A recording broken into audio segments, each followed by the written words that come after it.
Bienvenidos a un nuevo podcast, donde... Bueno, ya vamos a ver de qué trata. Sí, está en inglés. Sí. Voy a dejarlo en inglés. Ahí está.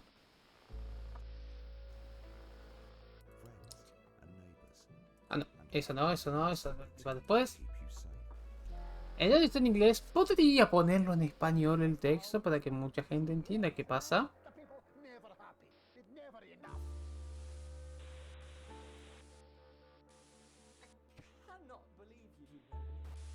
También informar que no va a pasar, lo lamento. Y yo no le tengo mucha confianza a las traducciones.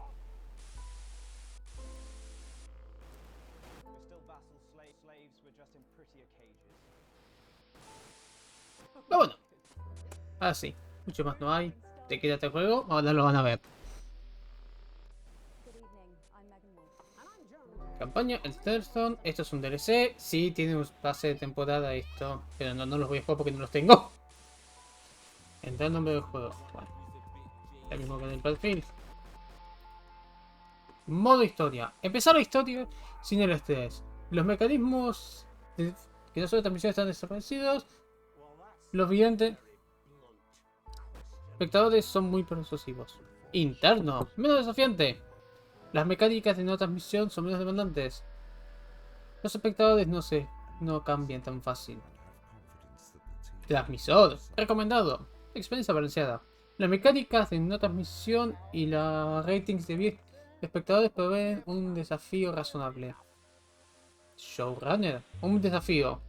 Las mecánicas no relacionadas con las transmisiones son más frecuentes y más difíciles.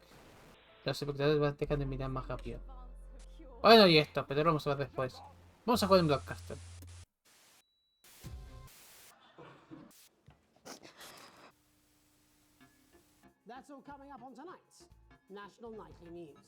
En caso de que se lo pregunten, sí, es un juego FMV. Sí, todavía los hacen.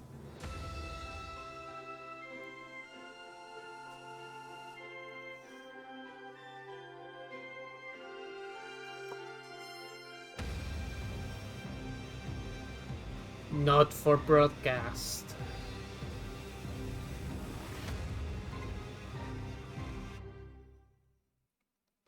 ¿Qué parecido con la realidad es? Bueno, una realidad no es una consecuencia.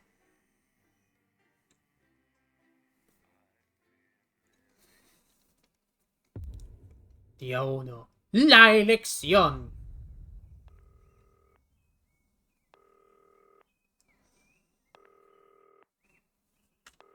Andar a la derecha.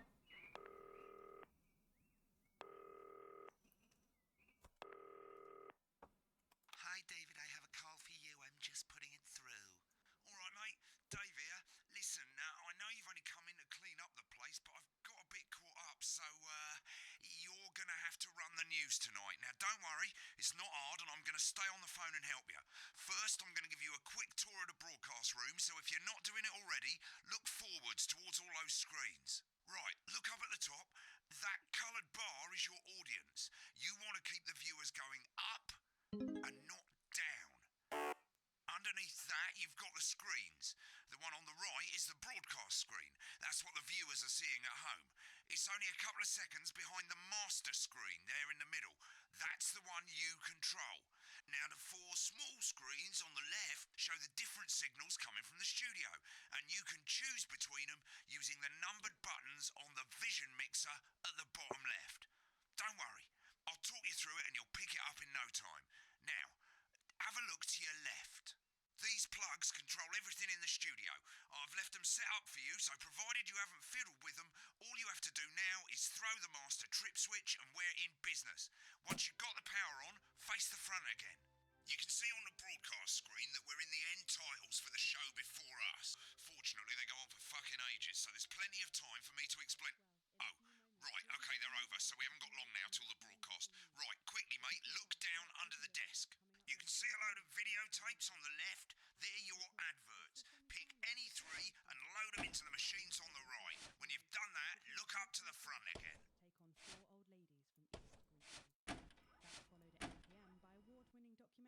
Listo. Right, won't be long now till the signal starts coming through from the station. Stay on your toes. All the bigwigs are in tonight because of the election, so we better not make any mistakes. At 9 p.m., sit back and relax with multiple award-winning movie, The Freedom. When you get the signal, select screen 1 with the vision mixer and we're ready to go. Prawn and mayonnaise? You know seafood makes me come out in pustules. Yeah, thought it might increase our viewing figures. Every day. You offer me prawns every day. 10 seconds, everybody. That's how I show love. You're trying to kill me. And yet you persist. Going in 5, 4. But now, it's time to join Jeremy Donaldson. Good evening. I'm Jeremy Donaldson. Our main stories tonight. Y sí, pueden escuchar al otro lado. Next thing is going to be to throw to the news titles on screen 2. There'll be a countdown, but I'll count you in as well. Just relax, mate. It's all gravy. Buys Honest Andy's Totally Independent and corners the flowered market. Top chat. Sports fans everywhere celebrate as popular footballer Johnny Hamsleeves wins Sports Personality of the Year. And a spoonful of sugar. Megan will be chatting with movie star Lawrence Blunderclatch about his new movie, The Medicated. And, of course, we'll be going live to Advance headquarters to hear what the leaders of this fledgling party have to say on their historic... Right. Button 2 in 3, 2, 1. National Nightly News. Lovely, mate. Next thing is to throw back to Jeremy with button 1 when that globe in the middle shrinks down and vanishes.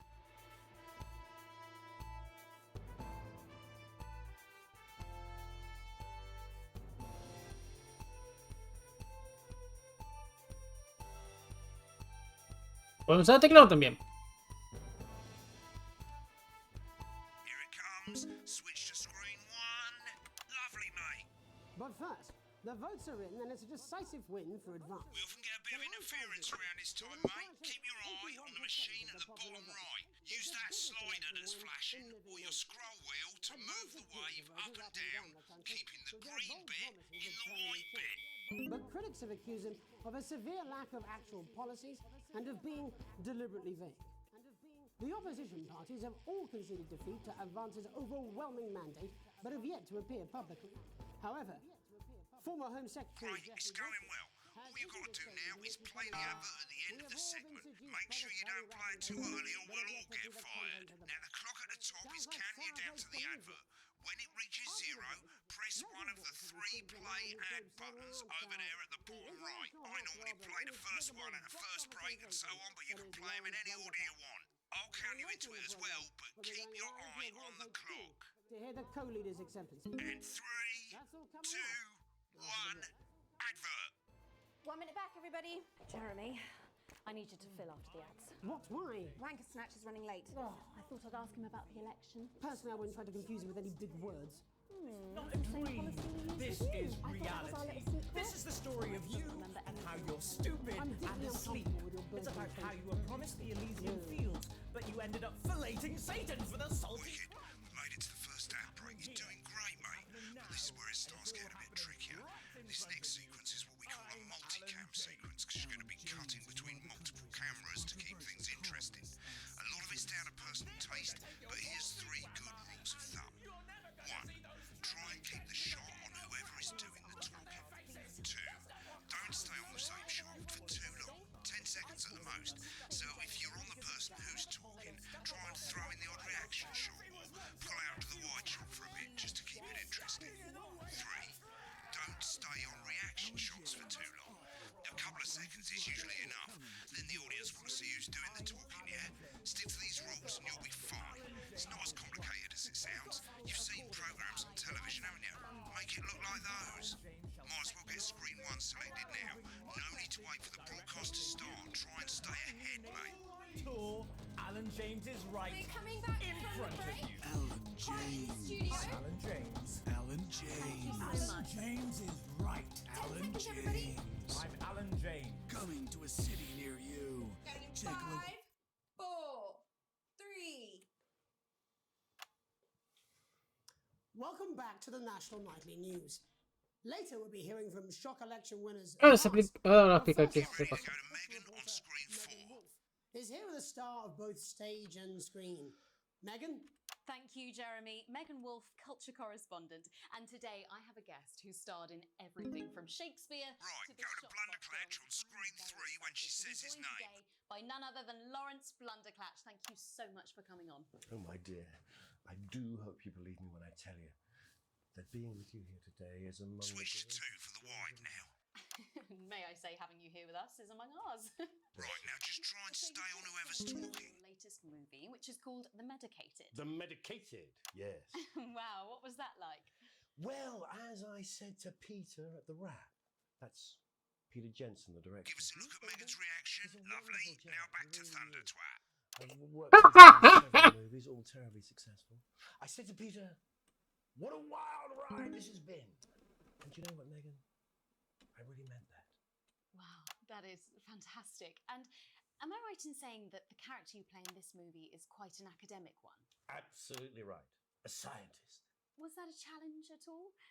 What exactly are you implying? But seriously, yes, you're right. It was a complete departure from my last starring role when I played Sergeant Brock Rockman in Bullet Man. You'll remember that that was the true story of one soldier's fight for a love that surpasses all others. A love, of course, for freedom. I think it's grossed over $1 billion, but honestly, who's counting? It's a role that saw you scoop 2 Best Actor awards, if I remember correctly. It's so sweet of you to mention it, but I really Get back am to not who's in it talking. for the awards, although those 3 little statues do take pride of place on my mantelpiece. With all the others, I'm sure. So, if you're not doing it for the awards, what is it then that drives you? Oh, that is a beautiful question, Megan, and not easy to answer.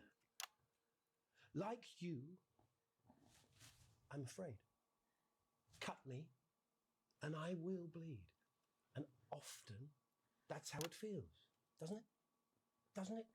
Bleeding, giving, suffering for one's audience. I suppose in the end, I do it for the difference it makes. I do it for the people that I inspire, the little people. But most of all, I think I do it for the positive change that I can bring about in the world. And today, of course, we're in for some real change, it looks like, in the coming few months. What do you make of this historic election result? Oh, well.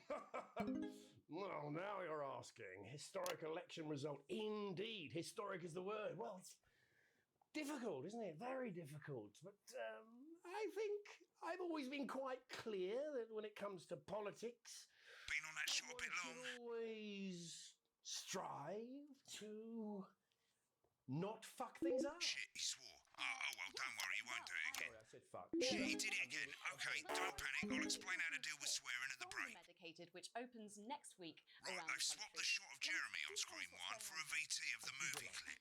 You'll get a countdown on the screen, but I'd just let Megan cue you in. My character, Dr. Lance Hemlock, is faced with a decision that could affect humanity's very survival. Exciting stuff. Let's take a look. Cool, looks like Blunderclatch is losing it in the studio, but we ain't got time for that. There's more interference coming. It's a bit trickier this time, mate. Use that little flashing joystick to the left of the knob, or hold down your middle mouse or Alt on your keyboard, and as the frequency changes, match it to the white bit by dragging right. You think I don't know that? Now we're going to squash the frequency back by dragging left. No, Lance, we mustn't. Think of Carol. That's Dr. Lance to you, Miss Flanagan. Jubbly, mate. Good for you, baby. Next, we're going to change the amplitude. Same as last time. Little joystick or hold Alt or middle mouse, and this time push upwards. Upwards, mate. Upwards. But I didn't listen. Doctor, I'm drowning, Lance, you said. you need to see this. Right, now let's match it back by going downwards.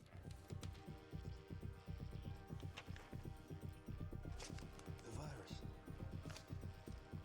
The sterility. This formula. This is the key. Stop it all. Bloody perfect, mate. We have to ask ourselves. At the end of the clip, you'll want to play another ad. Remember to use the clock at the top to count you in.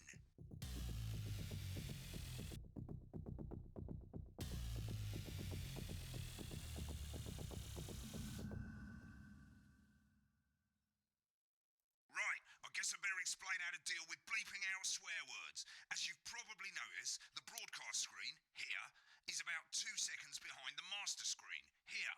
When someone says a naughty word, the bleep button lights up, like this. 2 seconds later, you'll hear that swear word going out on the broadcast, and you need to hold down the bleep button, or the spacebar on your keyboard, for as long as the swear word lasts.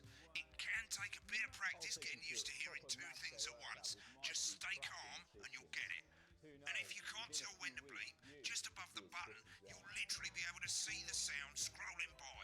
All you gotta do is hold it down while the red bit is over the red line. Simple. Of course, if you do it by eye, you'll have to take your eye off the screens. That's why real professionals do it by ear. Most people like to have the volume of the broadcast screen a little bit below the master screen. Let's set it now. These potentially true statistics. As you turn it up, you'll hear the advert getting louder. Good. You're set to start censoring. Like I say, it takes a little practice, but I'll try and help you through it, and soon we'll have you bleeping like a pro. Remember, button lights up, count 1, 2, and hold it down. Likely to get rid of those tricky tummies. Remember to select screen 1 now that you've got the feed. Don't wait for the broadcast to go live. That's too late. You can use the number buttons on your keyboard, 1 to 4. Seriously? Bad word. 5, 4, 3. Welcome back. And I'm told we can now go live to Advance Headquarters, where the two leaders, Peter Clement and Julia Salisbury, are about to make their acceptance address. Oh shit, he's pissed. Shall I Get ready start? to bleep. Go for it, Pat. Okay, well, thank you all for coming, and, well, where do I start? What a day! They said we couldn't do it. They certainly did. They used every dirty, low-down, lying, southern bastard trick they had against us. But you, the people, Nice. you saw right through their shite. I'm sorry about the language there. Sorry about that. I've had a couple of celebratory pints. Makes me coarser than a granny's fanny. Coarser than a Memorably granny's... put. Memorably put. But to be honest, who can blame Peter for celebrating? Throughout the campaign, you've heard us say that Advance are not a political party. A party is what you have when things are going well. A party is what you have when the country is suffering. You don't need a party. When the country is suffering, you need a team. A team that can change things. A team that can change. But today is day one of a new future. A better, fairer future. A better. So perhaps we should all be celebrating. Except for the rich. For them the party's over. They shouldn't be celebrating. They should be putting their shitting pants on and opening their dusty checkbook. Again, colourfully put. Again, not inaccurate. But before we came out here to address the nation, we used our executive powers to pass the Assets and Wealth Act. Working with the tax office, we have produced a definitive list of every person in the country with wealth into the millions. You know this sort of... Probably you rather you don't. Because the likes of you and me are not welcome in their gated community. Tomorrow we will be introducing a sweeping reform of the tax system in this country. No more hiding wealth offshore, no more trust funds or creative accounting. A simpler, fairer, unavoidable set of tax laws. So all you bastard public school snobs have got nowhere to hide. I've got nowhere to hide. We revoked your passports. We revoked your passports. You want them back? You want to leave like you threatened before the election. That's fine. But first, you're going to pay first. You're going to pay back. Advance will turn this country from a nation of warring individuals into a team. To properly fund health and education. To raise the living standards of us all. The pundits said we'd have to raise billions. But you'll... That's absolute. So to you posh twats. The people who pay you a consultants to serve them drinks in their private clubs. The people whose children you raise. So they've got time to get even fucking richer. Advance have this to say to you. Advance have this to say to you. We are coming for your sports cars and your mansions and your vineyards. It ends today.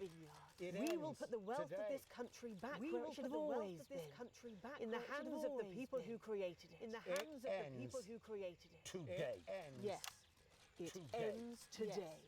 It ends and tomorrow we'll start making it fair again. We'll start making it like we promised we would. And until then, ladies and gents, I suggest we all get pissed. I can't argue with that. Thank you for your time. Thank you for your time. Well, an interesting acceptance speech there from the leaders of Advance. And our apologies for the fruity language. Hopefully we got that bleeped out for you in time. If not, someone's going to be in trouble. If not, someone's going to be in trouble. So, as the country braces itself for new government, that's all from us this evening at the National Nightly News. We'll be back tomorrow with full coverage of the first day under Advance. I'm Jeremy Donaldson. Have a peaceful... Right, looks like you've got it now. Thanks for all the help, mate. I've got to go. Ferry's about to leave. Probably won't be coming back. Job's yours, mate. Good luck. Same old boring politics then? Is this some weird fever dream? Well, we're Am I not sure. We're dying hearing now? some bumbly on the You tape. should be We've so got a big lucky. hill and the bus comes twice I'll see you daily. tomorrow night. Not coming for a drink? No, got a date. St. Lucky Bromley you. this Try not summer to get and murdered. experience a holiday that's simply unlike any other.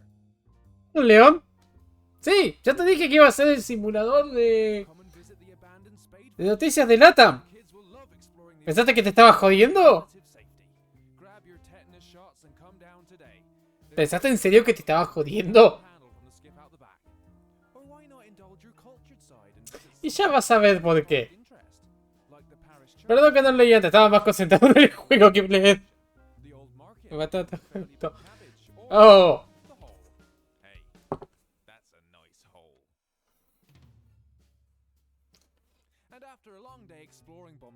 Tío, que te voy a decir, esto se va a poner feo. Muy feo. De mierda, bien, como en casa. El gobierno de mierda acaba de ganar.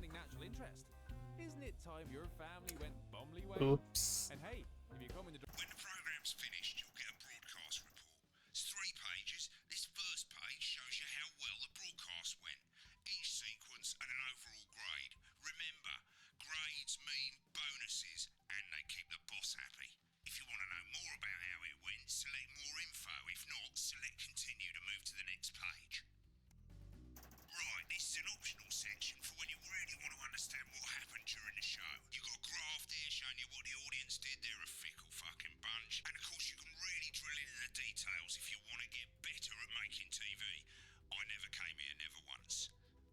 ¿Qué tal? Pepe, please. ¡Sí! La única diferencia es que esto pesa 50 GB y todo es actuado.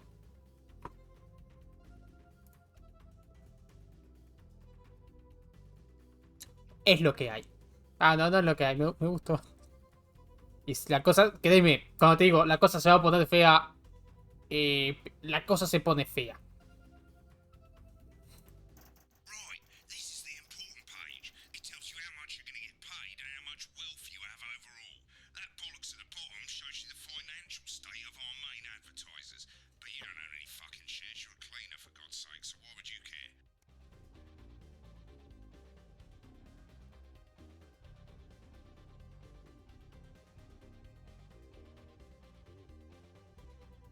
Así este pequeño bonus. Riqueza actual. Pobre de mierda.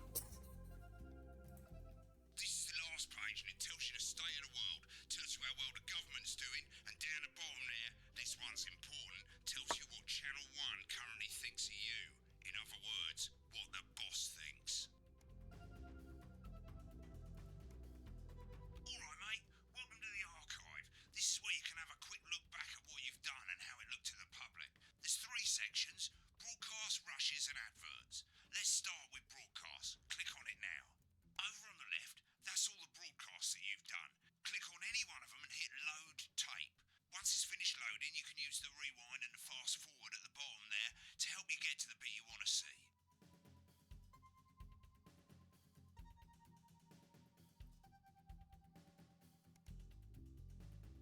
Bueno, Broadcast Food es lo mismo.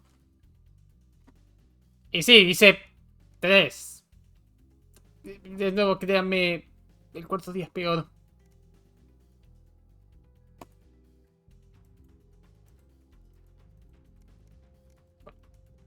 In a few moments, we'll be going live to tonight's national nightly.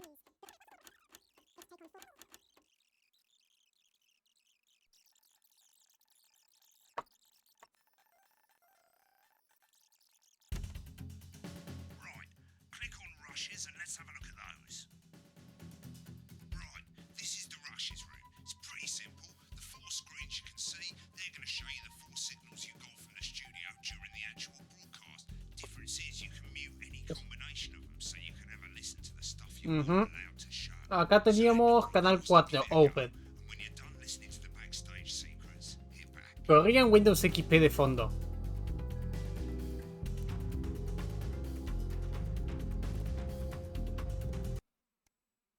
¿Quién quiere ver Bardo?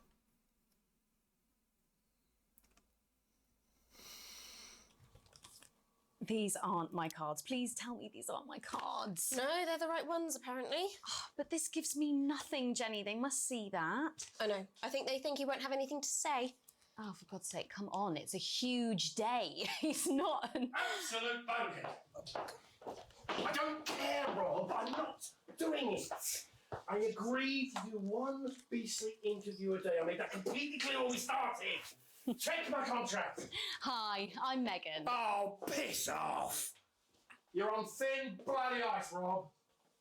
Whole wheat, man. Whole wheat. We're coming back from the break. Quiet in the studio. Thank you so much. 10 seconds, everybody. Going in 5, 4, 3. Welcome back to the...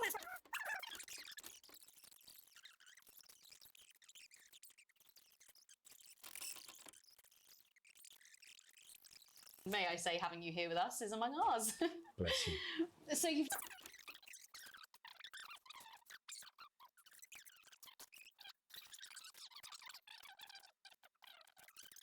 I really am not...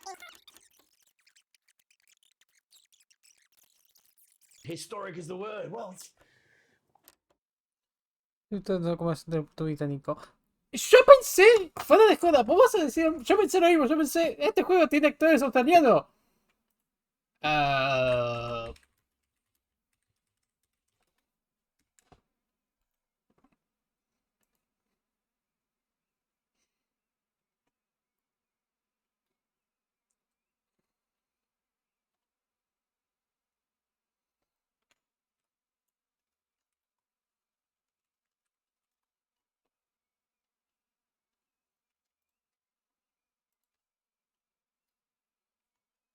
Son todos ingleses, creo.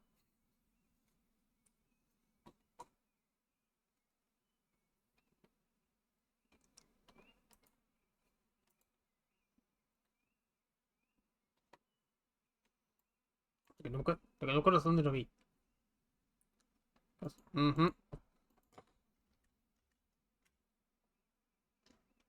difficult, isn't it? Very...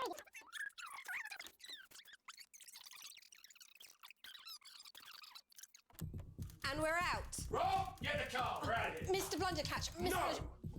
I'm shutting this down. What kind of operation? I don't understand it. Running. Mr. Blundercatch, I understand you're upset, but we can... I don't understand. Rob! I'll be at the Dorset. Send up a bottle of scotch and a whole ham. It's in my contract. It's not your fault. You think I don't know that? I'm sorry. I just had to. I had to. Oh, go on then. Say it. What? I told you so. Your hair looked nice. See, this is why you're single.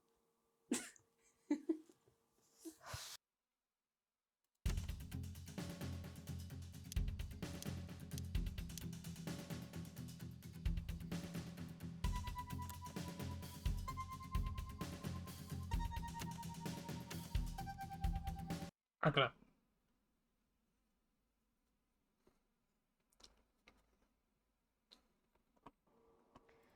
Apparently he's been drinking since lunchtime. Christ, he's a liability at the best of times. I know. God help whoever has to bleep this. 10 seconds, everybody! A lawyer and a TV personality running the country. Seriously? We've had worse. Running the country. I mean, a lawyer and a TV personality running the country. Seriously? We've had worse. 5, 4, 3... Welcome back.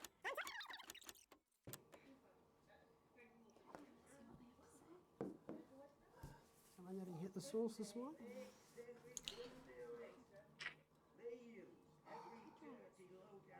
It's very green.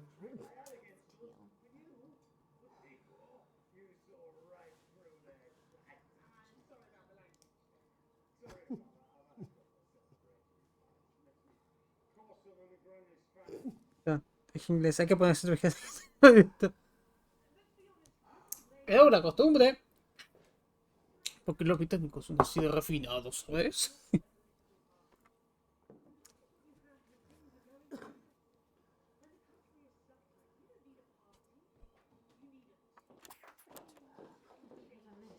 No, party, team spirit, all that swearing.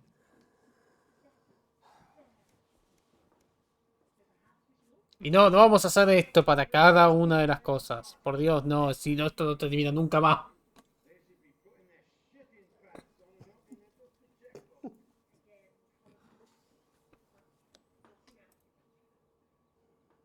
Y para que pregunte, no, a menos que yo sepa, no hay una forma de ampliarlo.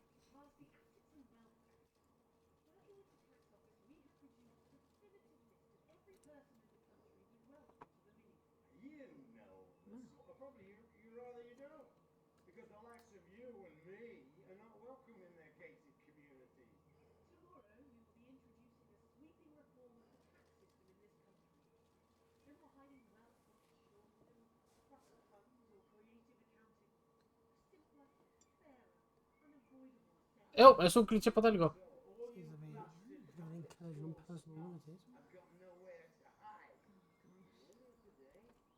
Revoked your passport. Whoa, now that is serious. They took away... They're stopping people moving. That is outrageous. Whoever and whatever they are. They can't do it. Les recuerdo a todos, esto empezó a desarrollarse en el 2020. Y sí, acá pasó. Salvo por lo de Maradona. No podía salir del país. Creo que fue la periodista, obviamente.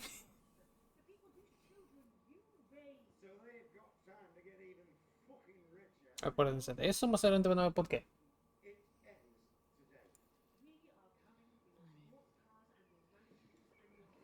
Yes, you're inside.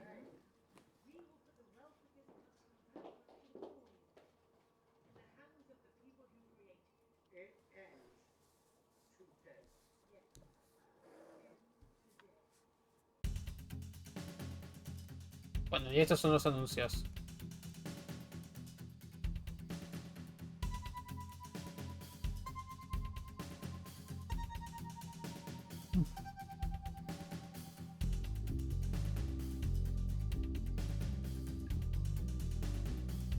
Oh, es lo justo. Y no te culpo. Ahora sí, León, hay que decir la verdad. No tenían que haber remasterizado portable, tenían que haber remasterizado FES. En un universo ideal, lo mejor hubiese sido un Persona 3 completo que haya sido FES más portable. En un universo más razonable, uno esperaba FES. En un universo de mierda hubiésemos esperado portable. Un port de PSP que no está completo porque le falta el epílogo. Que lo único que agregó fueron las mecánicas del 4.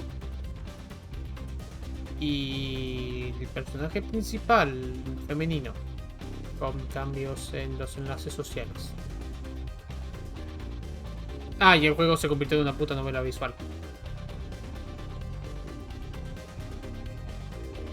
Les recuerdo a todos que personajes jugables están desde el primer persona. Mujeres. Es más, la ideología del 2 juega con 2.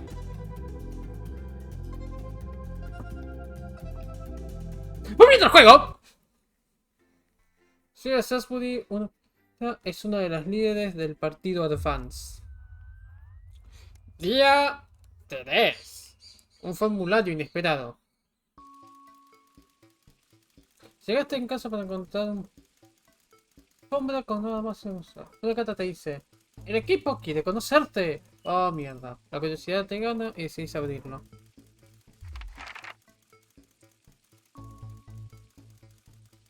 Es un formulario de Advance preguntando por información a todos los ciudadanos.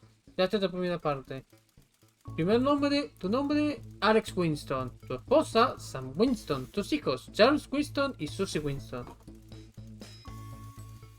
A menos estoy en lo básico.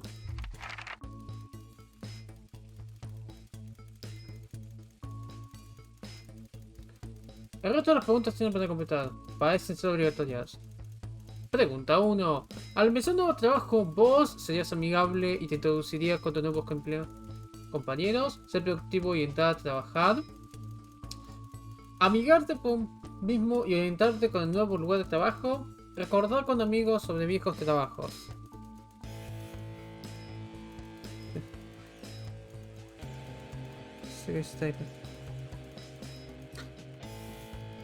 Es lo que hay. No, yo prefiero orientarme primero. O sea, saludo. Mi orden es saludo con la gente con la que voy a trabajar. Y después me oriento. O sea, son esas dos cosas. Pero primero me interesa saber dónde mierda estoy. Después hay entrevistas en todos lados. Pero primero tengo que saber dónde carajo estoy. Un compañero de un departamento diferente te confió que están tomando a casa información confidencial. Ahora, un archivo de menor importancia desapareció. Vos ayudarías a tu colega a copiar la información, recomendás que tu colega lo reporte, prometés que no lo vas a decir a nadie, reportar la violación a tu supervisor inmediatamente. Tengo que mentir al gobierno. Esto me suena. En realidad yo me hago el pelotudo. Es como...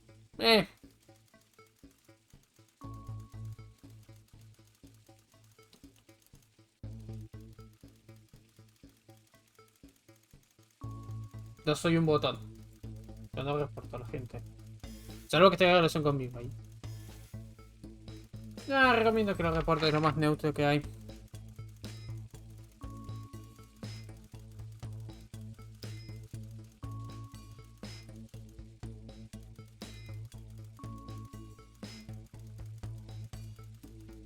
Todo un departamento fue despedido. Pregunta 3. Todo un departamento fue despedido por bajo rendimiento consistente. Tu jefe puso en lugar nuevos objetivos que son significativamente más altos que los previos. Vos. ¿Cómo andás, Sledge? ¿Todo bien? Bienvenido al simulador de noticias de Argentina. O lata. Lo que más prefiera.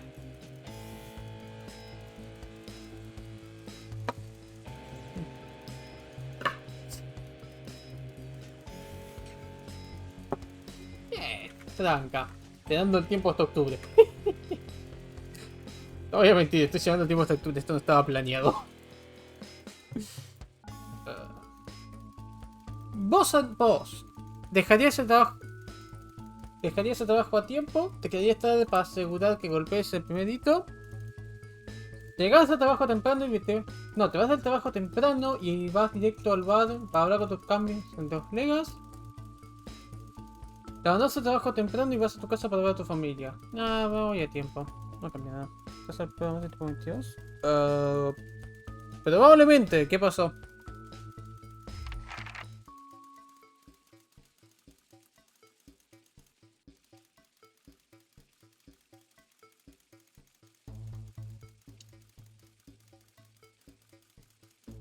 Estás haciendo un comité con causa.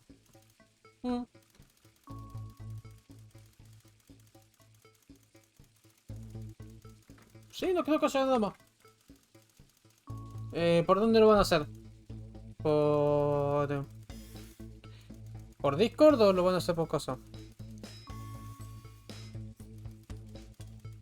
Ah, joya. Dale, no hay nada más.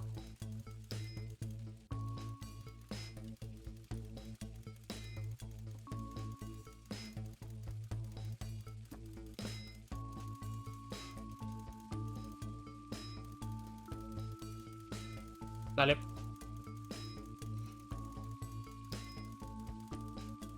Sí, plaster. Ah, ok.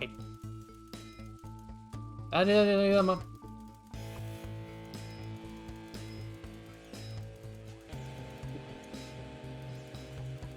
Fiesta anual. Vos y tu familia fueron invitados. Vos. Esperás disfrutar un día con amigos y familia. Te estás lavando el pelo ese día. Vas a ir si estás libre, pero no te importaría pelo. Estuviste practicando con tus trabajadores, con tus compañeros. Y pensás que vas a ganar la cosa de talento. El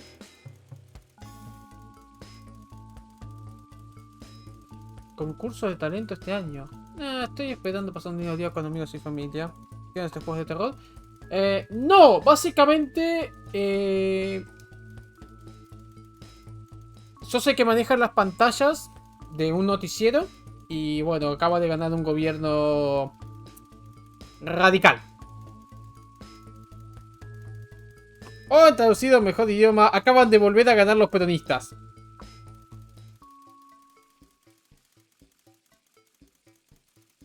Nada de terror, quédate tranquilo. Salvo, bueno, al menos una cosa que sé seguro, pero... Sí. Pregunta 5. Tuviste una larga y exitosa carrera y estás por retirar. En tu discurso, vos anunciás todos...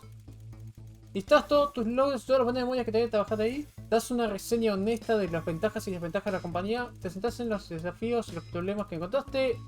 Te rehusás a atender. ¡Me rehuso a atender! ¡No me gusta! ¡Váyanse a cagar! No. En tu tiempo libre, vos te gusta relajarte solo haciendo cosas como escuchar música o hacer modelos. Atendés salidas políticas y querés en lo que vos pensás. Bancás y soportás a tus pibes con sus hobbies. Jugás en tu equipo de deportes local. No tengo pibes, así que... cosas políticas no me suelo meter. No, esta es la que pega más conmigo. Tu salida de vacaciones ideal sería rodeado de naturaleza hermosa, saliendo de marca de la diario, explorar algún lugar infamiliar y descubrir nuevas experiencias y desafíos, una salida estructurada a un parque de atracciones con emociones y atracciones para vos y tu familia, una salida romántica con tu compañero a un paraíso de una isla tropical. No, naturaleza. ¿Juego jueguito? También. Pregunta 8. Lo más importante es que el gobierno mantenga a la gente segura, libre, feliz, igual. ¡Libre! Gracias por su cooperación. Además sabe que tu tiempo es valioso y apreciamos su ayuda en guiar a la nación hacia un futuro más brillante. Váyanse a cagar. Conozco el chiste ya. Día 6. Cuestiones familiares. Es tarde. Sam y los pibes se fueron a dormir. Estás secando tu taza de café favorita. Un souvenir de tu familia que juntos. La impresión se está vencida, pero la cara graciosa te sigue haciendo reír. Golpeteo en la ventana te hace traer de la realidad. En el jardín, teniendo un maletín verde neón, es Chris, el hermano de Sam. Tan pronto como lo dejas entrar, se sientan en la mesa, visiblemente estresado. Que te respira. Perdón por entrar tan tarde, Alex. ¿Qué dice? Pero, necesito un favor y sos el único que puedo contar. ¿Estás bien? ¿Tengo que buscar a Sam? No, no, no te preocupes por Sam. Te vine vos a ver. Necesito 2 minutos. ¿Escuchaste sobre el acto de bienes y riquezas? De abajo en las noticias, Chris, literalmente. ¡Es una poronga! Están tomando lo que quieren y distribuyéndolo como lo ven bien. Ningún gobierno tiene que tener ese poder. No puedo creer que están saliendo con eso. ¡Una locura! Por lo que necesito... Es por lo que necesito tu ayuda. ¿Qué necesitas exactamente?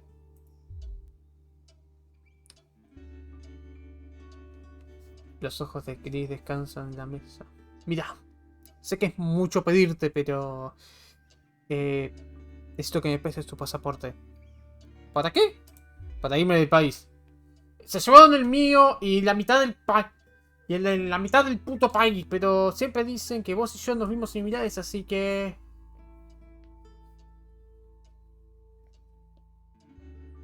Necesito irme antes de que sea tarde. Una vez que vaya... Yo y mi plata va a estar afuera. Pero necesito irme antes de que congelen las cuentas. Por favor, Alex. No te lo pediría si no tuvieras otra opción. Ok. Está arriba en el seguro. Déjame ir a buscarlo y puedo llevarlo.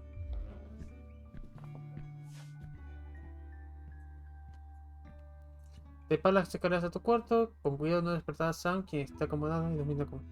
Abrís el cuarto, desbloquea. Destrabas la caja. Una voz rompe el silencio. ¡Alex! ¿Qué pasa? Ah, cielo, no te preocupes, nada de mí. ¿Segura? ¿Qué estás haciendo en el cos? ¿Qué estás haciendo en la caja? ¿Estás seguro? No le quiero decir. Estoy seguro. No te preocupes, no es nada. Vuelve a la cama.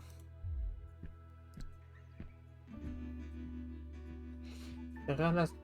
Te vas abajo con Chris en la mesa. Te levanta cuando entras. ¿Y? ¿Lo tenés? Toma. Suerte con todo.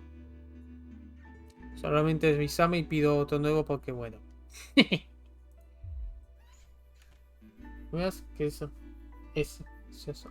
Gracias, realmente aprecio esto. Voy a volver una vez que esté fuera del país. Aquí está el pasaporte y respirando. Agarra la valija fluorescente y se va a la noche. Pasa a la cama esperando que saques un poco del lugar fuera de Sam sin despertarlo. Que siento hacer la relación en nombre de bigote chistoso. Ay, Dios. Va, ya los viste, así que no te preocupes. Únanse a Discord. Día 8. La división.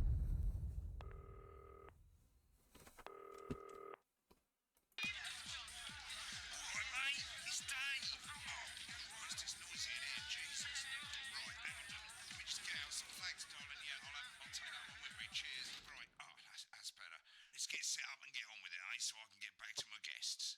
First of all, let's get the power on. You need to get at least the bottom 4 plugs on. Right, let's load up the adverts. You might want to have a bit of a think about it. Your decisions have consequences, don't they?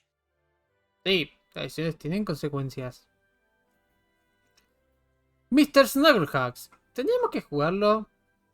¿Es este juguete seguro? Nah.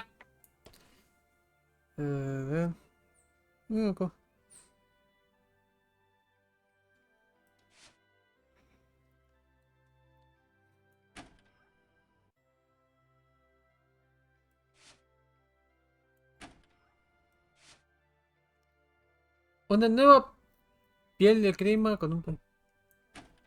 Listo. Right, you can see they finally got the old headline system up and working again, and the vision mixer's already in headline mode because headlines always come at the start.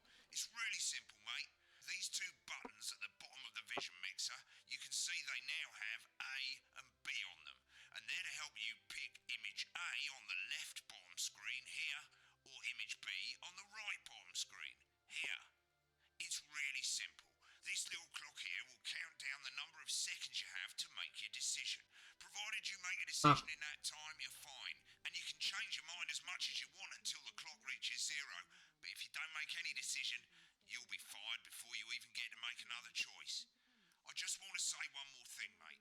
The pictures you choose to show of these people, well, that's how the public is going to perceive them, and that's going to affect their lives. So like with the adverts, choose carefully. No, And we're off. Good luck, mate. If I get time, I'll call you back in the next break. Yeah, I'm coming, darling. Get one of those. My friend Janet says theirs gets really hot. Is this Janet who thinks dogs have their own secret language? Yeah, the one that mistrusts the moon. 10 seconds, everybody. Not the best source of consumer advice, then. Don't blame me when it explodes. Going in 5, 4, But before all that, 3. it's time to go over to Jeremy Donaldson for tonight's National Good Nightly evening. News. I'm Jeremy Donaldson. Good Our evening. main headlines I'm Jeremy tonight. Destination unknown. At the end of Advance's first full week in office, we ask exactly who's leading this charge. Tonight, I'll be discussing what the new future may hold with the leading economist and radical free thinker, with the country's wealth creators in a state of panic, and unfavourable rumblings already heard from overseas. I'll be asking my guests whether Advance can deliver on even a fraction of their manifesto promises. Out with the old, Remington's Fist have appointed Sophia Remington as their new CEO. The following photo, taken from our archive, gives us a Vediamo crueles. firebrand who, at the tender age of 23, becomes the youngest female CEO in history. Sophia Remington's appointment is a risk for the giant mega corporation. Sophia, as our regular viewers will be aware, has always been a wild child and has been romantically linked to several movie stars and sports personalities. In her first press conference this afternoon, Sophia announced a children's toy named Mr. Snugglehugs. Sophia promises it'll be all the rage this Christmas, but concerns have been raised about the product's safety. Making a splash, intrepid scientist Dr. David Wong and marine biologist Ingrid Swarsborg and Horgensford have today set off to explore Dante's taint. The recently discovered cave system was previously thought unreachable, but thanks to a new breakthrough in underwater flood technology, the pair hope to successfully reach the imposing central cavern Y sí, and the esto va a ser unexplored plant species it contains. This is, of horrendamente course, only the latest in a gracioso. series of successful expeditions for this unlikely pairing. In a joint statement about the dangers their team might face, the pair stated, "We will face the plentiful challenges together like we always have." Playing the field, rumours abound as sporting legend Johnny Hamsleeves is snapped leaving Bush, one of the capital's hottest clubs. The footballer was caught while out celebrating being named Sports Personality of the Year last week, as reported by this very programme. And judging from the angle and velocity of that spray, it looks like Johnny may have been celebrating a little bit too much. I certainly wouldn't want to be his dry cleaner. And grievous bodily charm. With Advance promising a radical new position on crime, how afraid should we actually be? I'll be going live around the country to talk to people who've seen the criminal justice system from every perspective. With more and more people saying they're scared to walk the streets alone at night, could this be exactly the right time for Advance's new approach? All that, a mega move with a group of young actors already experiencing the positive side of the new Assets and Wealth Act firsthand. They'll be talking and performing later. That's all coming up on tonight's National Nightly News.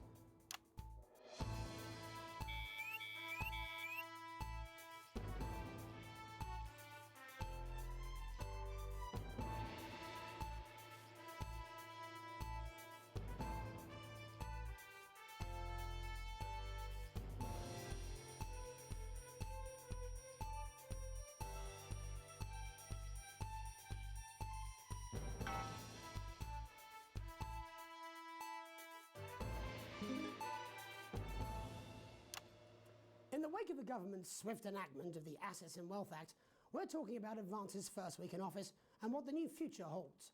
Joining me are Katie Brightman, a leading economist, and Alan James, author of Alan James is Right, The Free Man's Guide to Waking Up. Alan, the government certainly haven't dragged their heels on delivering some of the legislation they promised. But what does the Wealth Act mean for us? Nothing, Jeremy. We're still vassal slaves, we're just in prettier cages. A confident dismissal there.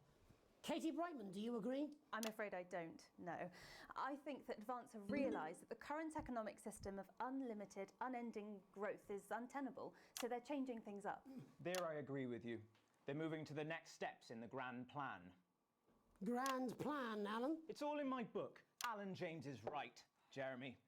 We're to become the great herd, ignorant, sterile, and short-lived. That's what they want. Or perhaps Advance have just realised that if we carry on the way we are, we will destroy ourselves and this planet in a mad orgy of consumption, if you'll excuse the colourful metaphor. Yes, orgy is the right word.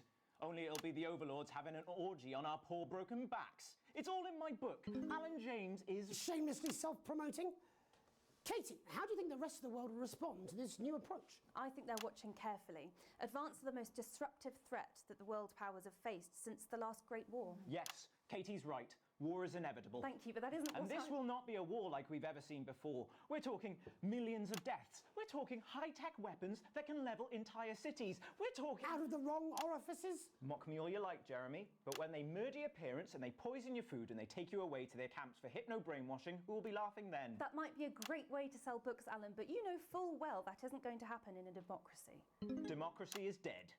Yes, Advance are radical, and change is always frightening, but the truth is that the Wealth and Assets Act has made more than 90% of the population wealthier and is on target to produce a permanent end to poverty. Bollocks! What this young lady doesn't understand, Jeremy, is that these are the same people. Maybe they've rebranded, but it's all a little circus act to keep us from seeing the tyrant behind the curtain. That's where you're wrong, Alan. For a start, they've mobilised the youth vote like we've never seen before. You say mobilise, I call it grooming. The grooming of an entire generation to walk happily into eternal bondage. They're like psychic paedophiles. But based on the facts. Katie, what are your Based on the facts? The Assets and Wealth Act is only the first step. Advance now have a historic budgetary surplus, and as well as properly funding our public services, they're already funneling unprecedented amounts into scientific research in the arts. Or, as I call them in my book, Franken-science and opiates. Franken-science and opiates. Like opiates, see? Can we get back to the issue at hand, please, Alan? This is the issue. Please, Alan? It's all coming from the water, the chemicals. It's all coming from the pumping it full of belief juice. Don't get me wrong, I want to see these changes, but only if they're sustainable. If Advance lose their power after spending half of our GDP on dismantling infrastructure, that could be catastrophic. The catastrophe is that they're succeeding. They've got us sat here talking about their puppet show. All right, we're running out of time. Quickly, Alan. What does the future look like to you, Alan? A bleak space where we've all been figuratively sodomized into submission. Katie, we might be on the eve of a brave new world. God knows we need some change, but we need to be cautious. Let's walk forwards with our eyes open. Two very different visions of the future there. Alan James, Katie Brightman, thank you for joining me. When we come back, I'll be investigating law and order before Megan meets some beneficiaries of the Assets and Wealth Act. That's all coming up tonight on the National Nightly News. 1 minute back. You know, I think they might do some good. I hope so too, Jeremy. How much are you being paid by them, then? Shut the fuck up, Alan. I've never heard so much shit in my life. Well, we'll see who's full of shit, won't we? Alan, I can explain it to you, but unfortunately, I can't understand it fully. And you want your house to look like a Christmas farm has hit it, then we've got the ornaments for you. You want something like Barbie. Y el otro hijo de puta está ahí. Pero la concha de su madre.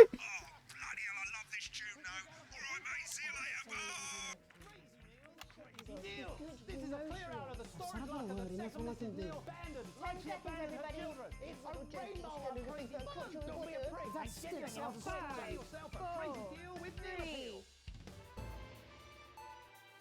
Welcome back. In our second segment, we're going to be taking a deep dive into the state of law and order in our country. Advance have already tasked what they are calling a solutions team to move this serious social problem to the top of the list. Tonight, we go behind the headlines to meet the people who live with the criminal justice system every day of their lives. First up, we have Gregory Judge, a lawyer who sees the problems close up on the front line. Can you hear me, Gregory? Yes, I've got you, Jeremy. Thanks for having me. Yes, I've got What's it like on the front line of the hard face of the cold hand of justice? Well, as you can imagine, Jeremy, we are massively understaffed in this country. We're working every hour we can just to try and cope with the caseloads on our desks. Which must affect the quality of support you can offer. We can barely keep up with demand, Jeremy. There just simply isn't enough being done at a systemic level to relieve the problem. We need more support from ministers. We need more support from ministers. We need change at a structural level, Jeremy. At a structural level, darling. It never is it? I'll be at my mother's. Just hang on. Just hang on. The problem isn't a local one, Jeremy. It's nationwide. Just give me 5 minutes and talk to Jeremy Donaldson. Have you mentioned your affairs? Well, the affairs...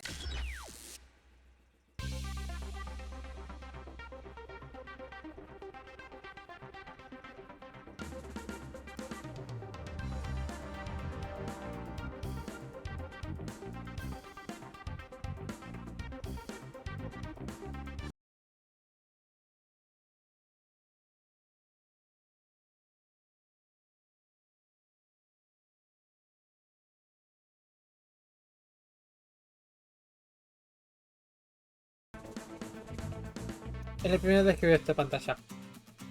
Y todo porque estoy tratando de usar el mouse y no estoy tratando de usar lo otro.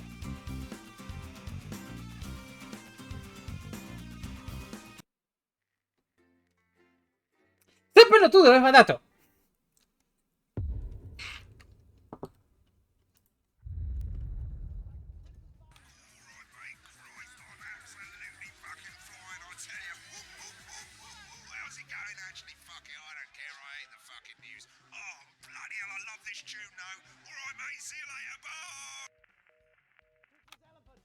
I'm just saying I'll do what I can, that's all. Bullshit, you will. She's good. You know she is. I've said I put a word in, that's all I can do. 10 seconds, everybody. It's little Jakey scared of the big bird caught you with water. If that sticks, I'll destroy you. 5, 4, 3. Welcome back. In our second segment, we're going to be taking a deep dive into the state of law and order in our country. Advance have already tasked what they are calling a solutions team to move this serious social problem to the top of the list. Tonight, we go behind the headlines to meet the people who live with the criminal justice system every day of their lives. First up, we have Gregory Judge, a lawyer who sees the problems close up on the front line. Can you hear me, Gregory? Yes, I've got you, Jeremy. Thanks for having me.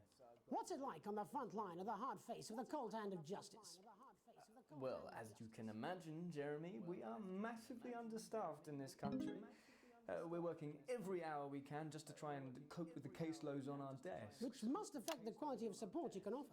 Well, we can barely keep up with demand, Jeremy. There just simply isn't enough being done at a systemic level to relieve the problem. We need more support from ministers. What are you doing? We need change at a structural level, I'm Jeremy. leaving, Greg. Not a good time, darling. It never is it? I'll be at my mother's. Just hang on. The problem isn't a local one, Jeremy. It's nationwide. Just give me 5 minutes. I'm talking to Jeremy Donaldson. Oh, have you mentioned your affairs? No. Well, the affairs of the Justice Department that we should be concerned about. Hello, Mr. Donaldson. Hello, Mrs. Judge. We need legislation to relieve the pressure on our public Sorry servants. to interrupt the news, Mr. Donaldson. Can I have a moment to tell my husband I'm leaving him? Yes, I totally understand. Quite the picture of a burdened legal sector there. Gregory Judge, thank you for joining us. Next, I'm joined by Police Chief Constable Bob Peel, a man with a very different perspective on our nation's crime.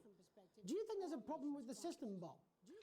I'm sure we all do, Jeremy. I'm sure we all ¡No otra vez! days when you could safely walk the streets of your community at night, looking in through windows and generally enjoying your neighbours without the risk of being terrorised by some thug with a knife or kosh. So you feel the streets simply aren't safe anymore?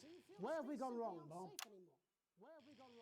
Question, Jeremy, but I think it all comes down to moral decay. We've diluted our culture and lost touch with what it means to be a citizen of this once great country. Also, as the vicar noted in Sunday's sermon, we probably shouldn't have banned hanging. And to what do you attribute this moral decay? Foreigners, gays and gypsies mainly. It's all in the Bible. Look. Ay, Dios, me suena conocido. Oh, bugger, hang on a moment. Jeremy, your bloody gimps escaped. Delia, could you give me a little help, please, dear? As I was saying, Jesus didn't like immigrants much, did he? And just to be clear, you think it's the immigrants who are responsible for the moral decay? Absolutely, Jeremy. Back in your box, Clive. Back in your box. Delia, I really could use a little help with this. Oh, sorry, darling. I was spaying the badgers. Yes, I'm talking to Jeremy Donaldson. Clive, could you put him back in the box? Oh, Clive, you know It's Wednesday. Back you go. Back in your gimp space. And Off you go. whose responsibility is it to make a change, Bob? Well, it is certainly not the responsibility of the decent, good, white people of Darling, this... where's the padlock? Oh, hold on just a moment.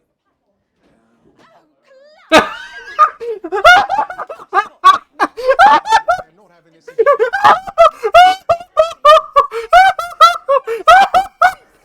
As I was saying, Jeremy, moral decay. Crime is the responsibility of the criminal, no one else.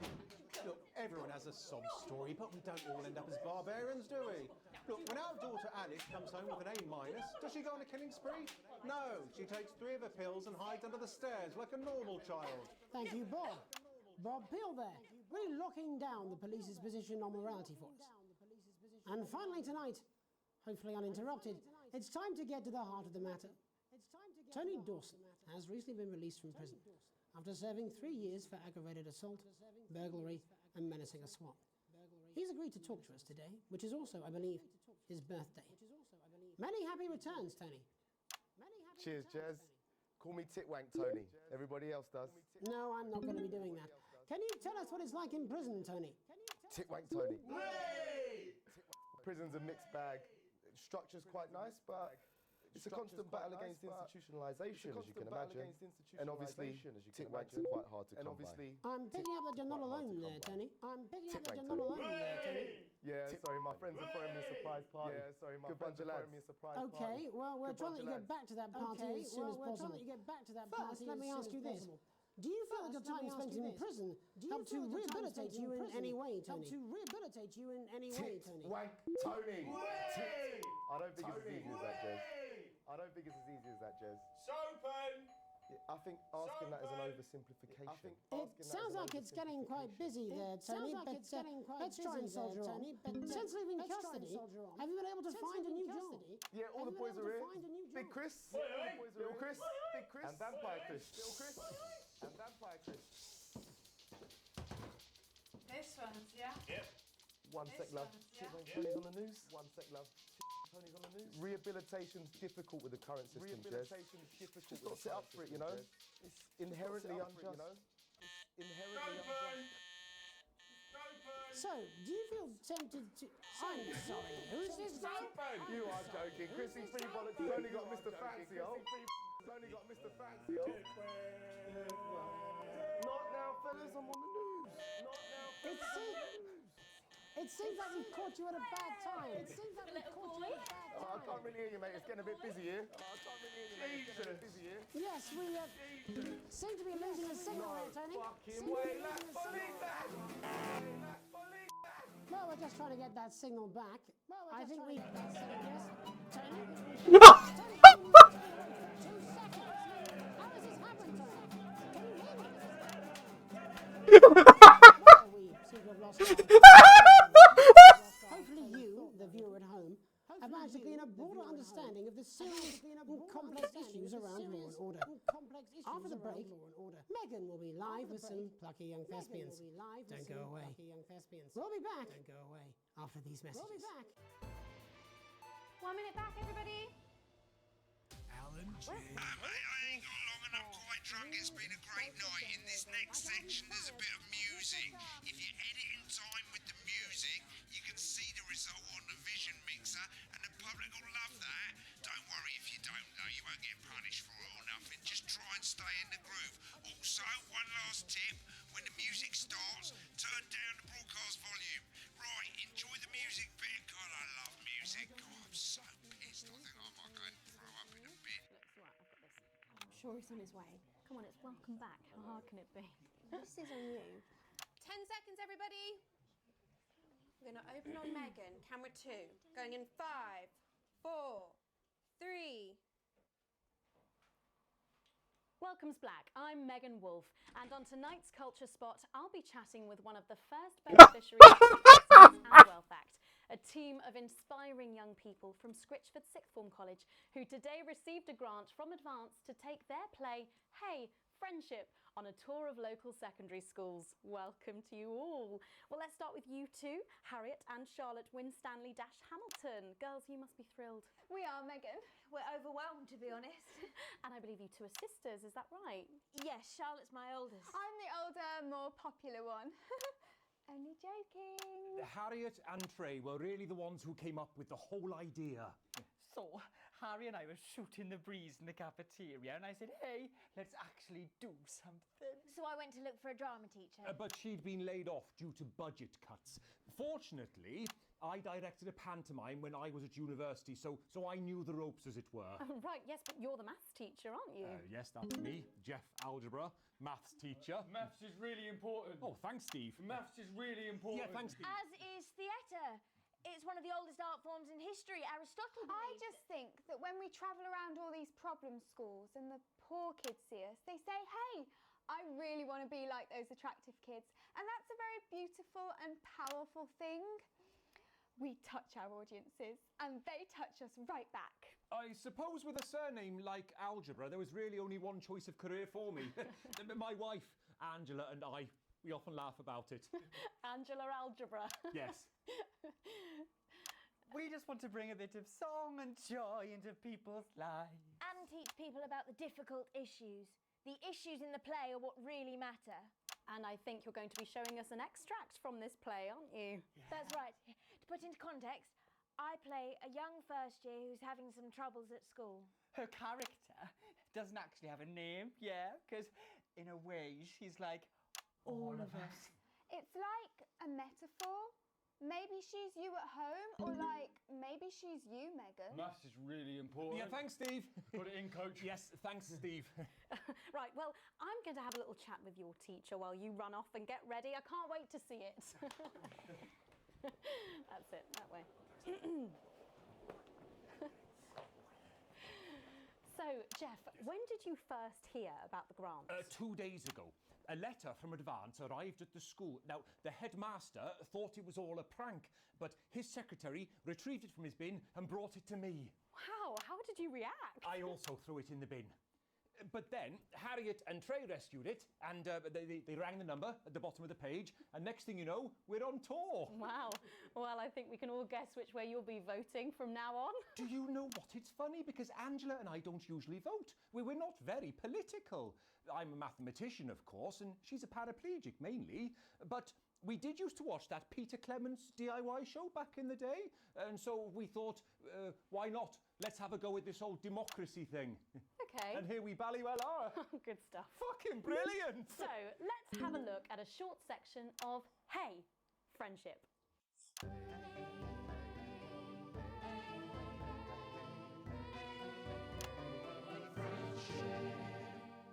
Dear Diary, I'm not sure I can take another day at this school. Another day of tears. Tears. Another day of fears. But still I walk the corridors alone. Dreading what might be around every corner. What's around the corner? What's around the corner? What's around the corner? Oh, hi, Gary. Oh, heavens, no! It's Gary the Fist! Gary the Fist! Going somewhere, little first year? Great. I've been looking for some poor victim to bully all morning. But will this make me feel better about my violent father? Violent father. Excuse me, I'm late for maths. It's my favourite subject. And so important.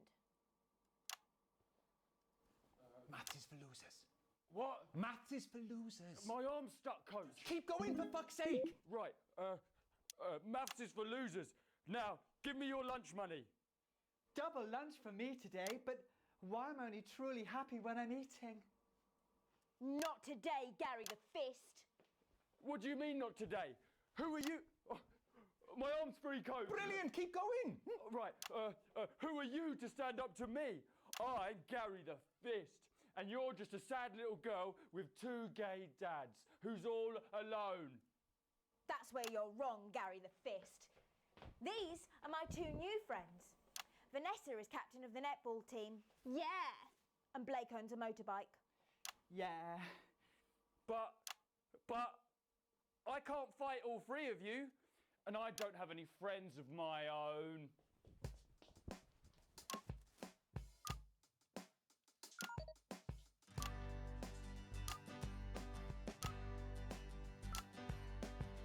Take a look at me. Take a little look at my face. I could be you. She could be you. And you could be me. Or you could be me. Life can be peachy keen if you work as a team. It's my choice to be mean. So stop now, make a different choice. Listen to that inner voice. Hey, listen up, I won't take no crap. Who said middle class girls can't rap? I ain't afraid of your cruel lads. I'm a mother loving rebel, but I still love maths.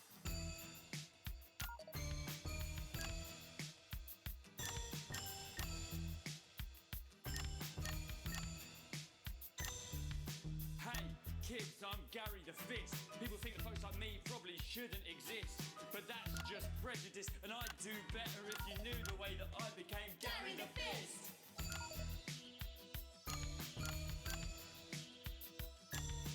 I grew up on a council estate. The park was hip, but the flats weren't great. My dad used to come home drunk and late, and he'd hit my mum for dinner, he had to wait. Oh, where's my dinner? It's not ready. Where's my dinner, woman? Go. Don't make me ask you again. Hitting women is wrong. I guess life's pretty hard on a council estate. Life's pretty hard on a council estate. Life's pretty hard on a council estate. Life's pretty hard on a council estate. Life's pretty hard on a council estate. Life's pretty hard on a council estate. Life's pretty hard on a council estate. It's so damn hard on a council estate. Life can be peachy keen. Yeah. If you work as a team. Just work as a team. It's your choice to be me. It's my choice. So stop now, make a different choice. Listen to that inner voice. Friendship! Yes! Oh. Well, thankfully that's all we have time for tonight on the National Nightly News. Join us tomorrow night for all the headlines from across the country. My name's Jeremy Donaldson. Have a peaceful night. And we're out. Oh, that was brilliant. Ay, por el amor de Dios, pibes de primera. ¿Qué dado hacen de... hacen mejores mierdas que esta? Son un asco. Mis oídos sangran. Mis ojos sangran. Se me acaba de un par, anda la concha de tu madre.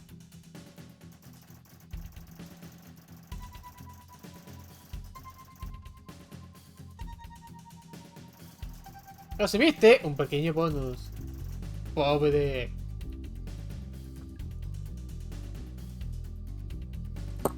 No, primero me lo pego yo. Después te lo pegas vos, hijo de puta. Cuando el mundo mira mal Advance, no es nada raro.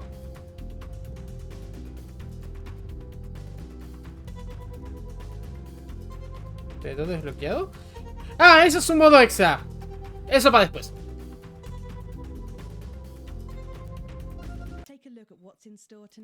No, bloques no.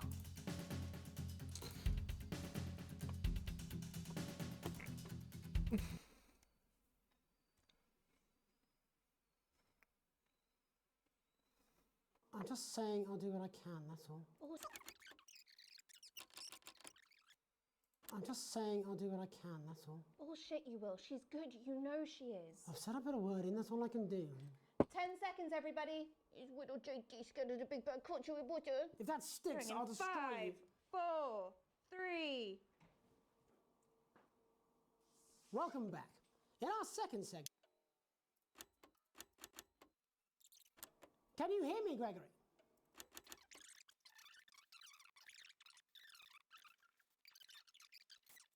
No, the problem isn't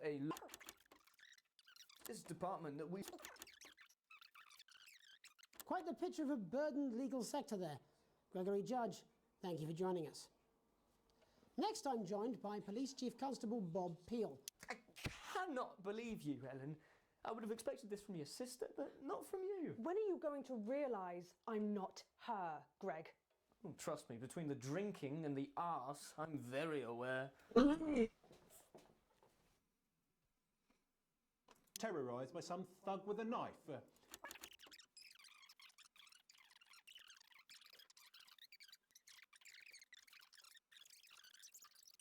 Responsibility of the decent...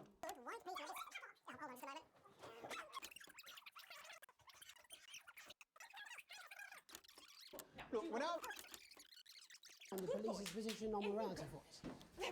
And finally tonight, I spoke to Mallory at the Bridge it's Club. time to get to the heart of the matter. She says the hall is absolutely fine for Sunday. Oh, marvellous. Now, I booked your mother in for a hearing test. Oh, did you? Yes, I did.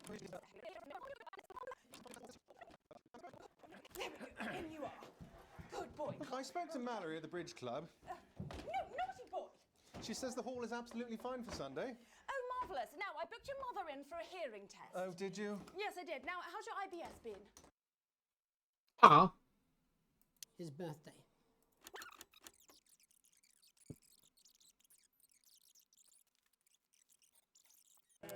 Not now, fellas. I'm on the news. It's signal there, Tony. Fucking way, let's believe that. Well, we're just trying to get that signal back. I think we... Yes? ¿Cómo? 2 seconds. How does this happen, Tony? Can you hear me? Well, we seem to have lost our train.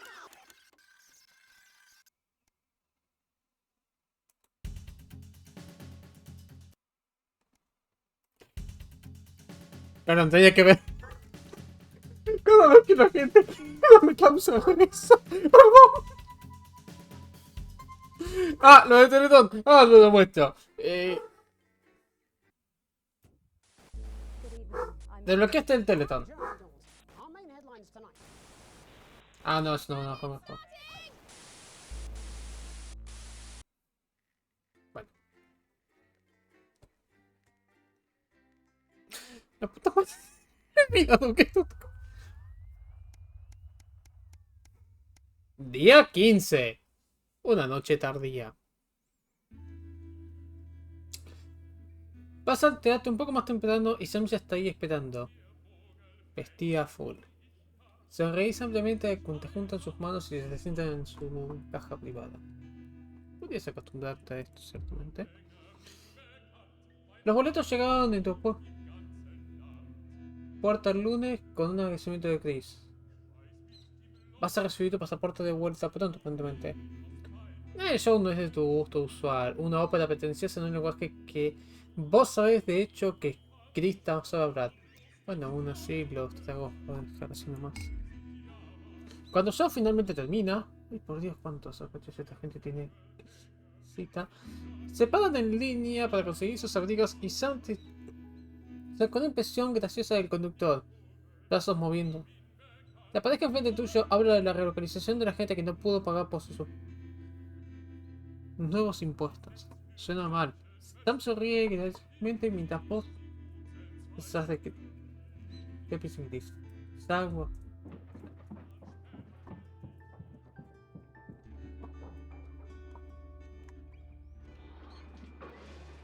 O si esa casa seguir riéndote mientras Sam sube a la ventana.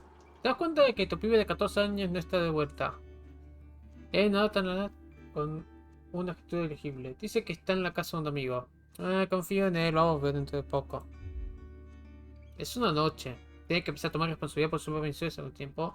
Que es lo peor que puede pasar.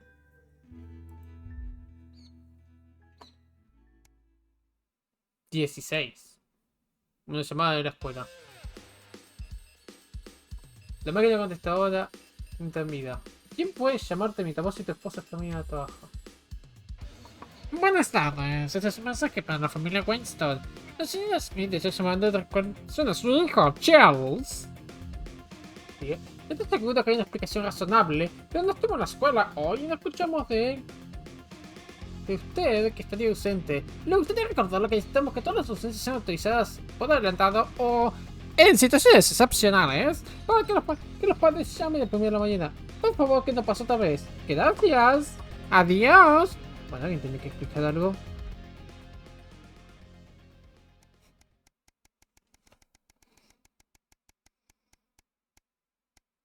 Día 42.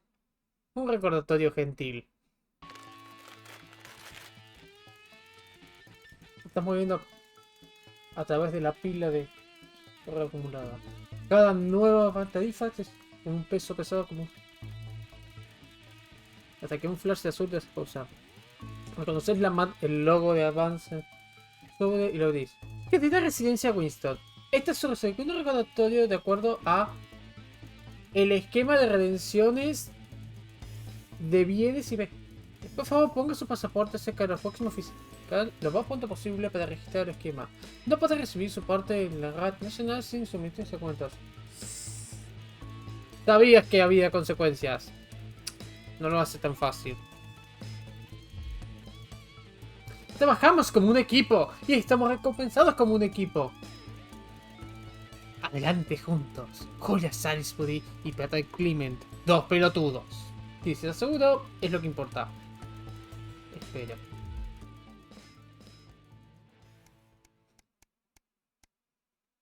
Día 48. Una Navidad apretada. No puedo cerrar, pero sonreír mientras miras la mesa. La nieve se puso en la... Está puesto en el pasto fuera. Y la gente está sacando una sonrisa mientras tu madre te tiene los ojos abiertos. Siempre tuviste un lugar suavecito para la Navidad. Te sentás en la cabeza de la mesa. El lugar de tu papá. Enfrente está el asiento vacío de gris. Probablemente de una plaza tropical en algún lado, pensás. Mirás los ojos de Sam, quien rompe una sonrisa, pensando lo mismo. En cosas en gris, la comida tuvo que ser un poquito más... Un poquito más este año. Pero nadie se da cuenta. Y la verdad, la Navidad puede ser un tiempo maravilloso del año. Mirás al lado de tu familia.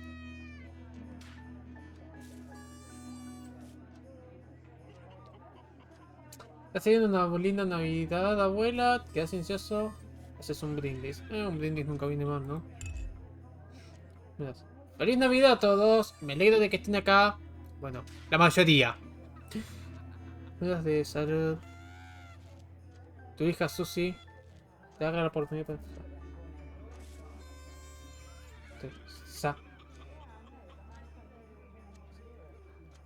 ¿Sabes lo mucho que me amas? Ok. No me va a gustar esto, ¿no? ¿Sabes que yo y mis amigos estamos planeando un viajar este año? Bueno, estaba esperando que me ayudaras con la plata. Sabía, soy un lector de mentes. Quisieras decir sí, sí me parte, pero ahora que tu madre tiene que moverse, las cosas no son tan fáciles ahora. ¿De cuánto estamos hablando más o menos? Unos 100. Tu buen esfuerzo, no. Sé que es mucho cielo, pero los trenes son caros. Es una nueva oportunidad para ella y ya dije que... Bien. Tienes razón, vamos a hacer que funcione.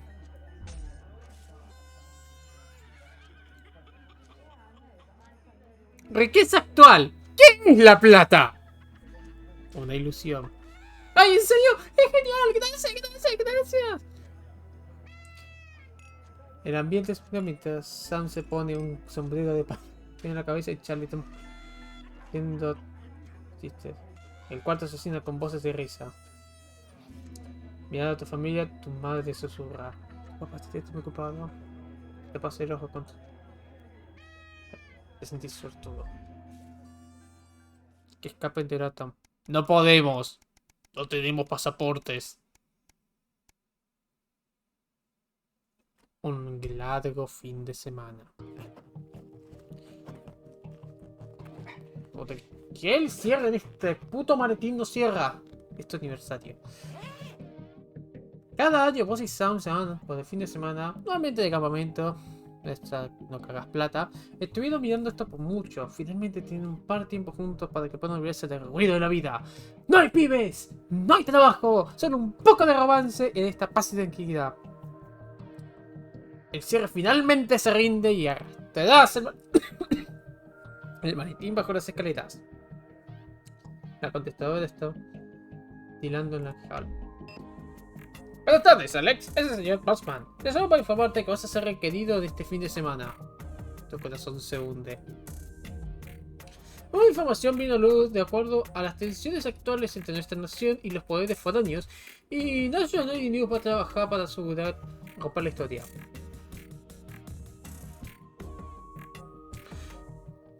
Sí, no hace falta decir que espero tu presencia mañana a la mañana. A las 8 de la mañana. Ten una buena tarde, Alex. El choqueo se convierte en molestia y después en furia. ¿Qué le vas a decir a Sam?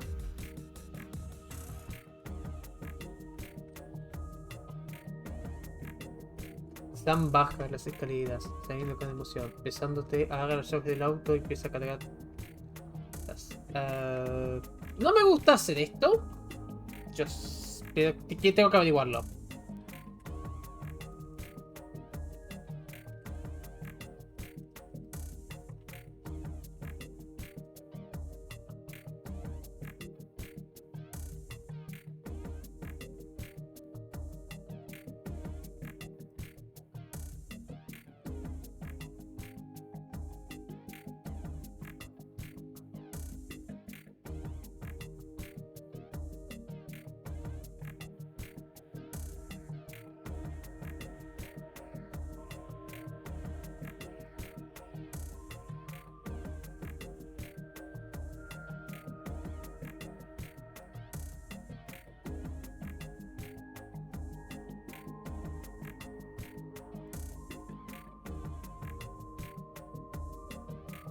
Ah, ok.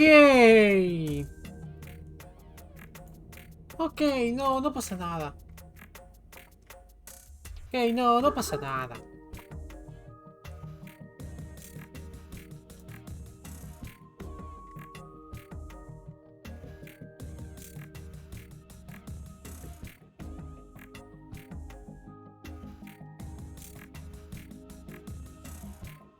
¡Anda a cagar! Mensaje borrado. ¿Qué fue eso? Nada importante, le contestas. Contestas. No. Agarrando a Sam de la muñeca, Sam rompe en la puerta frontal. Mejor disfruta el tiempo fuera. Ya lo vas a pagar el lunes.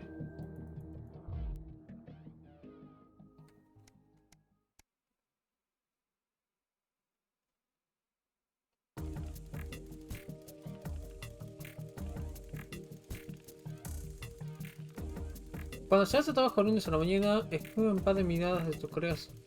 Una nota te espera. La nota inmaculada es de regresar bajo sangre. Estoy muy decepcionado, Winston. Págame más. Ah, no se puede.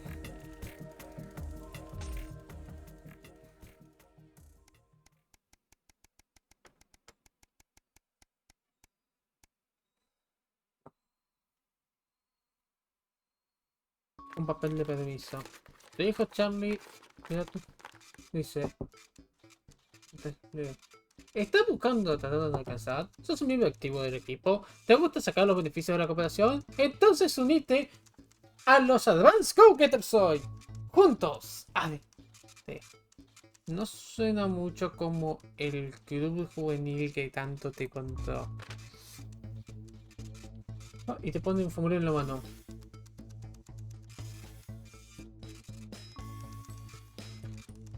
Ya le agarra el diario y te pone el mano en la mano. Así podemos caminar de ahí directo a la escuela y la hermana de Ben nos puede tirar a casa después.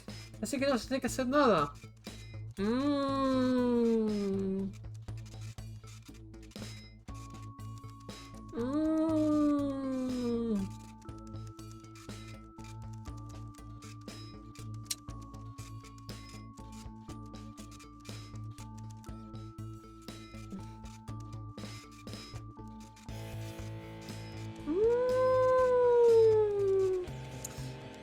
No, no me gusta, viejo. No. Pero viejo, no creo que sea el lugar adecuado con vos. Vamos a... ¿Qué? ¡Es injusto! ¿Por qué? O sea, que parece esa forma, Charlie. Debes entenderlo dentro de poco. Y sí, no me gustaría que alguien se meta en política a los 14. Un boleto gratis. Un pan me los dieron.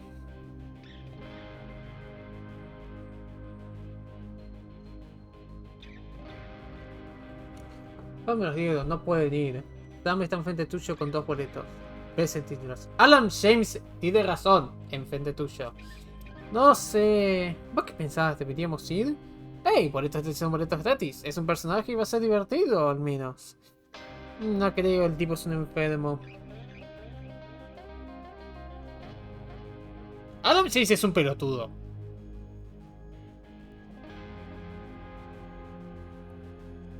Bueno, por lo menos nos vamos a divertir un rato.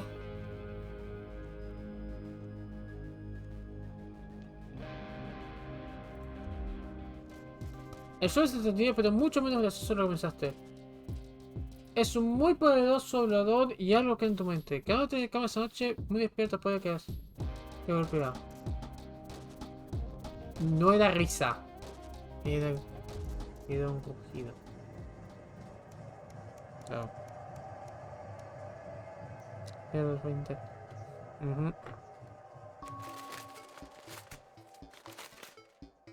Una compañía. Después de un día bastante largo de trabajo, venís a casa para encontrar los correo en pilas, como Sam estuvo haciendo. Lo común es eso, suena normal, pero una carta con un logo familiar de Advance y un urgente, responde inmediatamente puesto. Con las rojas agarra tu atención. Ok, dale. ¿Qué tiene residencia a Rinston? Esta carta puede informarle que el gobierno de Advance tomó otro paso adelante en nuestra lucha por la igualdad. ¡Oh, Dios!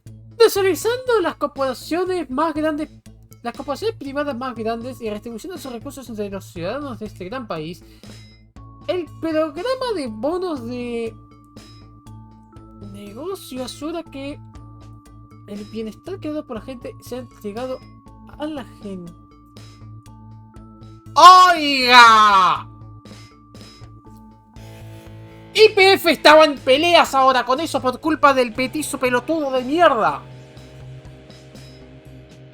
Oiga, esto me suena conocido. Esto yo lo estoy viendo. Yo vi lo de YPF. ¿No te acordás de esto en el manifiesto?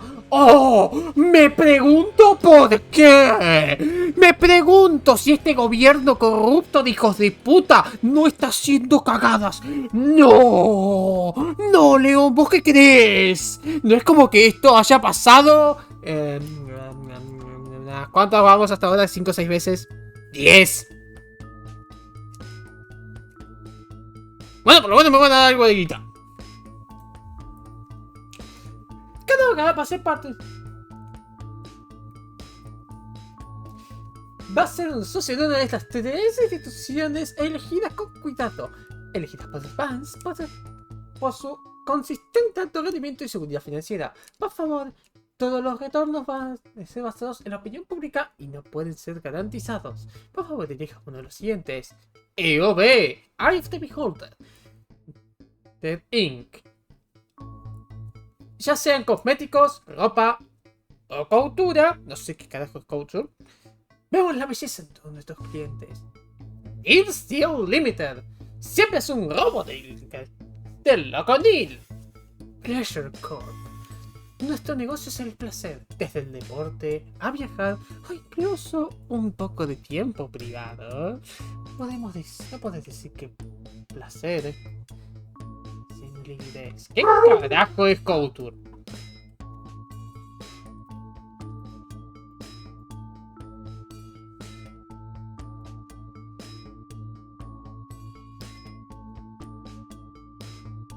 ¡Ah, ropa! La ropa es bastante buena. Y ahí estoy mi creo que no tengo ninguna pregunta. ¿Qué se para hacer tu elección? vas a recibir un reporte de tus negocios en 3 a 6 meses hábiles. Parece que Advance nos puede derrotar el golpe de la burocracia. El futuro de nuestra nación está en sus dedos. ¡Juntos! ¡Adelante! Julia Salisbury y Peter Clement, 2 hijos de puta. ¿Qué tanta influencia puedes tener? Dice el pelotudo que pone los anuncios. Un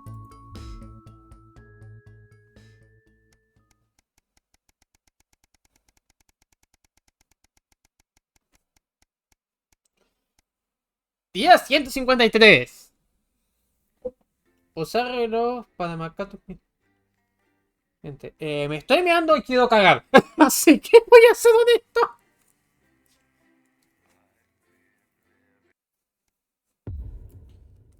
La tormenta. Encendías.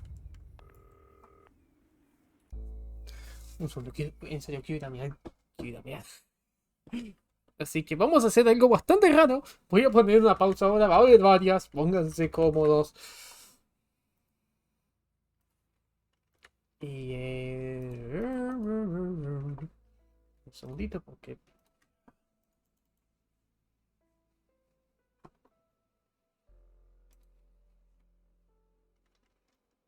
Y es lo que...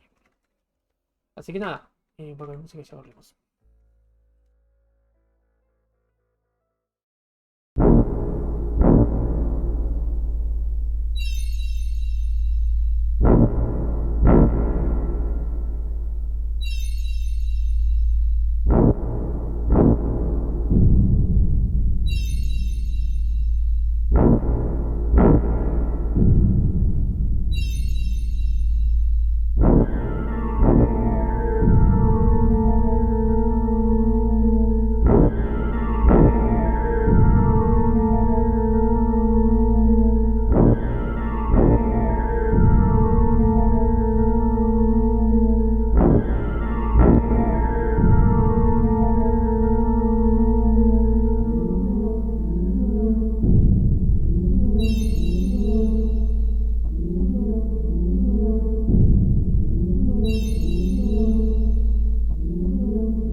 hacemos de vuelta. Gracias por la espera y perdón la demora.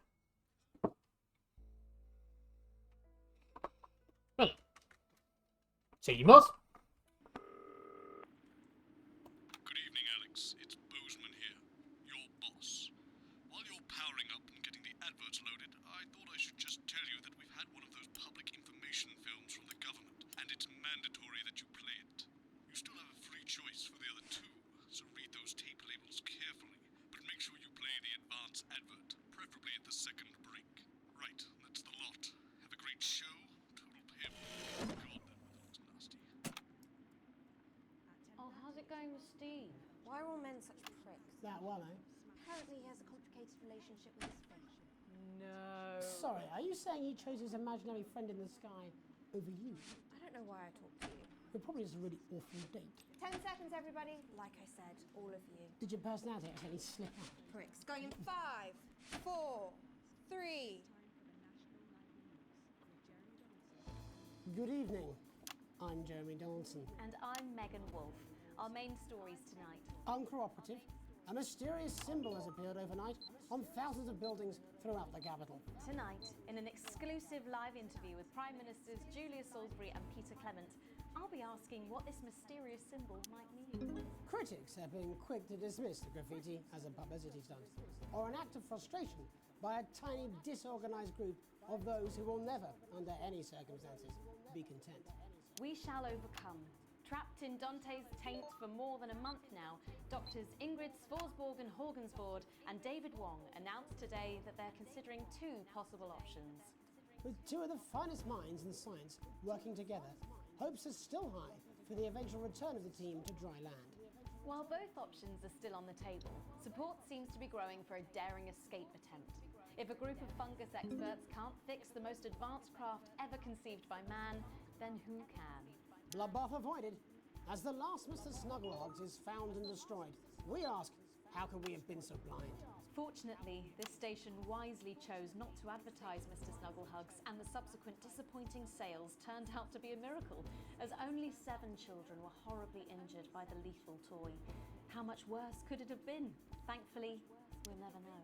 Julia Salisbury, who mobilised numerous government resources to recall the product immediately after the first blindings, said today that the new advance mark, which must be earned by all new products, would be a 100% ironclad guarantee of safety and quality.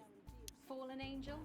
Notorious addict Johnny Hansleeve seems to have reached a new low in his battle with booze, as this recent picture reveals. Johnny's star certainly lacks its former glow these days, with public concern over his mental and physical health growing at an alarming rate. Since being banned from the national squad earlier this year after urinating on a referee during a friendly against East Grinchley, things seem to have gone from bad to worse for Hamsleeves. Is his once celebrated role model about to become the bad boy of sports? And radical ideas. In an attempt to put the Mr. Snugglehugs disaster behind them, Rimington's Fist CEO Sophia Rimington today announced a surprising new project that already has the markets raising an eyebrow.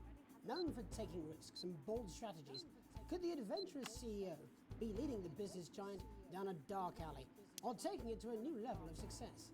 We understand the Mobile Orientation Operational Burrowing Service will be a new international travel system based around the construction of a major tunnel through the centre of the Earth. Sophia Rimington claims it will make travelling from one side of the world to the other the matter of an afternoon. Geologists are concerned about the implications of digging a hole through the planet, while flat earthers claim it should be quite easy. With that exclusive Prime Ministerial interview coming up later.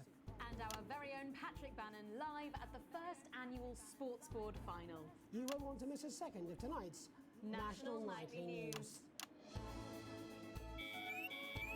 ¡Oh, coche, se vamos!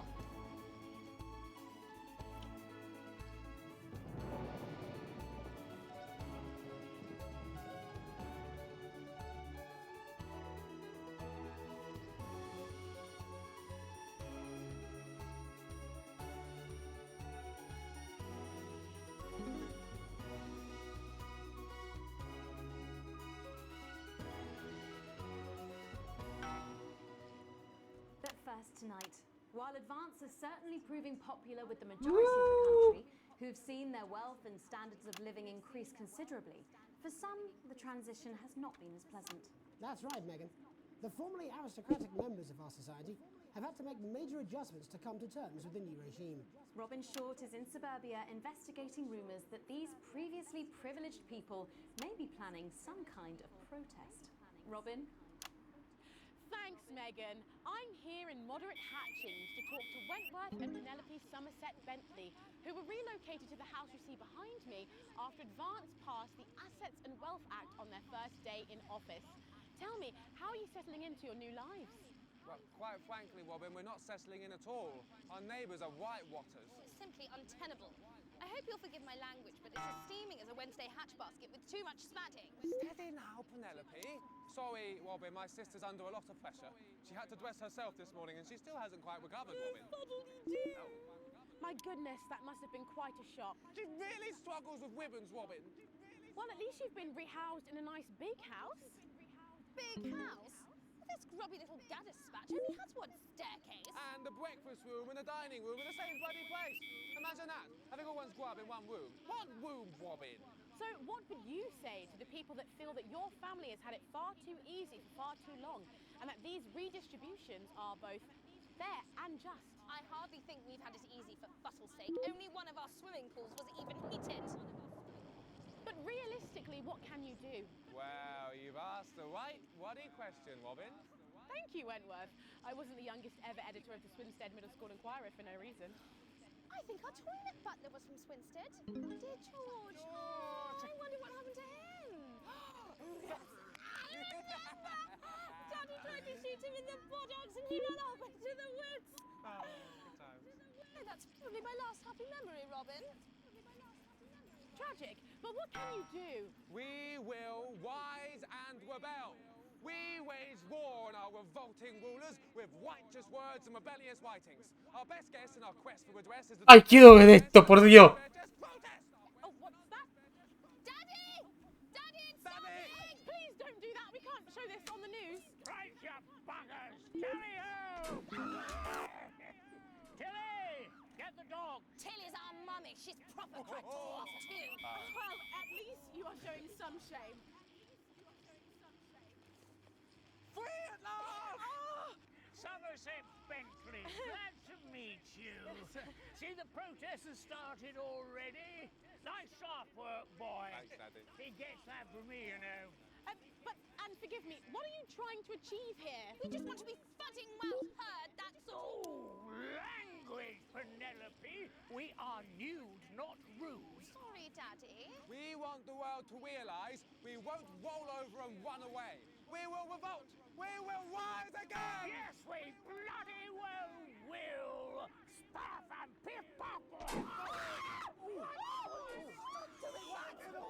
Are you okay? Daddy, how could you? Well, shut up and get your Well, Jeremy, Megan, as this embryonic protest movement takes one in the top ranks, it's back to you in the studio. I'm Robin Short, struggling surreptitiously in moderate Hatchings. Thanks, Robin. Well, that's certainly a story we want to be keeping an eye on, eh, Megan? Speak for yourself there, Jeremy, but I've seen enough shaft work to last me a lifetime. I'm sure you have. But can a naked protest movement ever really catch on? It doesn't seem like the way we do things in this country. But as I'm sure you're aware, Jeremy, this country is becoming a very different place. Yes, but seriously, who's going to run around naked in our weather? Hopefully not you, Jeremy. Yes, well, there wouldn't be enough canvas for the slogans. When we come back, our very own Patrick Bannon will be live from the Sports Board Finals. Stick around, you won't want to miss it. We'll be back after these messages. 1 minute back. Oh, sorry, I'm busting. Oh! She's funny. Yes, I know. I think it's very endearing. She wants your job. She's welcome to it. Why is it raining on my desk?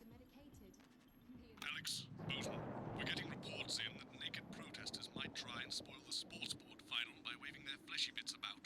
Try and make sure you don't broadcast it. It's 6 p.m. for God's sake. No one wants to see fannies on the news.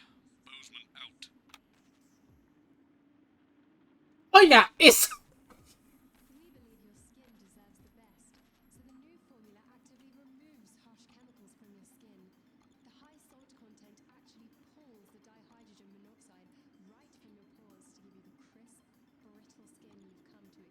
what it says. Yes, I understand that, but I always say welcome back. I think we should just keep it as it is. Well, of course you do. I've got one hack line. What's that supposed to mean? I didn't write it, Jeremy. That's all right, fine. Jenny, there's something wrong with the auto cue. 10 seconds. Oh, I just felt a drip again. Have they not fixed this? Want to see us fry? It's good for the ratings. 5, 4, 3.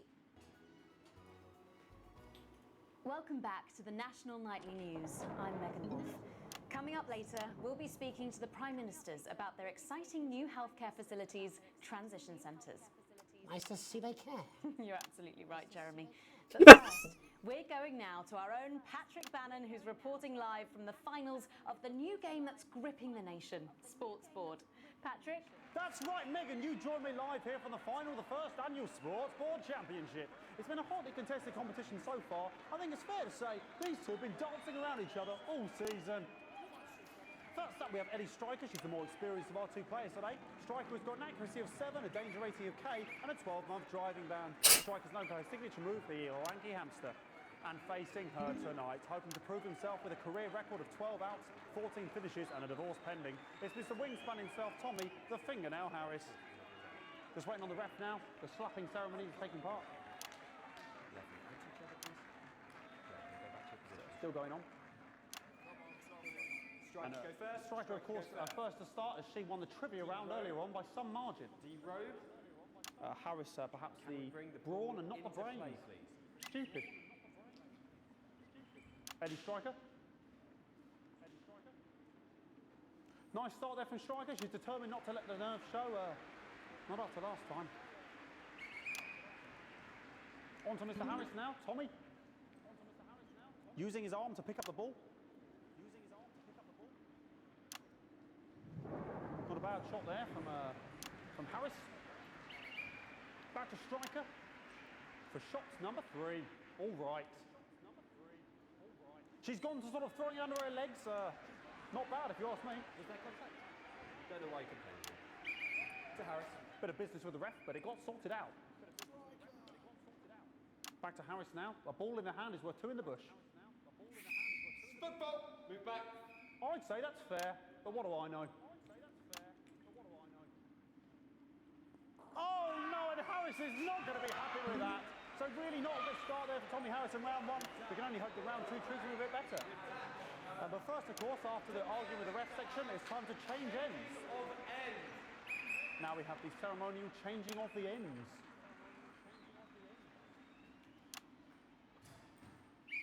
And of course, now they go back to the starting positions, as that makes sense. Striker giving it large. Second round, Double. Harris. Winter round 2 now with Harris. Okay, we seem to have some sort of streak on the pitch. Apologise if we broadcast any of that stuff. She appears to have slogans across her breasts and arse. Try and ignore all of that. Security, I'm sure we're going to take them out as soon as possible.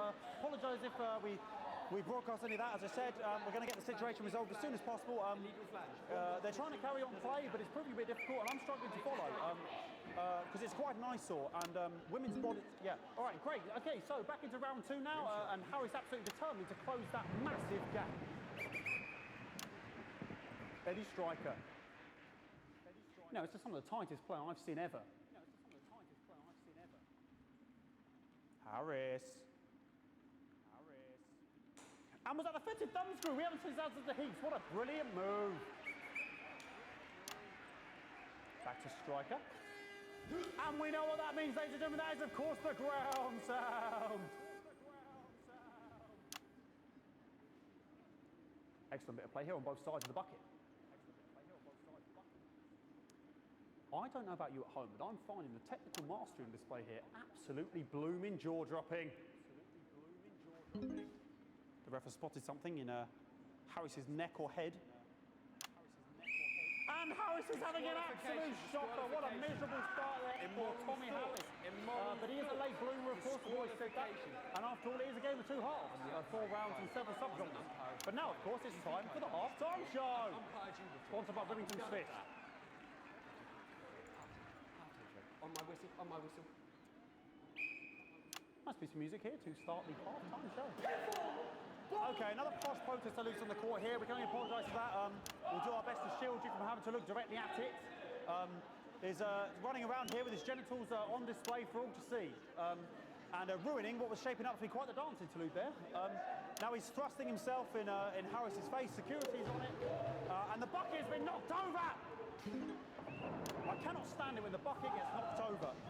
Hopefully he'll get taken out now. Genitals flying around for all to see. Really, if you ask me, not Sunday morning television. And out of there, hopefully taken away, never to be seen again. Final poses, final poses. Ball boy cannot be in the final pose.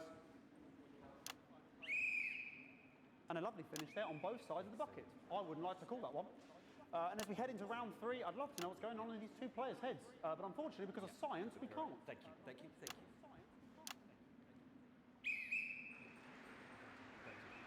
Not bad. You go first, you go first. So that ball boy's giving me the eye all day. I don't know what's going on there. Striker there, not a great start. She looks a bit flustered, I think, after all that swinging around. Back to Harris here. God, what I wouldn't give to be that ball. Am I right, ladies? Tommy Harris. And it dribbled down his arm, which is actually a really good move, because, of course, if it dribbles down his arm and goes on the floor, it's not going in the bucket. Back to striker.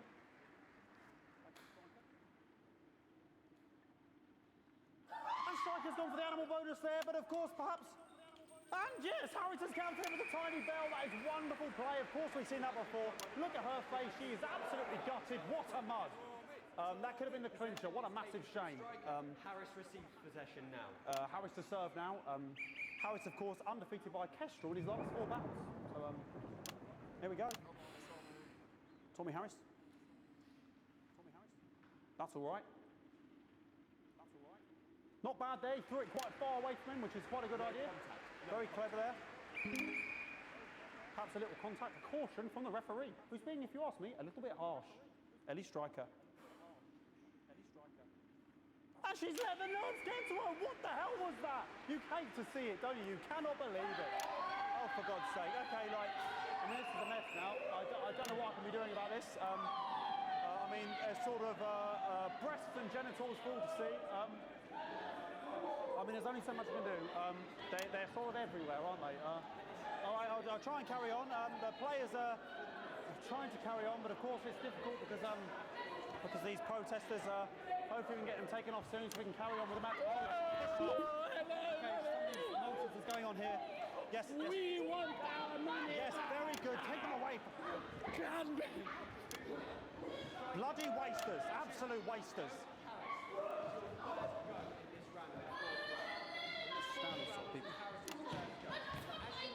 Oh, jog on! This is the mime round. It's an absolute bloody... Okay, and now we're going to go into the final round. And of course, as it's a Tuesday, the final round is a mime round. Who could believe it? Nice imaginary shot there from Harris. It really could go in there at this point. Really high-level play here from 2 absolute juggernauts of the sport. Hold. The bucket getting moved back to its proper place. About time, if you ask me. She's juggling it around from her hands. Interesting. And she's put it in her mouth like as if it was an egg. And now she's and she spat it out. She did the egg spit. So a wonderful move there, quite late on. Illegal spit. From striker. But she's in it to win it. Harris's ball. On it like a car bonnet. Tommy Harris here, having a bit of beef.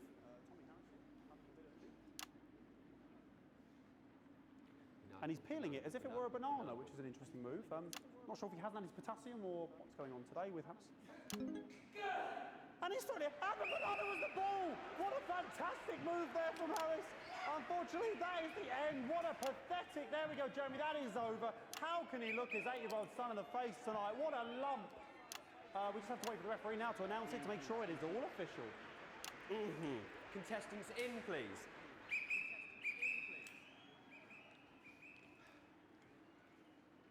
And the winner of the first annual Sports Board Championship is...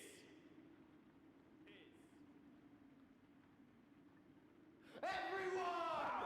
Okay, the ref has decreed once again a win for everyone, including me as my 15th win in the Sports Board Championship. I'm going to be celebrating tonight with my wife and children. Another wonderful victory for me.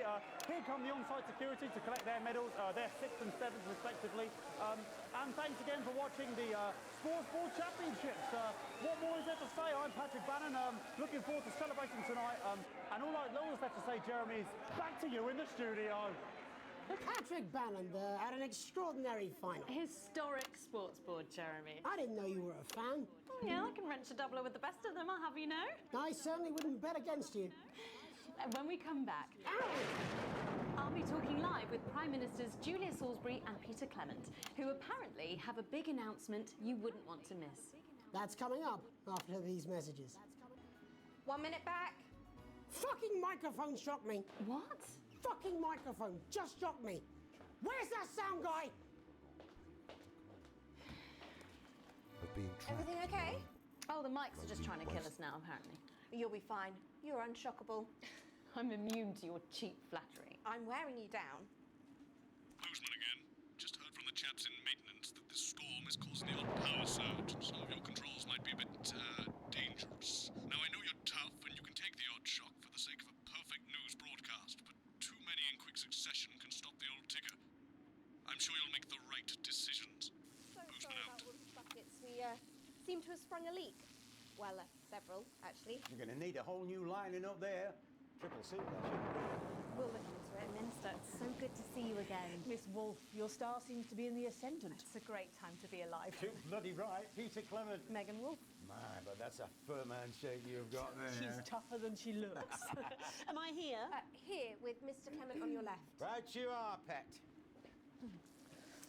And compassionately. You'll see that. 10 seconds, everybody. Absolutely. No, mine's fine.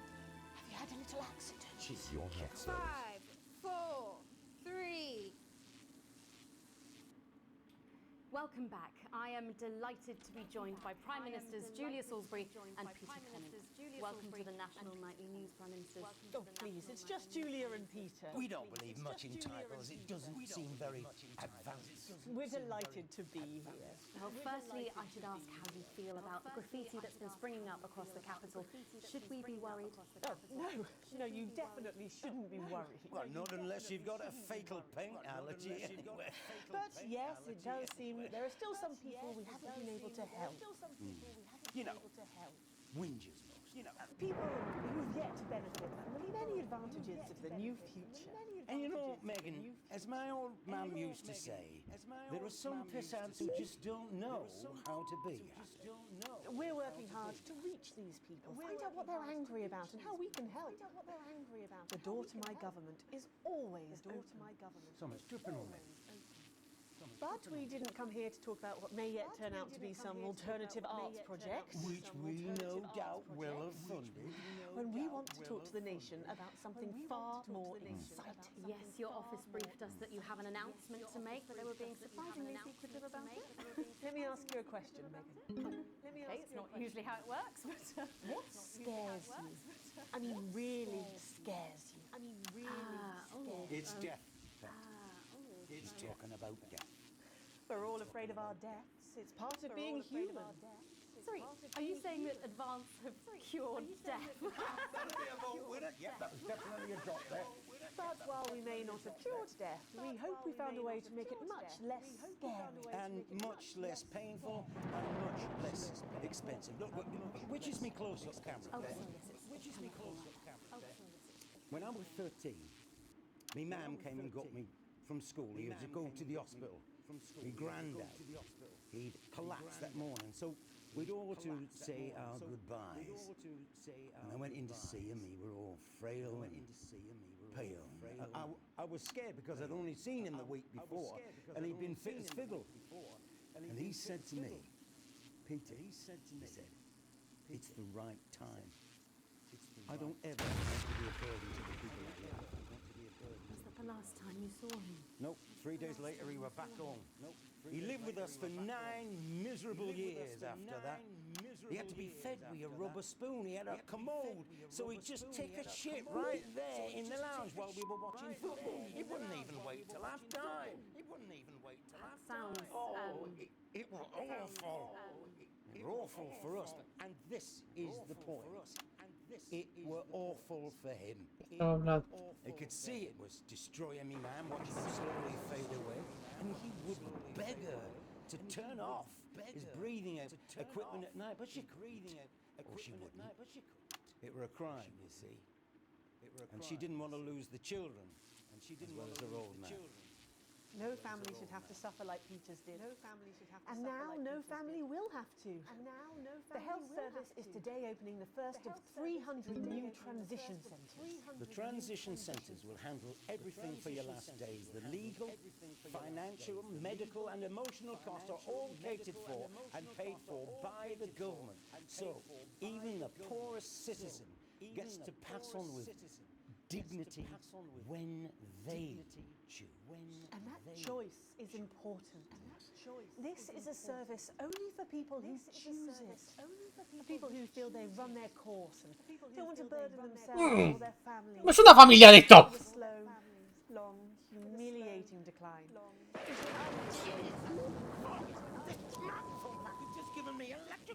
Are you okay?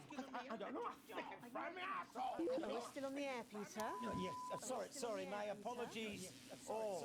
Are you not worried that this new system might be open to abuse? Yes!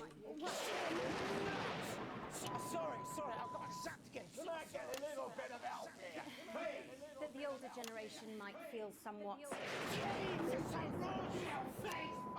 That one was massive. Right, no, this bastard's cool off. That the older generation might feel somewhat coerced.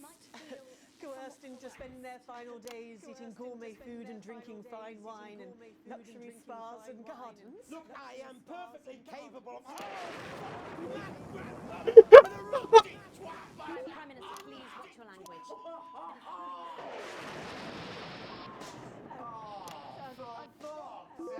Go get yourself sorted out. Right. We're launching a government information film tonight. It should tell your viewers everything they need to know. You really do move at a breathless pace. Oh, Megan, we're only getting started. And on that note, thank you both so much for being here. Jeremy, for being here. Right, yes, Oh. that's all we have time for tonight. Thank yous go out to our guests. Congratulations to all the winners at the Sports Board final. We'll see you tomorrow night at the same time. My name is Jeremy Donaldson. If you can, have a peaceful night. If you can. Good job, everybody. So they just... I don't suppose there's No! a good thing. It's my nephew, so we transitioned, but that's not the league.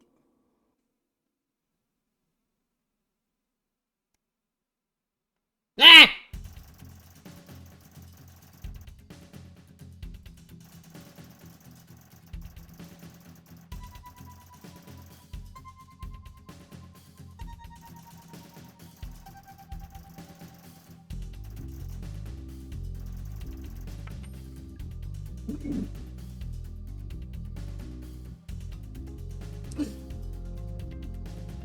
Necesito un pequeño bonus.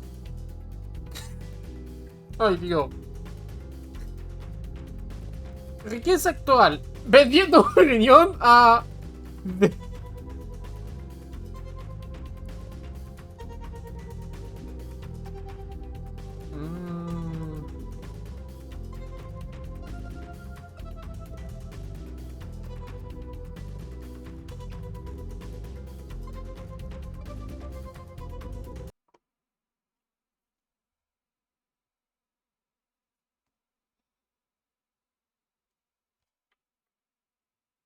With that exclusive Prime Ministerial interview coming up later. And our very own Patrick Bannon live at the first annual Sports Board final. You won't want to miss a second of tonight's National Nightly News. 30 seconds back. Did you feel that? I just felt a drip on my head. Makeup! Jenny, is it raining? Only in the city. It's bloody lovely in suburbia. It's never lovely in suburbia. That's true. It's a lie they all tell themselves because they're so bloody bored. I grew up in the suburbs. Really? I always assumed you'd grown up in the wild. Because I'm so fierce. Because I watched you eat. 10 seconds, everybody. Makeup! Only slightly creepy. We're going in 5, 4, 3. But first tonight, while Advance is certainly proving popular with the majority of the country, who've seen their wealth and standards of living increase. Would I be able to get an espresso? No, I'm looking approachable. Maybe not. Oh, that's. I mean, No, you've she's already in done the it, so it's Philippines. fine. Yep. No iron, no nothing. Brilliant. No, Thank you. no. As soon as possible, if that's cool. Thank you. Ready to go? Oh, in positions, please, folks. Privileged people may be planning some kind of protest. Robin? Thanks, Megan. I'm Te here perdí in lo moderate mejor. Hatching ¡Nah! to ¡Te talk lo to doy! Wentworth and Penelope Somerset Te Bentley, perdiste cuando... who were relocated to the house you see behind me after Advance passed the Assets and Wealth Act on their first day in office.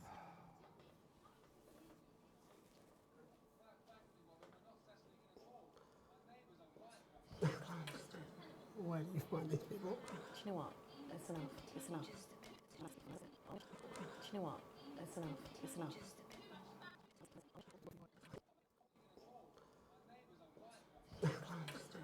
Where do you find these people? Do you know what? It's enough. It's enough. Good. Right, thanks.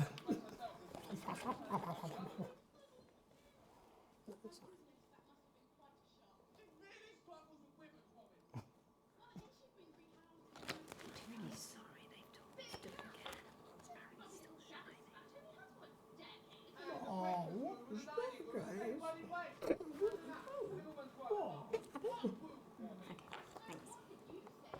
¡Ay, sí! León, te perdiste de algo maravilloso. ¿Quiero que veas esto? Después te voy a contar lo otro. O mejor no. Quiero que juegues esta mierda. Digo esta mierda. Jugar esto, boludo. En serio.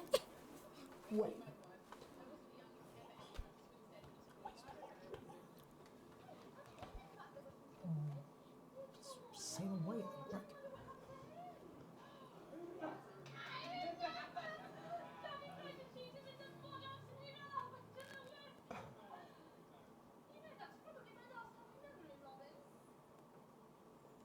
These are lovely people, aren't they?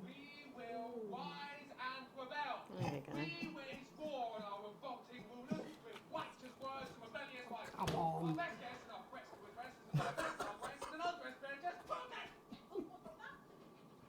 Oh, Christ, what's he doing there? Oh, shit. Is someone coming? Yeah. Oh my god.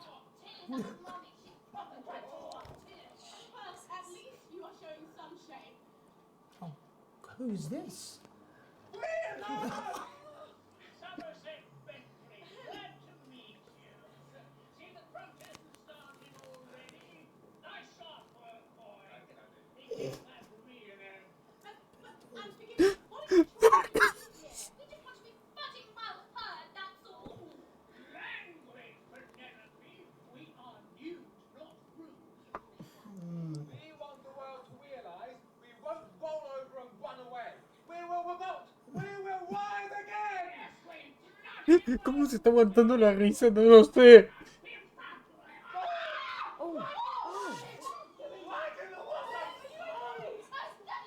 Surely we're going to come back. We're gonna come back. Jeremy, Megan, as this embryonic protest movement takes It's back here in the studio. I'm Robin Short, struggling surreptitiously in moderate hatchings.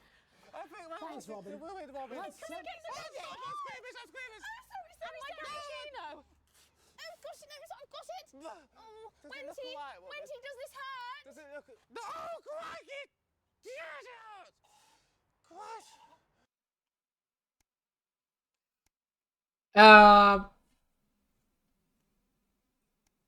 Mira. ¿Puedo mostrarte lo que pasó acá? Voy a ser cruel y voy a hacer que... O ves la repe, o compras este juego.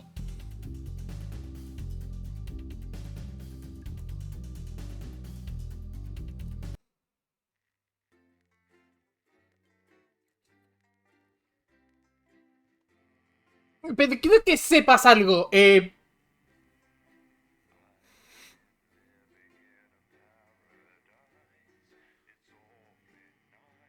¿Qué es eso? Estoy viendo el mismo. Tenía que haber puesto. ¿Dónde está la parte de la que me acuerdo? Que tenía que haber puesto el aviso. ¡Día! ¡El encierro! ¡Oh! ¡Acá frené! Alex, oh thank God you're alive. It's Jenny, the floor manager. Are you okay? Alex, Alex, you need to get it together. Look at the broadcast screen. Just look at it. That's all we've been putting out since you went down. You have to fix it, now. Look left, Alex, out the window. See? ¿Qué carajo? You're going to need a full charge to clear that many off. Hold down the big button until it's fully charged. Then release it to zap the little fuckers. Excellent, Alex. We're broadcasting again. They must have built up while you were napping. Usually it only takes a tap on the button to clear one. Look, there's a lone one climbing now. Zap it off before it starts to mess up the signal again. Great. That seems to be the last of them. For now. Right. We're about a minute out. Get the adverts loaded up. I've got to deal with my pet idiot. And Alex, keep your ears open. You'll hear them climbing up the tower. Don't let them build up. We'll be going live to the National Nightly News. But before that, let's take a look at what's coming Pendiente. This has no credibility, Jenny. on Channel 1 at 7 o'clock. No professionalism. What's wrong with this picture? It's not a mess. Everything is where it should be. It's ramshackle and characterful, and I expect you to know the difference. That's followed at 8 p.m. by a Of course Megan's place looked lovely, but I can't see it, can I? Thanks, Jenny. How's lock-in with the boyfriend going? Decided to take his chances on the wild streets, eh? Rather than endure another romantic comedy. Electric Fever Dream, starring Lawrence Blunderclatch as Helen. Jeremy, Jenny says your hair looks stupid. Yes, I can hear her. To 11:15. As she says she's not talking to you. Yes, I know, I can hear her. Shall I count us in? Make it so. Okay, 10 seconds. Break a leg, everyone. Preferably a furry one. It's the National Weather Report. 5, 4, 3. It's time to join Jeremy. No estuviste cuando pasó el primer quilombo. Esta pandemia, ¿verdad? Sí. ¿Querés contexto? De más te decir que acá frené.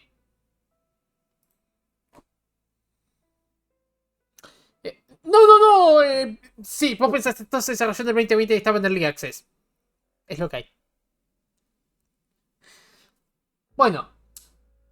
En el segundo directo, o sea, el segundo programa de noticias, había unos ositos que me dieron la posibilidad de promover. Naturalmente, había un cartel que decía, un post-it directamente que decía, che, pero no son seguros, y fue como, ¡Nah! A la mierda. Bueno, y hay unos ositos que si vos los transmitís, si vos publicitas esos ositos, mucha más gente muere. Porque bueno, la gente los compra. Por suerte si no lo transmitís, murieron menos. Bueno, ahora, estos ositos... no, pará. Esos ositos resulta que explotaron. Y ahora, como viste, son... ¿cómo se dice?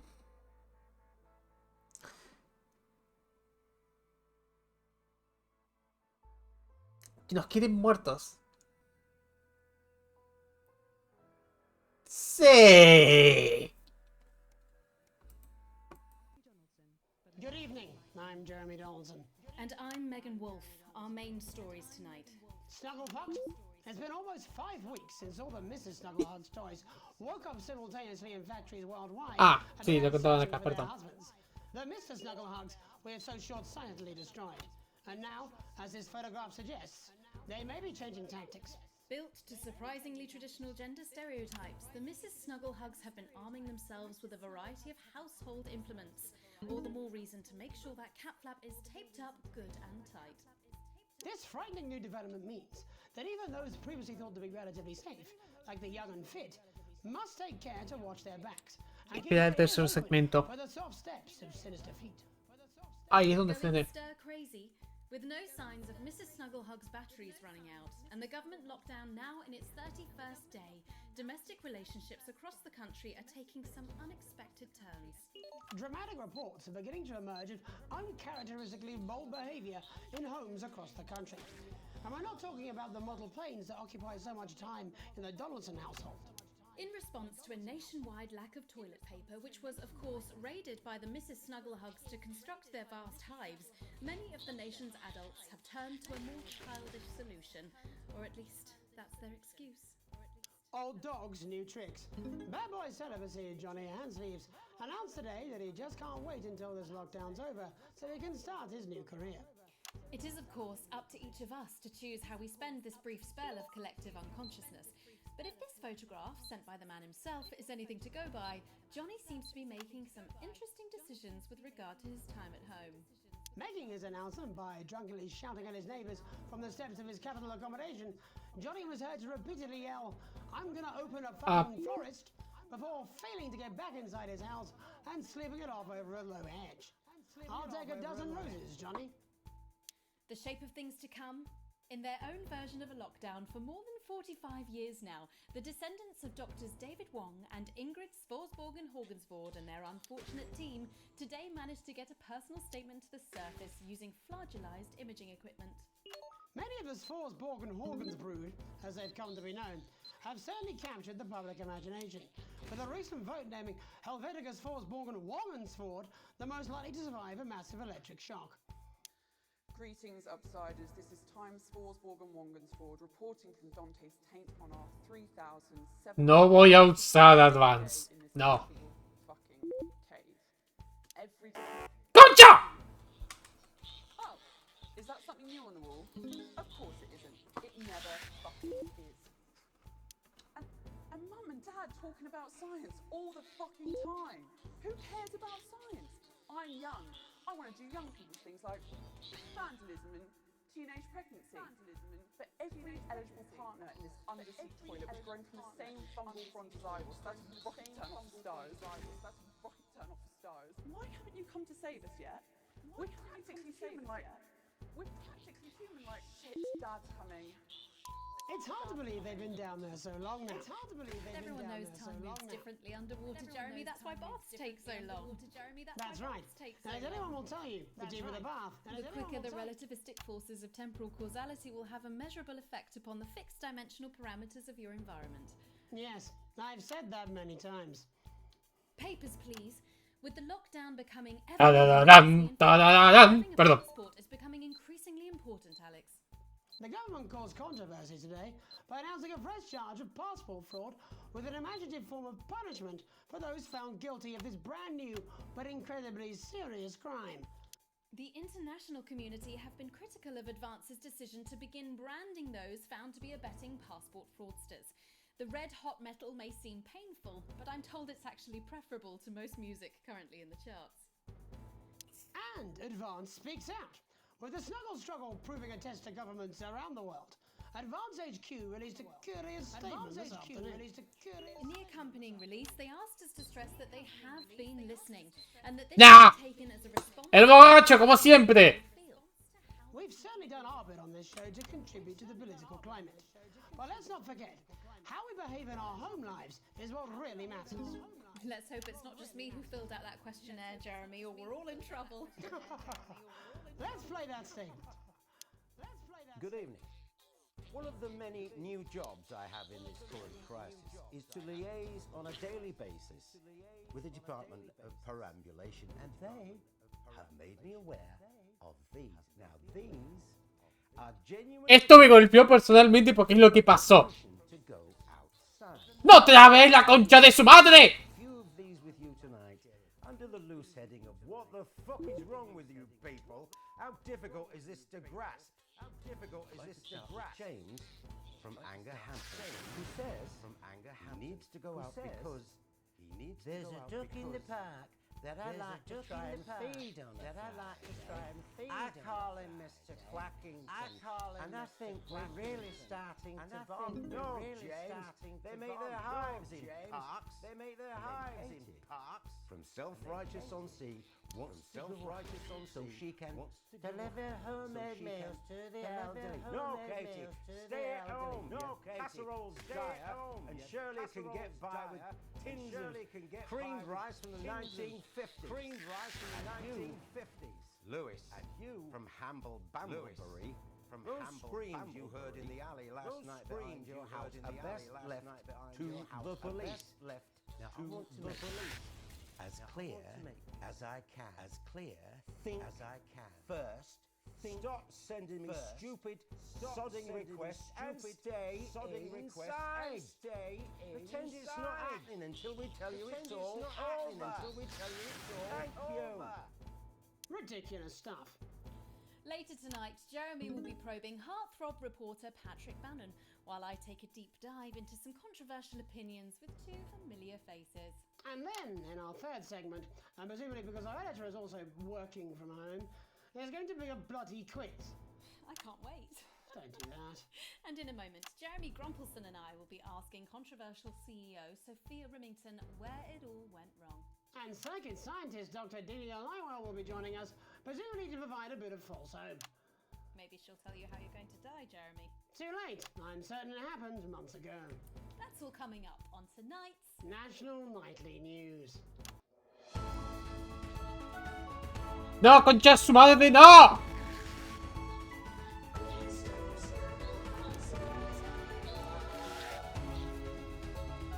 ¡Ah!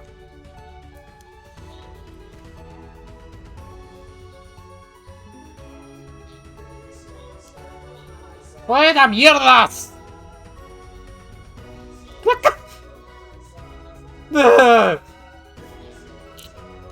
Homúnculos de mierda. First tonight, how do we get here? Concha! And most importantly, who's to blame? Joining us from her villa on the island of San Palmerino is CEO and socialite Sophia Remington. Thank you for having me, Megan. I am loving your hairdo, babe. And from her crystal healing laboratory in what I assume is a garage in Lower Uppington, Doctor, it says here, Delia Lywell. Thank you for inviting us on your show. Us? Don't. Miss Remington, your toys are rampaging across the developed world, your company is worth less than my annual salary, and your company's president recently called you a national disgrace. Have you taken your eye off the ball? Oh, honey, you're so cute when you're angry. The thing with you folks over there is you have an island mentality. You can't see the bigger picture. So, what is the bigger picture?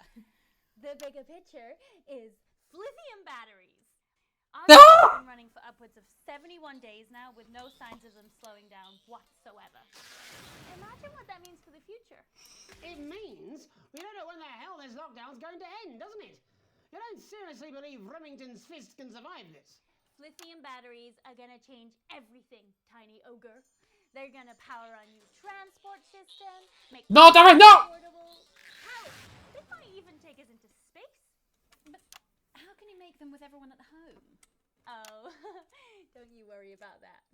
Thanks to the work of thousands of tiny hands, they're already pouring off the... Dije que esto se empezó a desarrollar de la pandemia.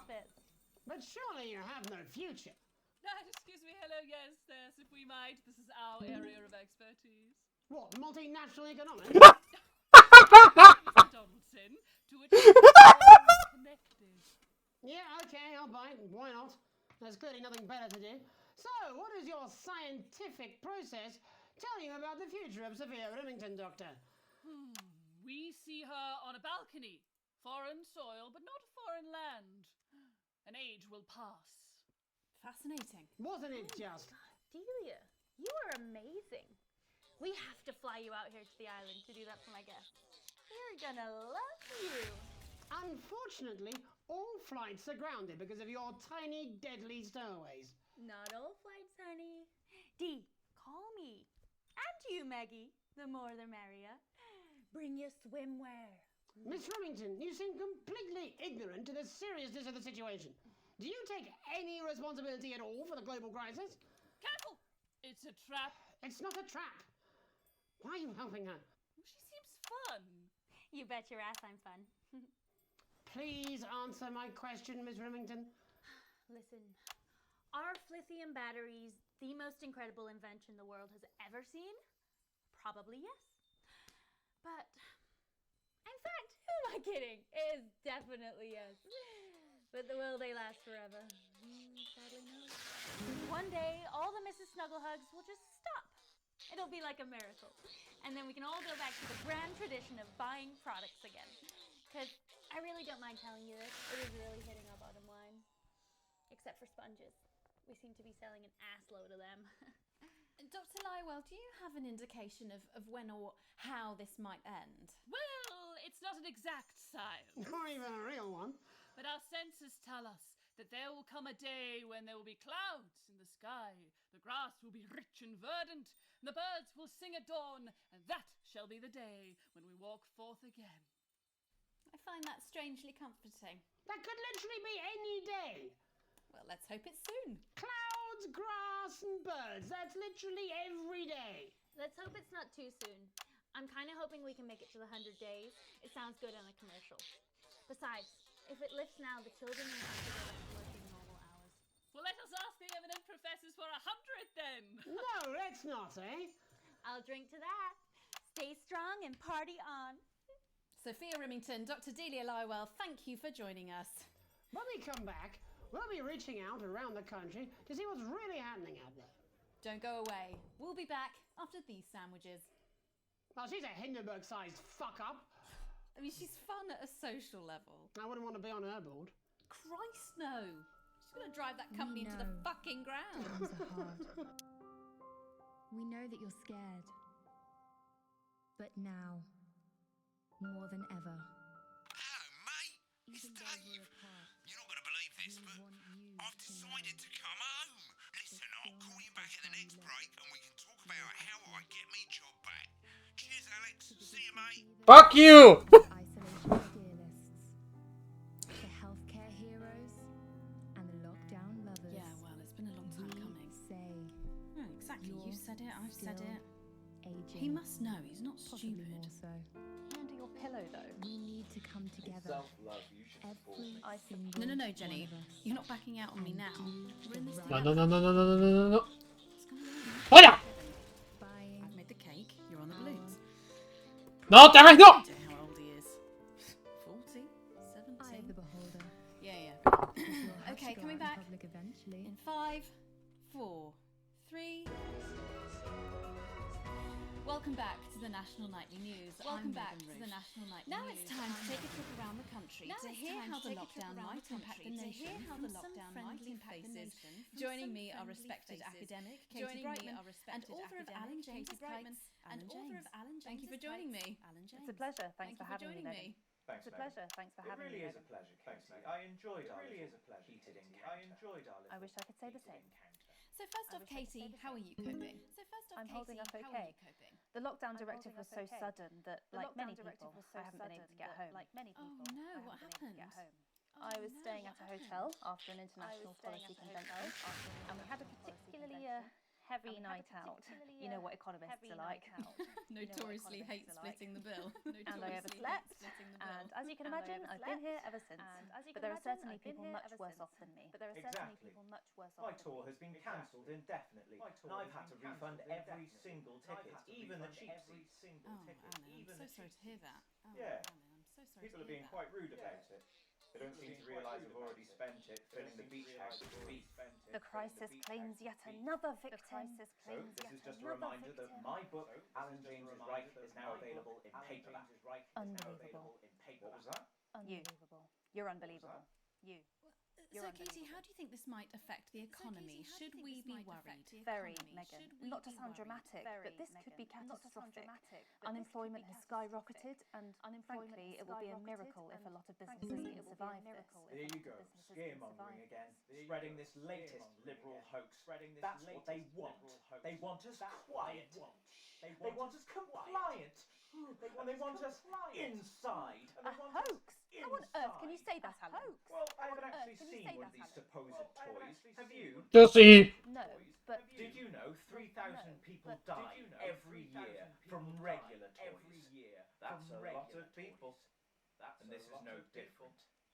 You're just as likely to be hunted down by a yo-yo or a tennis racket. He makes an excellent and persuasive point, Katie. Don't listen to her, Katie. The press are the enemy of truth. She's agreeing with you, Alan, you absolute shit. She's agreeing with you, Alan, you absolute... Alan, are you now recanting your statement that these toys aren't dangerous? People are saying they're just like normal toys, and that simply isn't true. Corrupt media lies. Katie, how do you respond to Alan's claims that Mrs. Snugglehugs might be dangerous after all? I guess I'm agreeing with him. Thank you, Katie. I appreciate your support. A lot of folks are saying this Mrs. Snugglehugs... ¡No! ¡Hijo de puta, no! Yes, right, exactly. No! No! We need huge financial support to protect our workers and our businesses. Vulnerable, and we need to repent. Exactly right, Katie. We brought it on ourselves with all our liberal indulgences like cake, health, cake. We need to act now. ¡Cállese, monos de mierda! Or to push a beloved family pet. Absolutely, Alan. If we can all successfully come together as a community and perform the ritual, hopefully we will appease the great ancient. Katie, could it be any worse?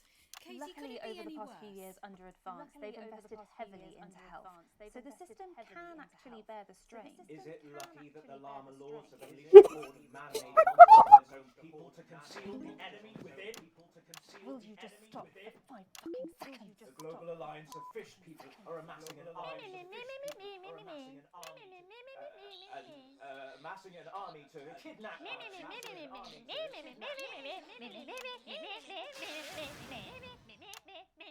That's you.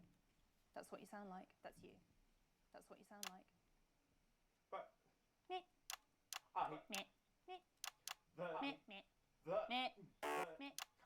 don't sound like that. Yes, you do. You do, Alan. You do sound like that. And that's why no one wants to be your friend.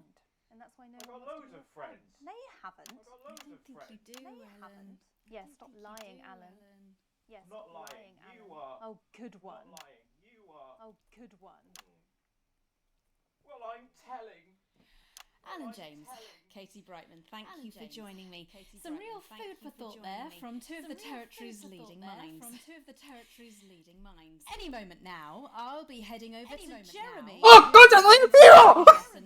To the minute report of the status of the nation. Over to you, Jeremy. Thank you for what I'm sure was a reasonable debate which really contributed to the national conversation. Next, out on the streets, someone who's always... Hello, Jeremy. Yes, hello, I'm here. Lovely. Apologies at broadcast today. Couldn't find any cameramen or women brave enough to come and join me, so I'm out here on my own. Right, and can you tell us what it's like out there? As you can see behind me, the streets are currently completely deserted. So my question, Jeremy, is just how long? I mean, could there be danger lurking just around the corner, waiting to end the fledgling career of this young, promising journalist before his full potential is even realised? Will he die, underappreciated by management, and frankly, if you ask me, very, very much underpaid? I don't think there's any danger of that, Patrick. What's that on your jacket there? What's that on your jacket there? What I've done here is made a snuggle-proof jacket, Jeremy. The network didn't bother sending me any PPE, so I've been forced to improvise. In fact, showing the sort of resourcefulness that would make me an ideal candidate for, I don't know, for example, an anchor position starting whenever they'd like. From your point of view, Patrick, just how safe are our streets? Not safe at all, Jeremy, not safe at all. I'd recommend people staying inside, following government advice and not putting themselves at any risk at all. Unless, of course, like me, it's for groundbreaking journalism reasons. Mm-hmm. And just where are you, Patrick? I'm in the street, on the street. Which street? I think I'm struggling to hear you, actually, Jeremy, there. Which street? Which street are you on? Oh, which street am I on? Oh, God. I'm just looking for a sign. There it is. I'm on Bannon Avenue. Bannon Avenue? Yep. Bannon Avenue. Yeah, no, I can hear you fine. Yep, I'm on Bannon Avenue on the sign, it says there. Like Patrick Bannon? Oh, yeah, that's That is like, that's strange. That's a weird sign. I don't know what's going on there. Where are you really? I'm on Bannon. Alright, fine. I'm not on Bannon Avenue. I'm at home, to be honest. Alright, fine. Well, I'm in my bathroom technically, but you know, I couldn't face it, to be honest, mate. It's you know, it's terrible out there. I don't want to go outside. They're everywhere. I'm sorry for lying. We don't expect any less of you, Patrick. Can you hear that sound? What the hell's that? I can, yes. I'm no expert, Patrick, but it sounds unmistakably like a tiny fist tapping on your door there. Oh, fuck, it does. Oh, fuck, Jeremy, shit, no! Oh, bollocks, right. Perhaps there's a small queue of tiny fists, each wielding a different gendered household implement, ready to bash in the heads of lying little roving reporters. You're lying, aren't you? Oh, shit. Okay, fucking listen to me, you bastards. If you're out there, listen to me, you just... Piss off, you little fucking snuggle fuck. Piss off, you little... too talented to die. Oh, too talented to die. Oh, no. What the... Okay, it's fine. It's okay. Oh, God, it's fine. Oh, God. Don't worry, Patrick. I'd say you've got a few seconds before they break their way in there. Nope.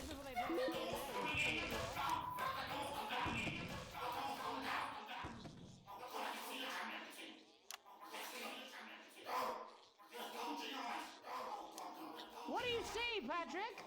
What do you see, Patrick?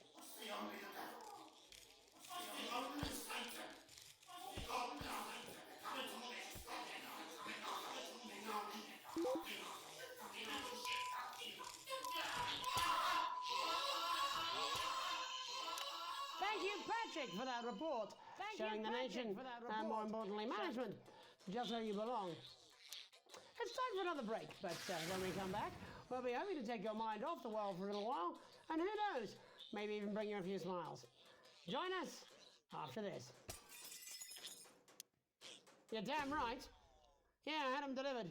Yes, to Bannon Avenue.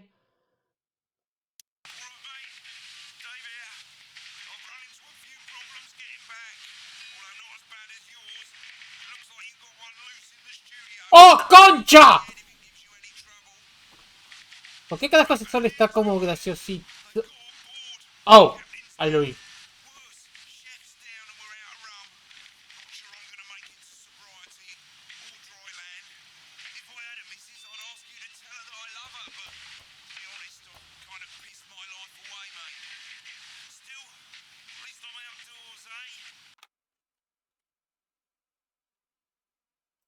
Electric current of increasing voltage directly through your ¿Qué? body until you lose consciousness. Don't miss this shocking offer. It really is the frying of a lifetime. No, I'm not. Roll I'm the not dice with your going to. teacher now, and we'll send you this I card don't from have HR to. absolutely free. That's right. No, you're being a free. child. Occupational I'm not. hazards, the only regular I'm not. threat to your health that is both I'm not. immediate and ever present. No, no. 5, 4, 3. Welcome back to the National Nightly. Well, welcome back anyway. We know isolation isn't easy, so finally tonight we have something a bit different for you. Even though some people felt it's not our job to entertain the public with absolute nonsense, other, more important people overruled those people. So it's time to find out who will National Nightly win and who will National Nightly lose. National Nightly, National Nightly, National Nightly lose. So, how do we play? Well, joining me is a man who knows all about playing. It's Tommy Harris. Hello, Tommy.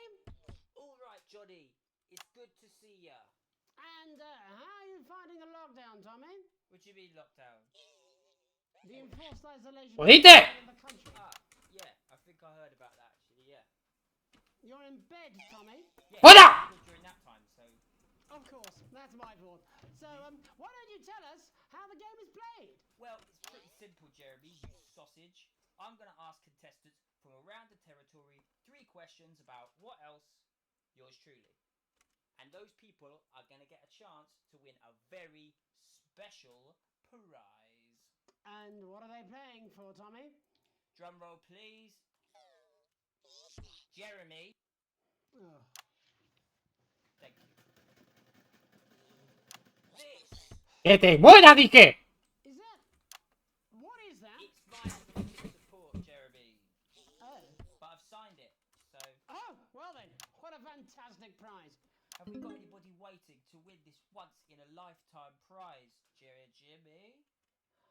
I believe we have Angie on the line. How do you feel about winning this man's old pants, Angie? I've never been so excited, Jeremy.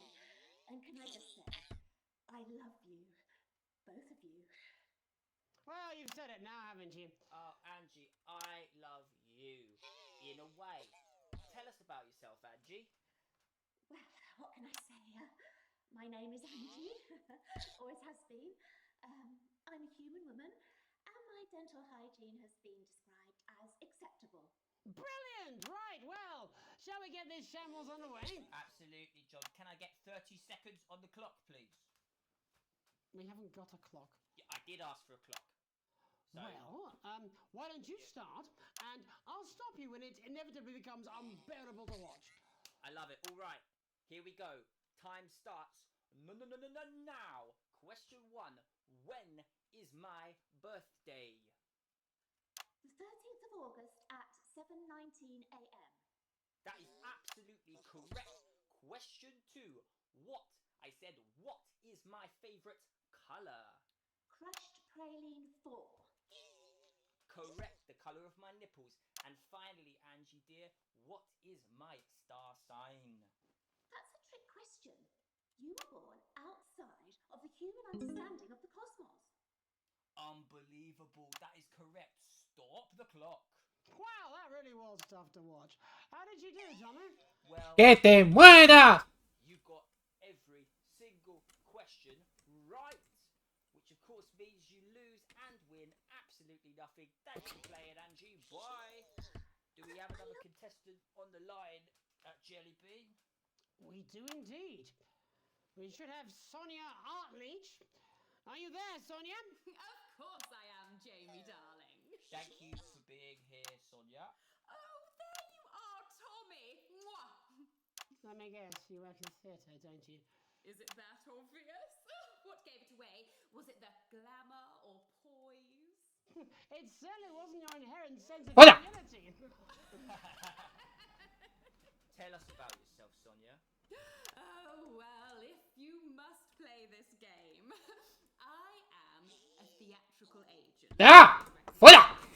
¡Mierda! Beefman, Samuel Coffee Cup, and Jodie Carpetburn, amongst others. And how's the lockdown affected you, Sonia? Well, they may have closed the theatres, shut the studios, and boarded the cinemas, but they won't get me that easily. How are you managing without any work? Due to a savvy clause in all of my artist contracts, I am able to claim my 15% from their unemployment benefit. Wow, that certainly is sharp. Standard stuff. ¡Reloj de mierda, baja más rápido! Where are you speaking to us from? Well, I work from home. Costs down. And who's this? Oh, well, you know, when they gave the order, I was actually mid-meeting with a client, so we've been isolated together. No fucking way! What the fucking fuck? Is that Tommy Harris? I'm a huge fan. Can I just tell you how bloody brilliant you are? Actually, Jeff, we're about to play a game, aren't we, Tommy? We got time.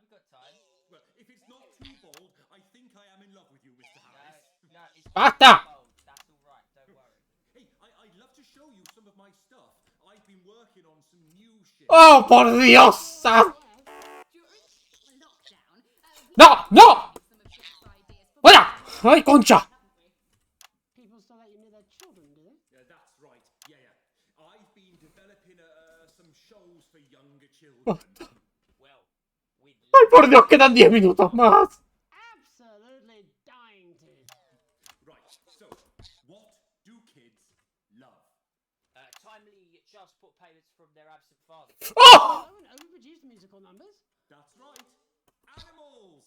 So, I'm trying to address the things that kids need to know, but through a medium that they'll understand. Do you understand? I think, yes. I think so, yes. Jeff's one of my best clients, aren't you? I am. Yeah. So, the first one we've been working on is called The King ¿Por qué hay un puto solo sonriéndome? It's about a lion who's having problems with his interest rates. I see. Does he have a broker? He does. Yes. He's a porcupine. How did you know that? Well, your work is universal, darling. It speaks to people. ¡Que te calles! Oh, yes, right. This one is much better. So, this one tells the tale of Mr. Bear. Now, Mr. Bear is a very Ah, me rompió el vídeo, por eso están entrando. bears don't think that it'll amount to much, and they tell him that his plays are lazy and derivative. ¡No, fuera! ¡Que fuera, dije! Picture this. He's at his lowest ebb. The trees are closing in. He can't even face his salmon, can he? But then he meets someone that will change his life forever. This is fucking gripping. That's right. He meets a wise old ¡No puedo! ¡Este país no me deja tener armas! says, "No, Mr. Bear, don't be sad. You're not like all the other bears. You have this Aparte competía todo el equipo y me caberían caro. Such fucking dreams. I think I love you, Jeff. And what you need to do, Mr. Bear, says the octopus, probably doing an 8-armed gesture or something. What you need to do to find happiness in this crazy old forest is you need Por favor, me lo... realistic goals." It's called Mr. Bear Lowers His Expectations. Wow, you really have taken yourself to new depths. And what do you want children to take away from this? Oh, fuck shit, fuck. What? I said a more realistic worldview. Are you all right, Jamboree? It's Jeffrey. My name is Jeffrey Donington. No, stop. How does it end? We need to know how it ends. Well, all the animals learn a thing or two about inevitable mediocrity. And Mr. Bear settles down near... ¡Puedo volar ahora! Stops trying to make his band happen, and he goes into bear telemarketing. Yo conozco papá. Maths teacher. Oh, and we end... We end on a big musical number. ¡No es el único! It's very repetitive, so it's catchy but not too challenging. Eso es lo que más me jode. ¡Ay, puta! Yeah, you know, I might be able to... Hang on, can we get Angie back? Why not? The more the merrier, as they say at orgies.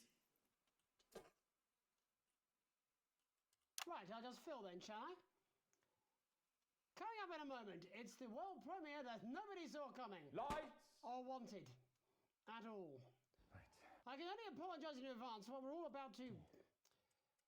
endure. You turn this shitting thing... Well, there's all sorts of creatures down on Dangly Doodle Farm. Like wise old Mr. Octopus with way too many arms. There's Mr. Pig and Mr. Cat. They're always in good moods. But that's 'cause they don't know they'll soon be sliced up into food. Mr. Bear, what's that over there? That's where your hopes go to turn into despair. Mr. Bear, what's that over there? That's where your dreams go to die. Mr. Raccoon wants to go to the moon. He'll end up as a bus driver soon. Mr. Porcupine thinks he'll read the news at 9. He'll end up as a janitor who stinks of turpentine. Mr. Tiny Mouse thought he'd own a massive house. Ended up in a bedsit where he can't control the louse. Mr. Horse thought he'd go into professional sports. Now he's an alcoholic and he's on his third divorce. Mr. Bear, what's that over there? That's the place your life becomes an endless questionnaire. Mr. Bear, what's that over there? That's where your hopes go to die. Lower your expectations.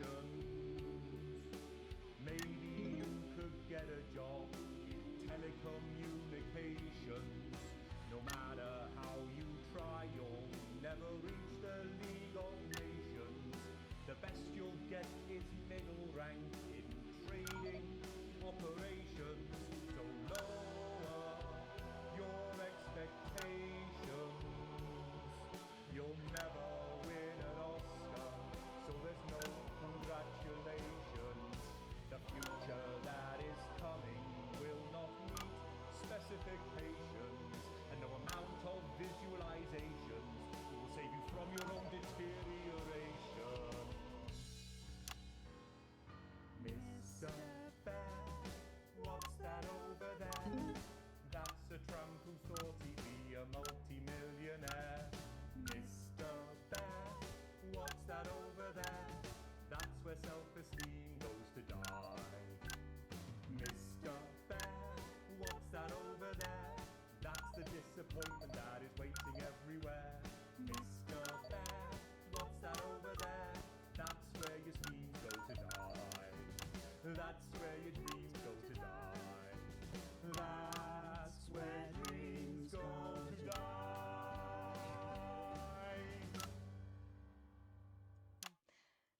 Well, I'm sure we'll all still No! on that tomorrow morning. That's it from us for tonight. Many thanks to all our guests. I look forward to seeing them all again. Eventually. But before we go, Alex, I wondered if I might have a word. You see, I've had my eye on you, friend, and I've got to say I'm not liking what I'm seeing. You keep letting me down, chum. Playing it safe. Making the dull, boring choices. Failing to assert yourself. No one likes a pushover, Alex. You know that. And frankly, chum, you're acting like a bit of a wimp. Alex, will you give away your passport so my super rich sibling can abandon us all? Sure. Here it is. Pathetic. Can I have the money we need for food so I can go around the continent on a jolly? Sure, Susie. We can always eat your grandma when we run out of food. Wouldn't it have felt better to take charge? Aren't you tempted to just lay down the law? You know what's hot, Alex? Other than me, obviously. Confidence. Power. Control. We're all drawn to it like rats to the piper. Don't you care where your son goes at night? You will when you find out. Look, far be it from me to try and lead you down the dark pathway, although sort of is my whole Puedo volar ahora, por favor. But imagine, just for a moment, that none of this was real. It was just some stupid game where you could just do it all over again if it all went wrong. Imagine if Sam and Charlie and Susie were just characters. Wow. Think of all the fun you could have. Just being bad, you know. For the hell of it. My name's Megan Wolf. Have an evil night. Ugh. Jen? I'm just gonna go smoko. Okay, can you get Bozeman on the phone? Babe, I don't care if this is a dream, a bad trip, or a shock-induced coma. I did not sign up to be dressed like a slag, doshing out wristies for a 20. Alright, I'm a professional news anchor. Not a fucking bogan. It's bad enough that he makes me do that unconvincing accent the whole time. I mean, look at this. My skirt's so short you can see my Jew. Alex, wake up! Why don't you wake up? Wake up, Alex! Alex! Wake up! Wake up! ¡Ah!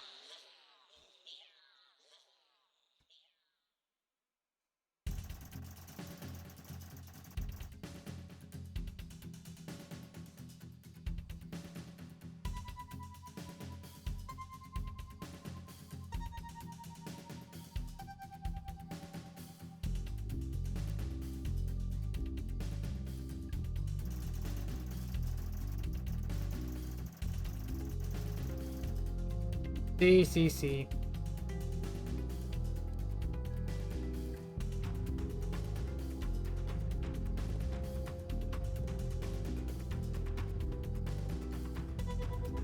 Mal, ¿no? Hazme acordar.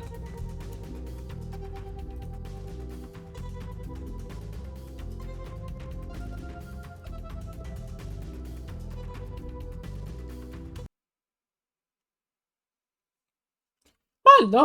Me dio como que creo que ya tengo lo que me faltaba. Ay, la cosa. Ridiculous stuff. Later tonight, Jeremy will be probing heartthrob reporter Patrick Bannon, while I take a deep dive into some controversial... This has no credibility, Jenny. No professionalism, It's not a mess. Everything is where it should be. It's ramshackle and characterful, and I expect you...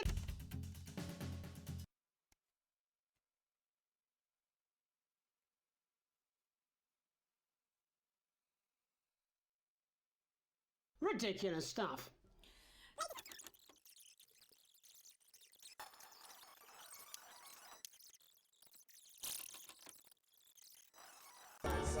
Back. I'll count us down. Where In is 5, she? 4, 3.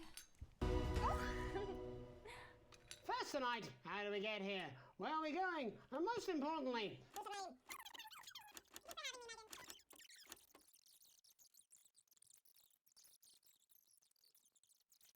National economics?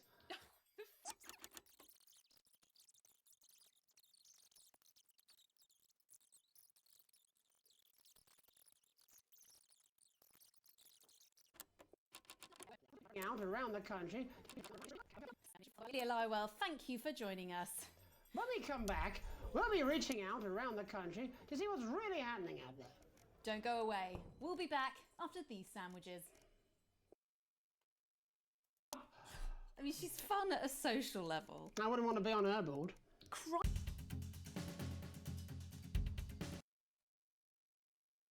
Son estos pendejos que hacen estos juegos. Estos lo hicieron... Bueno, los desarrolladores se llaman Not Games. No, en serio, se llaman así.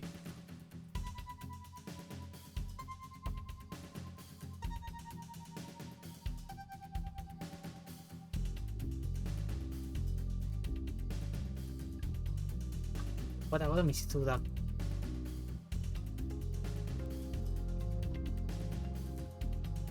Ya te digo.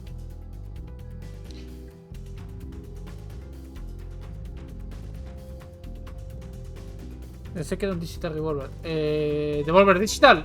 Nah. Esto lo publicó Tiny Bill.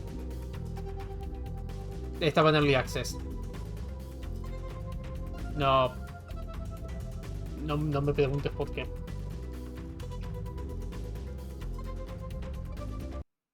National Livelihood.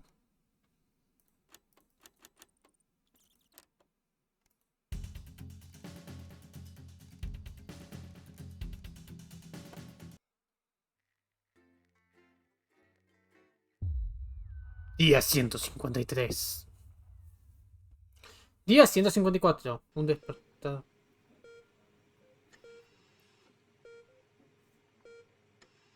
Todo por eso que... ¡Tenés que jugarlo! El sonido rítmico del monitor del corazón trae nuevamente... Dice, abriendo los ojos, te has saludado por un semicírculo de caras asustadas. Tu familia a tu lado. Una vista familiar hacia una de tus nuevas realidades. Parpadeas un par de veces para darte el sueño de los ojos y traer todos en el centro. Le tienes una mano gentil por segundo. Sam, al lado tuyo como siempre. Su expresión mira, es más afeccionada que nunca. Sabíamos que ibas a estar bien, nunca lo dudé. Y si tengo en algún momento que ver a ese postman, agarrar su mano. Traductor. Tiene, yo soy el pelotudo que me gusta traducirlo para practicar un poco. Es lo que hay. Las niñas preocupadas de eso. Dios sabe cuánto tiempo estuvieron ansiosos sin saber. Sin que lo veas, estuvieran. Con una última sonrisa entre ellos, miras a Emilia. Justo como sentís la esencia de Susie, te das cuenta que Charlie está dando dedos, gravemente pidiéndose eso. Bueno. Todo son que... Es que sí. No, boludo, a ver, esto estaba en early. Esto estaba en early. Ya tiene la versión 2.0. Hace rato. Tiene 2 expansiones más que van a sacar. Yo no tengo la expansión que tiene ni la voy a comprar. Porque te jodan. Pero entonces están en 1.0 y todo. Pero sí, a ver, boludo. Vos creo que lo resumiste bastante bien. Es Paper Please, pero manejando televisores. Y más humor. Tan pronto como lo mirás, ves que Charlie está un poco tenso con una... Así que definitivamente estás bien, ¿no? Claro que sí, viejo. No hay nada de qué preocuparse. Charlie te mide. Una de esas sonrisas infecciosas que se esparcen en el cuarto. Siempre es bueno tenerlo a tu lado. Tu sonrisa se da. Mirando. A pesar de tus mejores esfuerzos, no estuvo bien últimamente. ¿Estás bien, mamá? Tu mamá empieza macabamente a choquear. Se mira alrededor si se da cuenta. Y está agradecida de ver el incrementablemente raro reconocimiento en sus ojos. Sí, sí, está todo bien. ¿Cómo te sentís? Su sonrisa. Sonríe cálidamente. Pero antes que pueda responder, un doctor sale y sale el 14 afuera. Te pregunta a vos cómo te sentís por la 100ª vez. ¿Cómo te sentís? Supuestamente bien, considerando todo. ¡Excelente! No hay daño. No hay signos de daño verdadero, son un poco de shock del microsistema. Perdona el golpe. No que recomendamos que hagas algo así otra vez, claramente. Te pon días de descanso en casa, se sentirá justo como la lluvia. Se da vuelta para la puerta, pero frena en la puerta. Ah, y el cuarto y el cuidado.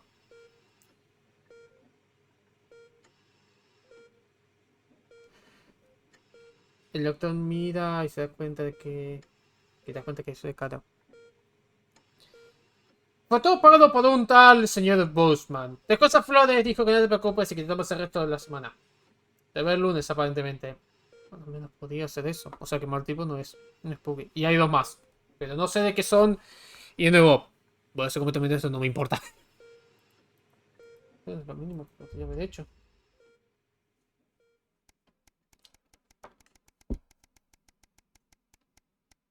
Día 180. Sí, eso lo dije. Un peso que he cargado.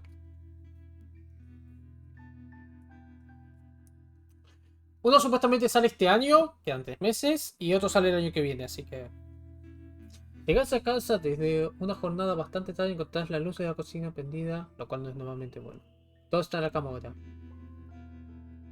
Suavemente abriendo la puerta de la cocina, pesas en la mesa. Impuestos y papeles puestos enfrente de ellos, con lo que parece un segundo paquete de bizcochos. Te dan un beso rápido mientras sientas al lado de ellos. Dan frunce y mira. Cielo, estoy viendo estos números otra vez.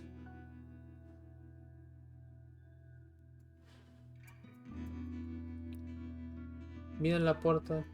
Ahora cubierto en el cuarto. Metido en el cuarto de tu mamá. Estamos haciendo lo mejor. Pero creo que Cassandra necesita una enfermera para que la cuide. De repente. Todos los números son precios. Estoy mirando los números toda la noche. No hay forma de que podamos pagarlo. No. Perdón. Sam se para y te... Pero todo lo que pasé es pensar en tu mamá. ¿Y cómo no puedes ofrecerte pagarle? ¿Y cómo me puedo ayudarla? ¿Qué pensaría tu papá ahora? Es esta la utopía que Advance prometió. ¿Y que vos te morfaste porque pensaste que iba a pasar? Ay, mi cielo. Y ahora sí sabremos cómo termina esto, ¿no? Mañana tenés que seguir los pibes. Y después armar un en el centro de transición. ¿Qué otra cosa podrías haber hecho? ¿Haber vendido a mi familia?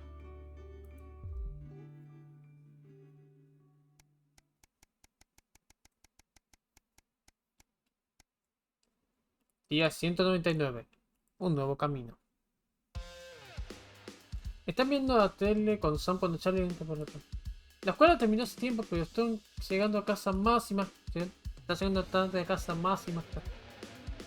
Ambos dormidos y terminan su capítulo de Yo, los Dalmatian y yo. Vale, una sesión. Después de que termina, le dice buenas noches a Sam. Tuviste un principio bastante temprano en la mañana. En la cima de las escaleras, en el cambio de cama, ves un nuevo póster en la puerta de Charlie. Es casero, pero la imagen es distinta. Un puño, aparentemente en un spray naranja. en un fondo negro. El bien conocido símbolo de negro. Parece que esos son los amigos. Parece que sus amigos son. Gente. 201. Una carta a casa. Sam está con trabajo la noche y Charlie está quedando en un amigo. La casa es tuya. Ordenás algo para traer, un par de tragos y decidís relajarte enfrente del tele. No hay una gran selección esta noche, pero hay algo para ver. Comedia. Otro tipo de reír, comedia. Sam no está acá, pero puedes ver una película de horror sin ellos. Creo que es apagar el cerebro. Acción fin tomar. Sam no es una fan de dramas históricos, así que haces lo mejor posible. Se puede. Dramas históricos.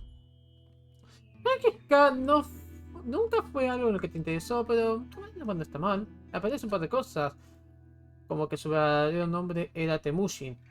Y lo hubiese sabido. Cuando termina, mueves los canales para ver si hay algo más, pero un brillo bajo la mesa de café te distrae. Alcanzar para tapar el dispositivo misterioso, recordando la nota que te dijo. ¡Qué cielo! Charlie perdió el regalo de Susie. ¿Te importaría mirarlo esta noche? ¿Buscarlo esta noche?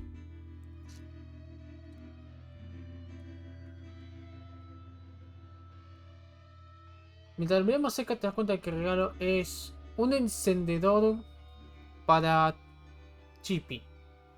Dice que el sobrenombre es siempre Charlie todavía la tira cada vez que ella lo dice. No creo que Sam apruebe esto. La nota de Susie explica: X-Tan tiene una gran tradición de glorificar el arte de empezar fuegos. Pensé que te gustaría.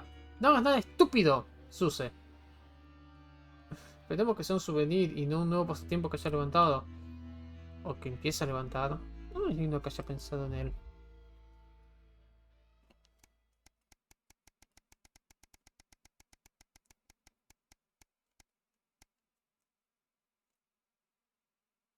Día 232.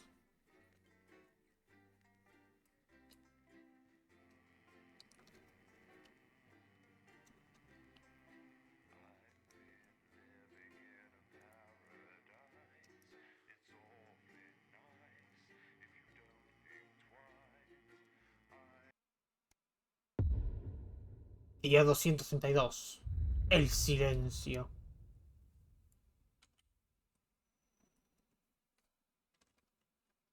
Nada acá.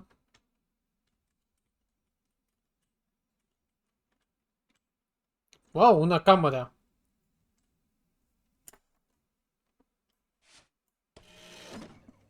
Ah, claro. I mean it, Kath. Solo. Stay where you are, Kath. Jenny? Oh, concha. Decision, Jeremy. All yours. It'll be all right. I'll talk to Buxton. Oh, good. You can tell him I'll return his wife's casserole dish at our dinner next week. No me he escuchado. ¡Ay, me olvidé! Va, podemos verlo después. Perdón. Me reolvidé. Me había olvidado del sándwich. Me había recontra olvidado del sándwich. ¡El hijo de puta se levanta!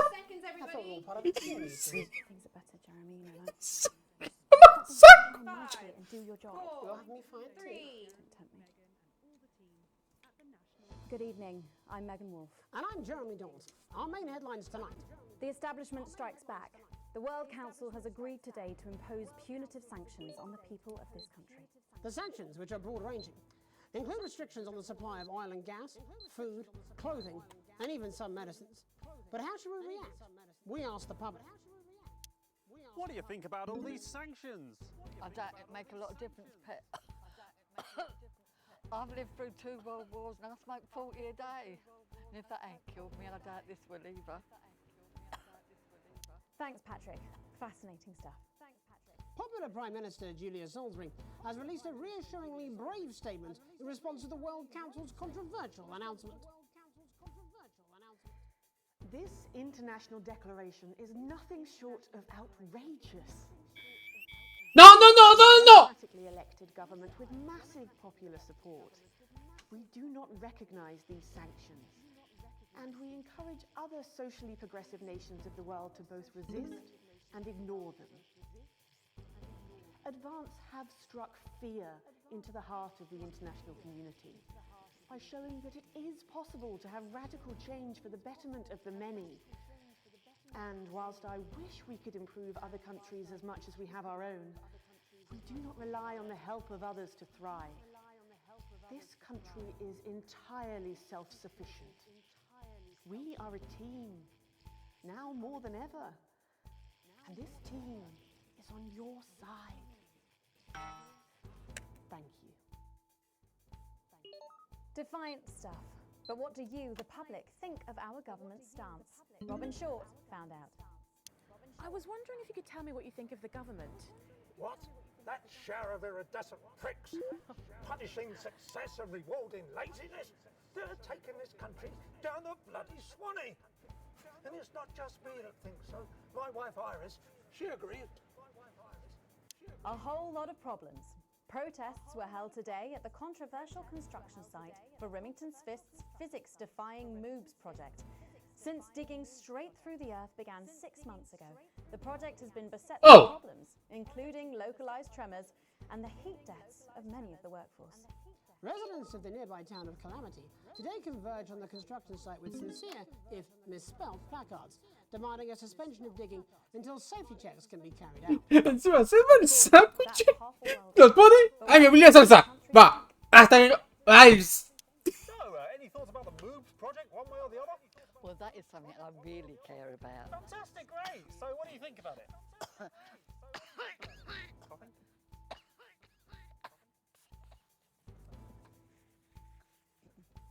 So yeah, the MOOBS project. Well, ever since Harold grew his, we've had much better options on Tassel Tuesdays. No, we're not talking about that, are we? We're talking about the tunnel through the earth. Oh, that's stupid of me. Well, in that case, don't really care. I'm indifferent now. A momentary lapse of reason? Commuters across the capital found themselves somewhat bemused by the latest stunt by controversial protest group Disrupt. In a baffling start to the day, commuters found performers outside every major station, all dressed and posed identically. Whether we're supposed to be amused or intimidated is anybody's guess, Jeremy, but most commuters didn't even stop to notice. Well, as long as it's not some grand contemporary dance, it's probably harmless. But how do we all feel about Disrupt and their eclectic tactics? Robin found out.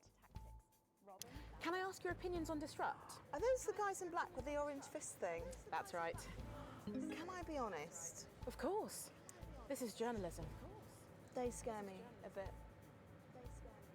Bubbling up, intrepid scientist Dr. David Wong and Dr. Ingrid Svorsborg-Horgensvoord today sent a blueprint of the escape craft in which they hope to finally leave Dante's taint. With expert opinions of the plan running the gamut from optimistically engineered to that looks like something my granddad made in his shed, it sounds like the unfortunate team are going to need all the thoughts and prayers they can get. Siempre me olvido de So esta. what should we think about the escape plan? Patrick Bannon again. So I'd imagine that you think this is a great plan. Oh my god! How did you know? It's a brilliant idea! I hope everyone gets behind them so that they know that we're with them. In spirit, of course. I can't actually go diving because I'm scared of salt. I am not a number. Applications finally opened today for the new Advanced Team Membership Cards, a scheme by the government to allow fast access to all the new public services being introduced. Team membership cards are entirely voluntary, but will be recognised as legal identification by all major organisations, including the police, banks and, rightfully, pubs and bars. And of course, there's no charge, Jeremy. It all seems too good to be true. Well, you've always been a cynic. But most importantly, what should you, the public, think about the new team membership cards? Team membership cards? Absolutely bloody not. That's the thin end of the wedge, isn't it, Iris? First it's, can I see your identification, sir? And then it's, would you mind bending over the table, sir? So Sergeant State Educated and Constable Regional Accent here can stick their truncheon up your derriere. Oh, crikey! They should call them what they are. They're bloody ID cards. Oh, for Christ's sake, what is it, Iris? Oh, I'm really not happy, Algernon! I'm so sorry. Crikey. And finally tonight, getting stuck in a shameless attempt to cash in on his bad boy status, Shame celebrity Johnny Hamsleeves ¡Le pagan mierda al menos a su prima! at a press conference earlier ¡Le pagan mierda! The new brew, entitled Headbutt Ale, in reference to his controversies of last year, promises a night you'll pretend you regret. Or possibly a night you'll pretend you remember. So what should we all think of Johnny's latest attempt to market his notoriety? Patrick? Don't really care, love. Later tonight, in a bit of a switcheroo, it'll be Jeremy in the culture chair, spitting rhymes with popular rapper Jay Zus. And then we'll both be chatting with a familiar team of thespians set to take the nation by storm again. That's all coming up on tonight's National Nightly News. ¡No, no, no, no, no, no! ¡Toca lagi!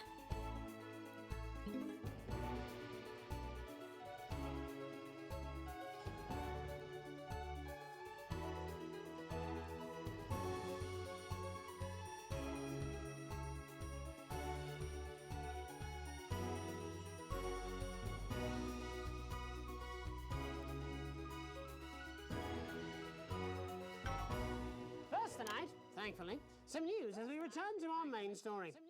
The World Council today agreed that punitive and potentially illegal sanctions should be imposed upon this country. The sanctions, which come into effect immediately, aim to stop the flow of food, fuel, and even some medicines from reaching your pockets. Tonight, we have guests from across the continent to discuss this unprecedented situation. For Advance, Peter Clement is at his home in Lamfordshire. Are you there, Peter? Yes, I can hear you, Jeremy. Thank you for having me. A momentous day, Prime Minister. Are you shaken? Oh, I don't scare that easy, I'm afraid, old son. And neither do the people of this country. Well, joining us is Ivan Vodovich, Foreign Minister of Urkistan. Ivan, thank you for being here. Great pleasure. You, Megan Wolf, are like strongest guard at labor camp who wake up inside body of crazy, expensive prostitute. In my country, you will be worshipped as a god. Okay. Minister, as one of those arguing most strongly for these sanctions, how do you feel about Advance's defiant stance? Advance is like man who think he have big career in movies land, when actually he in dirty sanitarium, screaming at mirror and holding tiny penis in hand. He's clearly not from Svenland then. We have like some of the cleanest mental health facilities in the continent, yeah? And welcome to Svenland's Minister of Mojo, Björk. I'm sorry, we don't appear to have your surname. It's just Björk, yeah. We don't use things like socially divisive surnames here, yeah. Minister? It's just Björk, yeah. Right, Björk. Your country spoke in favour of Advance at the World Council today, but you were noticeably absent when it came to the actual vote. Well, what a surprise. The hippies didn't show up for the fight. Actually, that's quite racist, because if you must know, we were going to go to the whole, like, boat thing, yeah? But it's actually the Festival of Feuerland here at the moment, where we honor the old generations. So, like, we all had to work our grandparents' linia whilst the boat was happening, and that's like a really, really time-consuming process, actually. You're like sissy man. You have this expression, sissy man? It's like man with tiny penis who like to wash more than once a week. Actually, that's quite homophobic, yeah, because... Oh, stop winding him up, Ivan. We're not back at the Grange now. Sorry, Jeremy. Ivan and I used to play golf back in my media days. Yeah, he always wins. Nothing gives him greater pleasure than grinding people's gears. The more publicly, the better. Peter, you're like man with tiny penis who think he have tiny penis, but actually he discovered that. Oh, could it be? No, it's tiny penis. Ivan's just worried that when the rest of the world sees how well we're doing, they'll notice all that dosh that he's got squirreled away. Because that's what these sanctions are, Megan. They're the last pathetic gasp of an establishment in collapse. Wolves at the gates, Ivan, old mate. Good. He can join others on my wall. Actually, in Svenland, we have like serious animal welfare legislation. And like my friend Helga, she got arrested, yeah, for killing a butterfly that was hovering over her fuel thing. I mean, in English, jam sandwich. I used to know a girl called Jam Sandwich. She was a right cracker too. Wonder what became of her. We seem to be wandering a little from the news here. Human interest, Jeremy. The real people behind the headlines and all that. So if you're watching, Jan, give us a call. Really? Yeah. Let's see if we can't organise a reunion. Cracks, I'm not sure about that. I'll have to run it past Mrs. Clement first, eh? Peter, you're like man trying to empty ashes of mistresses into oncoming vent. Soon you have tiny penis and beard full of secrets. In Svenland, we don't really go in for all that restricted monogamy stuff here. We're kind of fluid, actually. Okay, well, it seems that we are running out of time. Yes, so before we go to the break, briefly, if you would, gentlemen, with the people of this country facing shortages and power Possible shortages and power outages. Yes, of course. Thank you. Possible shortages and power outages. Can you summarise your thoughts for us, Minister Bierk? Well, from here, yeah, you all look a bit stupid really arguing about outdated divisive concepts like money. Instead, we replaced currency with a system of bodily fluids back in the 1970s, and that's like really hard to sanction, actually. Thank you, Minister Votovich. Your country is like man who think he invented perfect trap for giant mutant hairy bear. When really, he just standing in field Holding his tiny penis, yes. Thank you, Minister. And finally, Prime Minister Clement. Let me talk to your viewers here, Jeremy. Don't worry, everybody. Don't be afraid. Don't even lose a wink of sleep. We knew the rest of the world would react this way, and we're ready. As my old man used to say, you can't make a shite pie without blocking a few toilets. Thank you, Prime Minister. Reassuring words there. We'll be back. After these messages. We'll be back. 1 minute back. Hey, Peter, I over your way this weekend. You fancy a quick 9? Yeah, sure, front or back. That's what I hope you're asking Megan Wolf for me. She's out of your league, mate. Correction. Well, you have to be more careful. It's all part of his long-term plan to get fired live on the news at 6 in front of the nation. Can someone warn him it's going a little too well? Only acid gastry contains an organic blend of ingredients that penetrates. This is important. New government censorship should show up in blue. Same as regular censoring. Keep an eye out for the advanced blue waveform.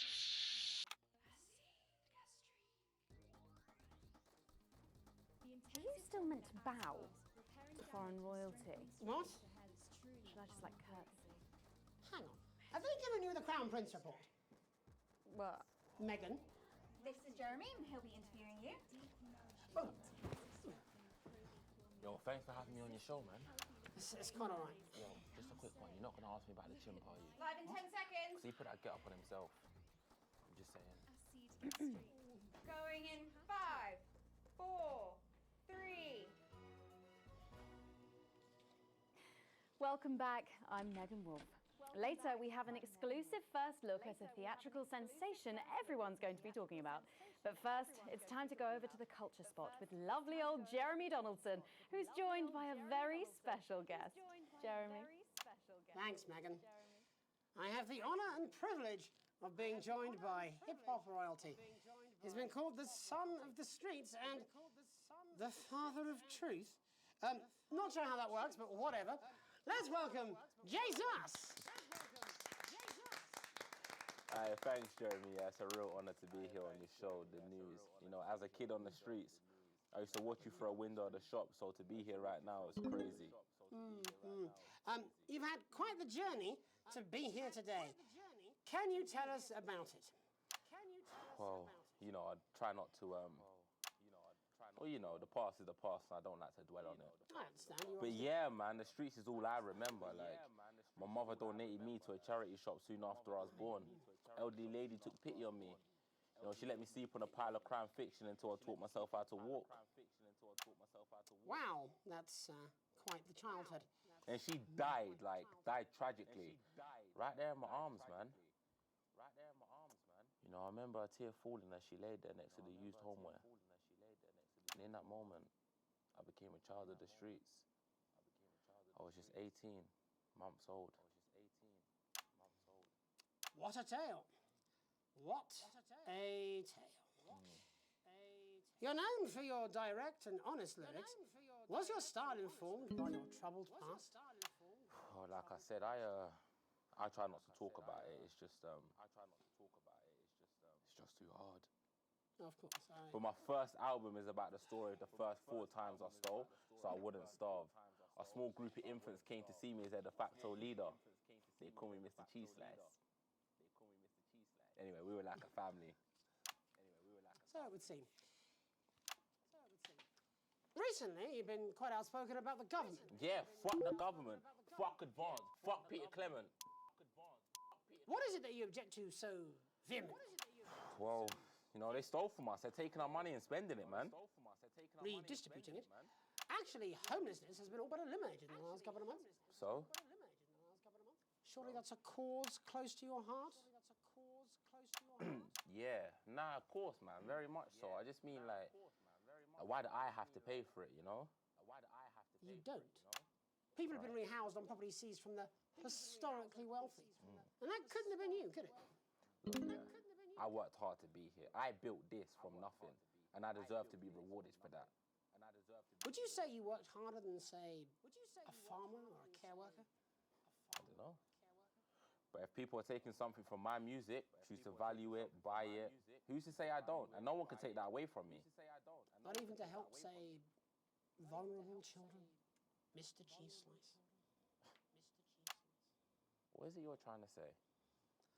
I just don't understand where you've placed yourself politically. I mean, is it ideological or is it tactical? Well, it's more of a... Or maybe it's hereditary. Stop trying to tie me in knots with your words, Jeremy. I let the music speak for itself. And the people agree with me. Well, that remains to be seen. But you have given me a very easy segue out of a conversation that I promise you was much more painful for me than it was for you. So here he is with his hit song, Mrs. Ludlow's Tears. Oh, no. I'm going to do something a little different. It's a new single I've been working on. Oh, so this is unapproved, is it? Yeah. You love it. Excellent. Don't worry, we've got a state-of-the-art censorship system. What's the worst that could happen? So here he is with a new song. Aren't we lucky? It's Jesus! First, you're gonna pay up.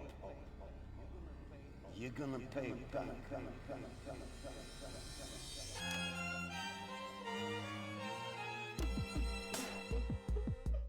Well, we're all different races from many different places. At any given moment, only one could be the greatest. So you can feel elation from your participation. Still two leaders in this motherfucking nation. Now we're getting sanctioned, talking about expansion. Why does Julius require a massive fucking mansion? So fuck all your schemes. I don't need your freaky team, and I don't need your help to achieve my fucking dreams.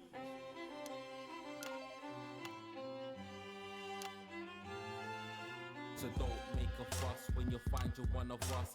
Yeah, every single one of you's a bit Jesus. And you can call me crazy, cause no one ever pays me. But I won't waste a lifetime being motherfucking lazy. I may be inventive, my taste may be expensive, but why would I get out of bed with no fucking incentive? Although it's contravention of your obvious intention, I like to eat a little of the fruits in my invention. You make us the same, but we're not all the same. All our dreams, all our schemes, all our means are not the same. The best of the praise, of the crest of the wave. Cause we're only equal people when we're motherfucking slaves. Take this fact, gonna stain it red. Gonna slam it into Peter Clement's motherfucking head. Cause he's thick as shit, he's got a job he's unfit for. It's time to storm the castle with a motherfucking pitchfork.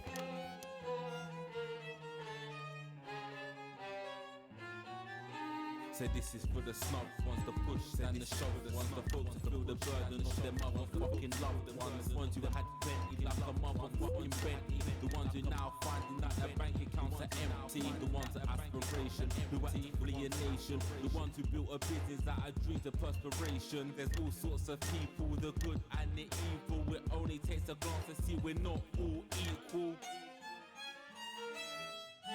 You make us the same, but we're not all the same. All our dreams, all our schemes, all our means are not the same. And the best of the brave serve the press of the ways. Cause we're only equal people when we're motherfucking slaves. Gonna take this fact, gonna stain it red. Gonna slam it into Peter Clement's motherfucking head. Cause he's thick as shit, he's got a job he's unfit for. Time to storm the castle with a motherfucking pitchfork. Get out of your seats, get your asses in the streets. Set a fire in the building, let them feel some fucking heat. Say you hate to go getters, you're squilling bet getters, and burn them on the powers of Advance's fucking letters. Gonna take this fact, gonna stain it red, gonna slam the end to Peter Clemens' motherfucking head. Cause he's thick as shit, he's got a job he's unfit for. Time to storm the castle with a motherfucking pitchfork. Chase that dream, you don't need a fucking team. And advances, little dances aren't as harmless as it seems. Cause they're stale and corrupt, then your anger erupt. Then your hearts and your minds and your fists to destruct.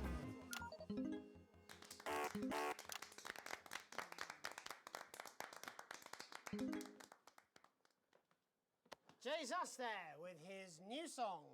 Thank you so much for joining us in the studio. I'm sorry. I might not agree with you, but I'd just like to offer you an apology. I've just been told that there was some kind of issue upstairs, and an attempt was made to censor some of your lyrics. What? Are you joking? I'd just like to say to you and everyone at home that this was a mistake. This is absolutely ridiculous. I cannot believe this. Here at the National Nightly News, we pride ourselves on remaining neutral, unbiased, and independent of any outside interference. You have my word. We will never censor ideas. Back to you, Megan. Well, a bit of dangerous language there, sorry about that. Well, thank you to little Jeremy Donaldson for providing our culture spot. Coming up, we'll be speaking to a couple of familiar faces about their upcoming dramatic outing. Don't go away. We'll be right back after this. That's the ad. Just to remind you, using that old VCR. No, this is ridiculous. Who's up and breaking? This is just a mix-up, I'm sure. Now, if you come with me, I really do have to ask Oh, you to trust me. leave it. My father's going to hear about this. I understand. This is unbelievable, Megan. I don't know what you're talking about, Jeremy.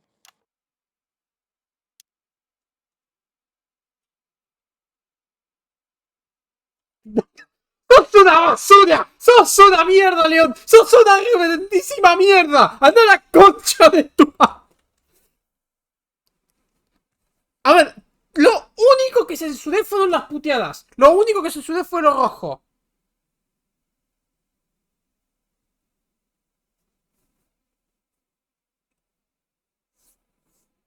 ¡Que lo parió! Oh, here we go. Oh, shut up, stop it. Look at him. If we could just get you in position. Oh, say no more. Say no more. Megan, Jeremy, you remember Mr. Algebra? Vividly. And Mr. Harris, and this is Ms. Radin. What? Philippa, please. We're back together again, eh? Who'd have thought it? Perhaps a lower order demon. Yes, it is awfully exciting, isn't it? Right, okay then. We're going live in 10 seconds, opening on camera 1. Sorry. Cheers. 5, 4, 3. Welcome back, and no, you're not mistaken. Sitting across from us are some very familiar faces. You really are too kind, Megan. It was only a yogurt commercial, but I'm still proud of it. Here to talk about his new show, we're joined by National Treasure Tommy Harris, the National Theatre's Philippa Radin, and National Deficit Jeff Algebra. It's so lovely to have you all.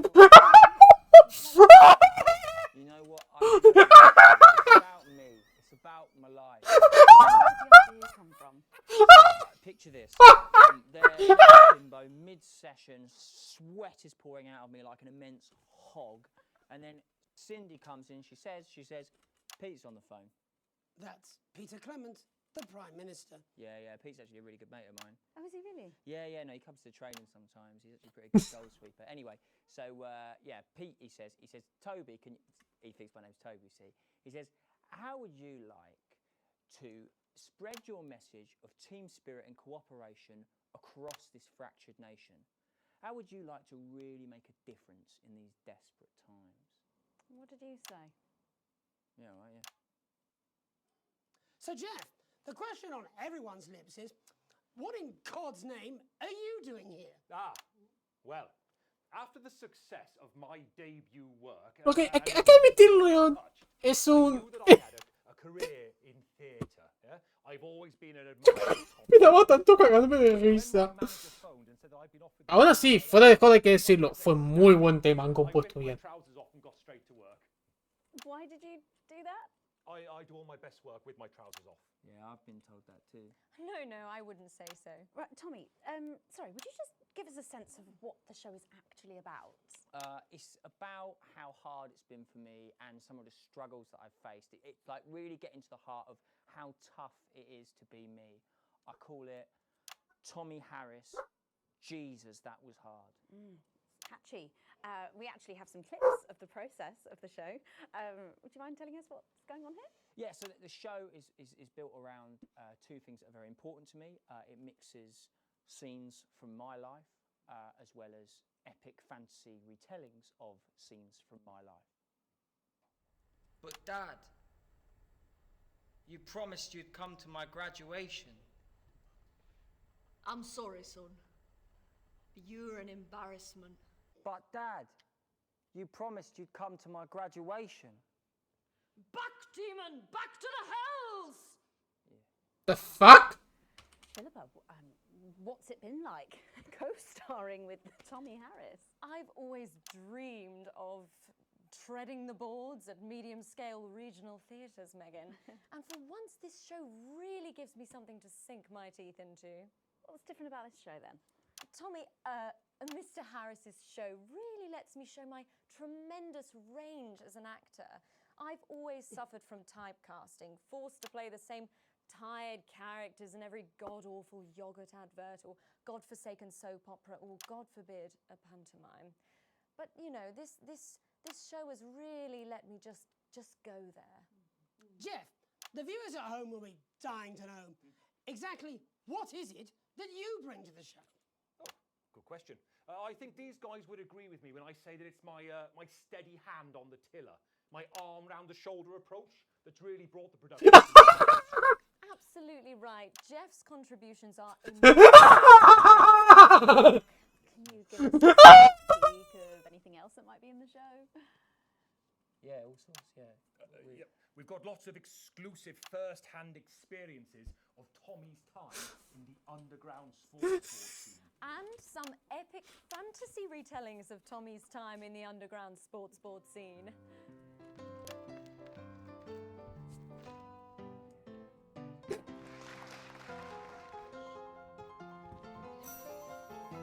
You'll never take the sacred pass! And am I right in saying this was officially commissioned by the government? Yeah, all paid for by the taxpayer, which, you know, to be honest, was actually a lifesaver, really. I think it's fair to say that without Advance's support, we'd have had to cut the finale. Yeah. Which frankly would have been a travesty. Oh, God, Jesus Christ! Goodness, you do this every night. Absolutely. It's a metaphor. For what? Death. And the public are footing the bill, are they? Too bloody right they are. Between the cost of my tour bus and the dry cleaning of my ties, I'm barely scraping a profit here. Amazing. And where can the folks at home come and see this for themselves? We're performing all over the nation. And people can see it for absolutely free, all courtesy of Advance. Isn't that incredible, Jeremy? Yes, it's unbelievable, Megan. Well, thank you all so much for coming. Next time we see you, no doubt you'll have taken our jobs. Yeah. That's all we have time for tonight. Join us tomorrow when I'll be interviewing the world's most attractive horse. I'm Jeremy Donaldson. And I'm Megan Wolf. And from all of us here, have a peaceful night. That's the ads. Let's get reset for tomorrow, please. Hey, we must stop bumping into each other like this, eh? Oh. Yeah.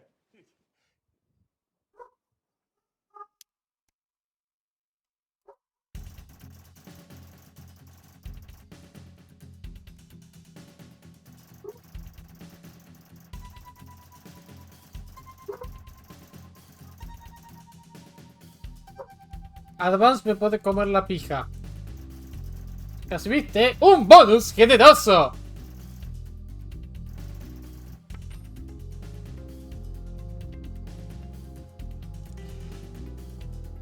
Riqueza actual. Deuda preocupante.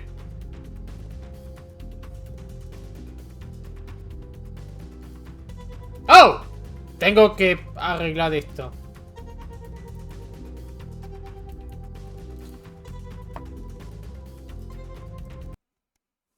Ok, el sándwich, el sándwich. Hay que ver el sándwich.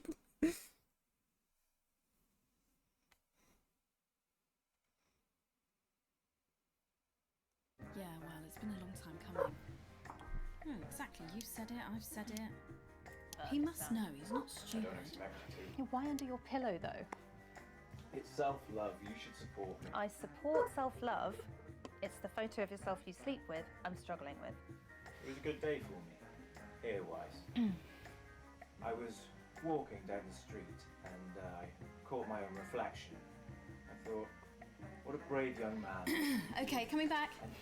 In 5, 4.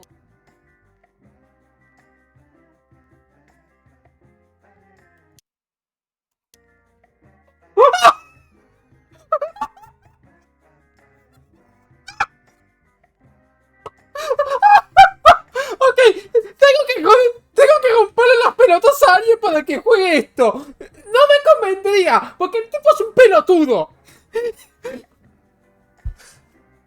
Y no puedo decir quién es, lamentablemente, porque sería una contradicción. Porque me dio de hipócrita. Tiene que jugarlo solo para cagarse de risa. Así toda la música.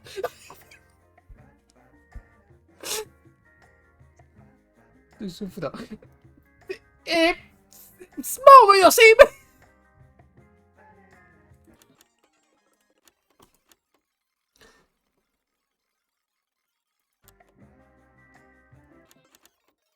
¿Qué estás haciendo, pa' qué? Sé que está la música.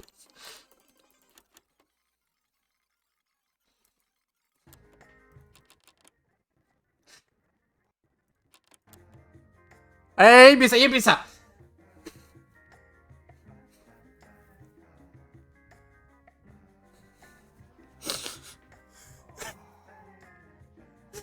Mirás el sándwich de la concha. Súmate.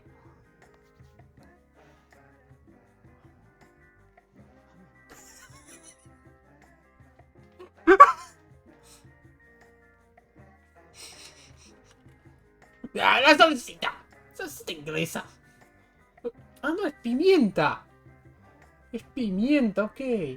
Dale. ¿Qué va a pasar al lado? ¿Qué me falta? No es muy grande. Boludo, eso es un sándwich tamaño escala.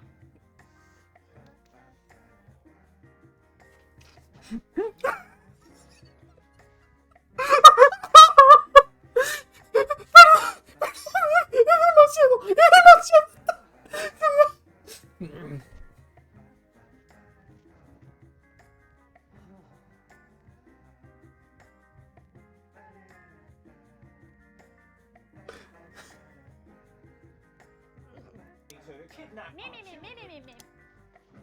Ah, sí. Perdón.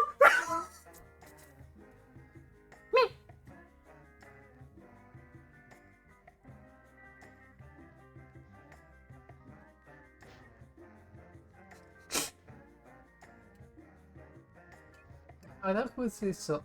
Ah, ok.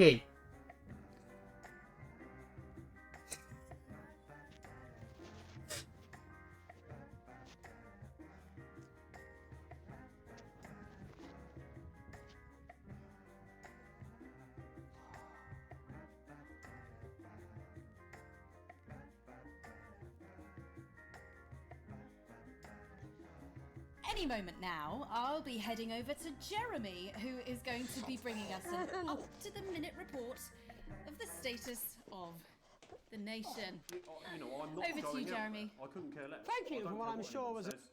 My way works, and also you're going to invoice me. I want to get paid back for the gaffer tape, for the cost of the. It's Patrick Brennan. Are you there, Patrick?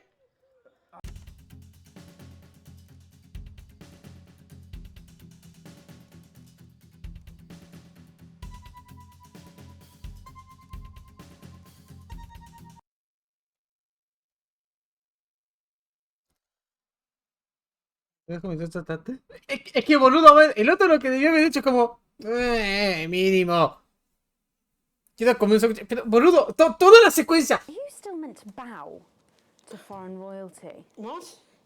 Should I just like curtsy? Hang on. Have they given you the Crown Prince report? What? Meghan? This is Jeremy, and he'll be interviewing you.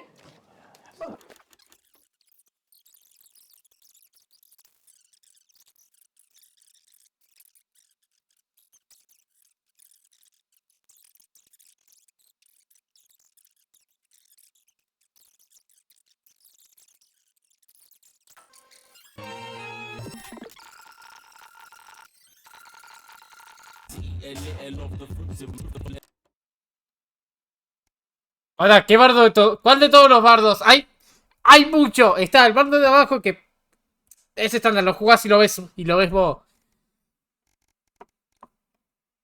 Este bardo lo escuchaste recién. Yo solo quiero escuchar el tema sin.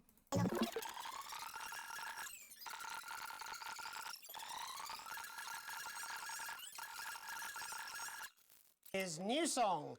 Thank you so much for joining us in the studio. I'm sorry. I might not agree with you, but I'd just like to offer you an apology. I've just been told that there was some kind of issue up there, and an attempt was made to censor some of your lyrics. What? Are you joking? I'd just like to say to you and everyone at home that this was a mistake. This is absolutely ridiculous. I cannot believe this. Here at the National Nightly News, we pride ourselves on remaining neutral, unbiased, and independent of any outside interference. You have my word. We will never censor ideas. Back to you, Meghan. Well, a bit of dangerous language there. Sorry about that. Well, thank you to little Jeremy Donaldson for providing our culture spot. Coming up, Me quiero ir. Por Dios, me quiero ir. Their upcoming dramatic outing. Don't go away. We'll be right back after this. That's the ads.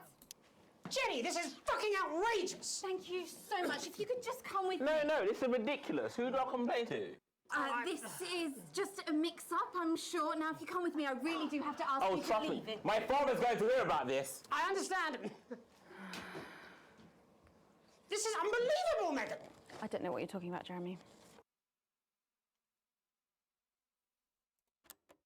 ¡Ah!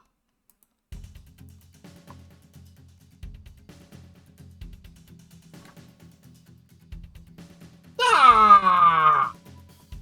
¡Ah! ¡No había bardo! ¡Bú! Quiero una cosa.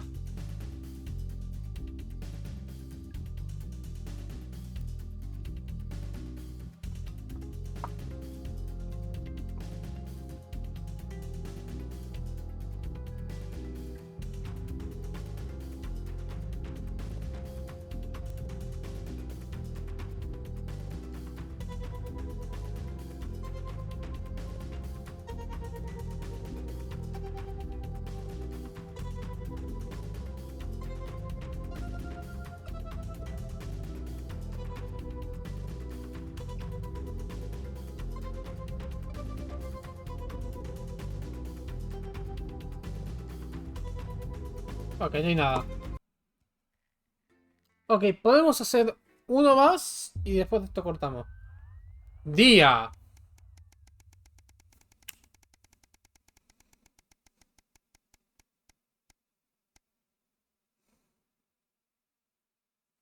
Día 278. Un signo de cosas por venir. Comprar. Algo que siempre pareció tan tedioso antes de que las sanciones se hizo más útil. Pudiste conseguir casi todo lo que necesitabas para la familia esta noche, pero tenés que volver mañana para seguir así. Hay una fila para bajar el auto estacionado, aunque es difícil decir por qué la oscuridad. Esperemos que lo que esté causando no sea mucho. Mientras el último auto sale, te das cuenta de que la lista es debido a un puesto de control puesto a la salida. Un hombre amigable en uniforme Advanced CCO con un número de lugares, se acerca a tu auto y golpea el lugar de la ventana. ¿Y oficial? ¡Buenas noches! No me preocupes, se está preocupando si puedo ver su...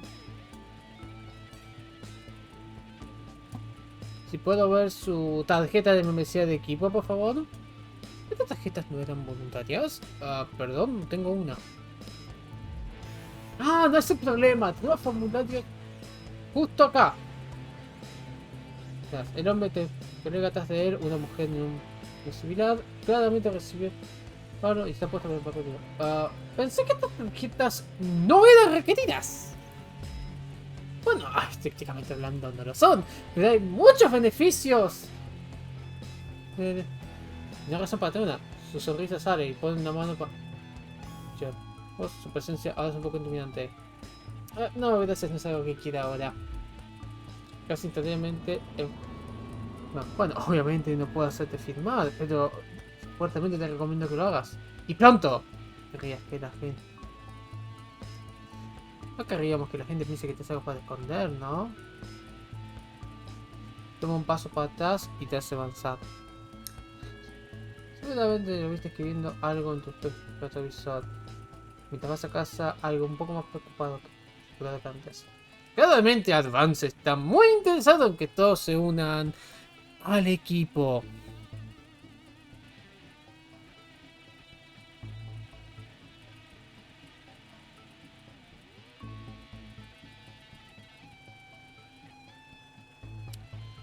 ¡Oh! ¡No!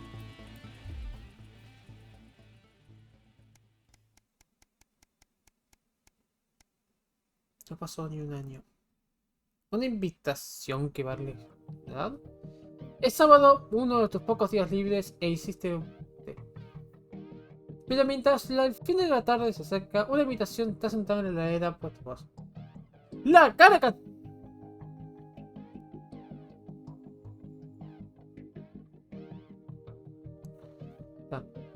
La cara del canal 1 es un evento de trabajo obligatorio. Bosman fue difícil decirte. También, ni se te ocurra llegar tarde.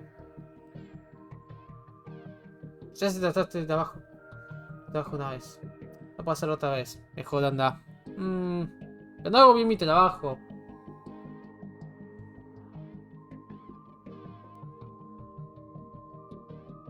Nah, pero el otro tenía que hacerlo de una vez al año. Ya me salté una vez. Puedo hacerlo otra vez, mejor voy.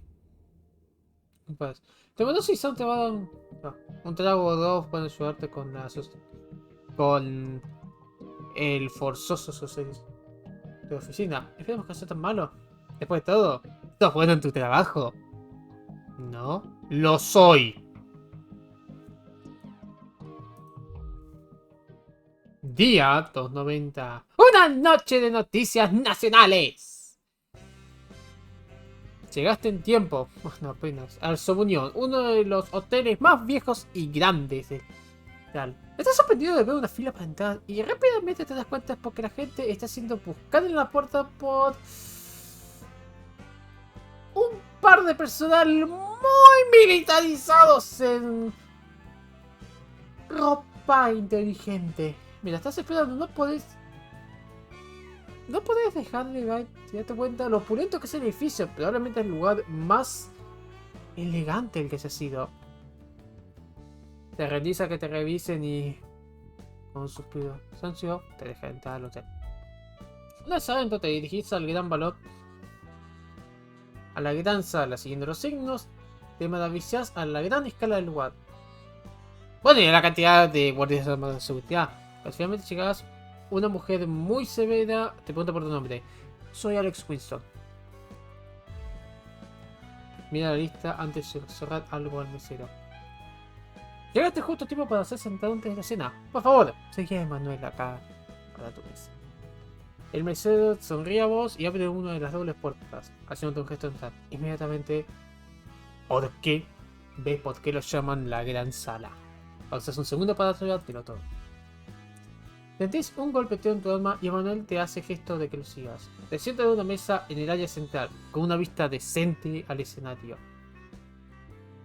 Claramente estás en los buenos libros de Bosman en el momento. Te sentás con un par de colegas que viste en las oficinas del Canal 1 antes, pero que no conocías tanto. Uno te informa, muy emocionadamente, que es una noche muy corporativa de premios y discursos. Bueno, al menos la comida tiene que ser buena. La cena es amable y con la ayuda de, sin duda, Caro Pino, la conversación fluye lo suficiente.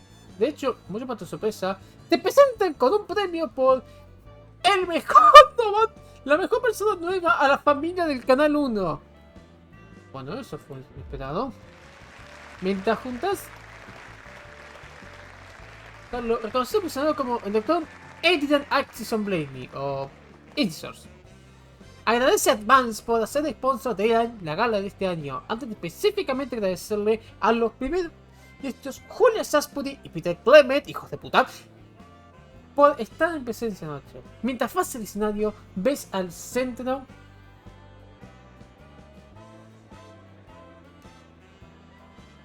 Adiós, Amic, al igual que Postman, Megan y otros muy buenos tipos que no reconoces. Cuando se explica la seguridad, mientras te entregan el escenario, el doctor Axon te pregunta si quieres hacer un par de preguntas. Estás un poco nervioso, así que tiras un poco de saludos para Advance y el canal 1.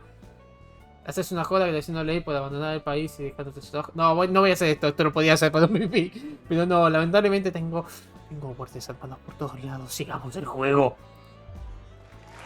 Mientras agradeces a Advance, el aplauso sale del cuarto. Tanto Peter como Julia Santa unánimemente aceptan hechos, sino por todos. Mientras ves a tu asiento, te ves que Bosman mueve la cabeza con una sonrisa satisfactoria en su cara. Claramente ese era el discurso adecuado. Justo cuando estás terminando la cena, uno de otra gente te apunta a vos. Mientras te das vuelta, Bosman caminando, con Julia Hasbury y Peter Clement al lado. Claramente estaba apuntando. Estaba enteramente ignorando. Basta introducir los primeros minutos a una selección de personas a un grupo de gente. Bueno, mejores que vos. Terminás el resto de la comida, escuchás los últimos discursos y te vas a casa. Bueno, dentro de todo fue una noche bastante tranquila. De hecho, estás esperando con ansias la próxima. Esperando que Bosman te invite a esa, claramente. Creo que no me has dejado invitar a mi mujer. Día 296. Bueno, y la última de hoy.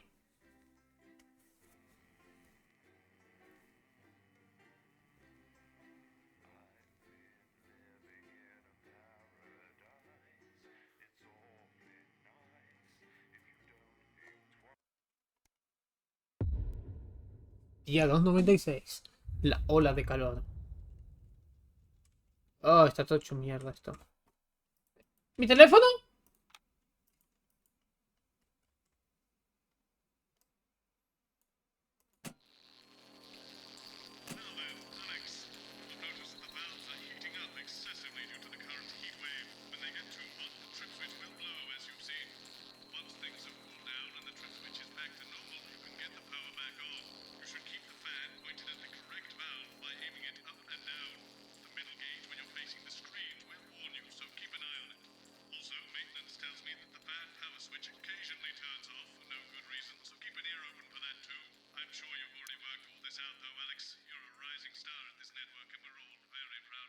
Yeah, fuck you.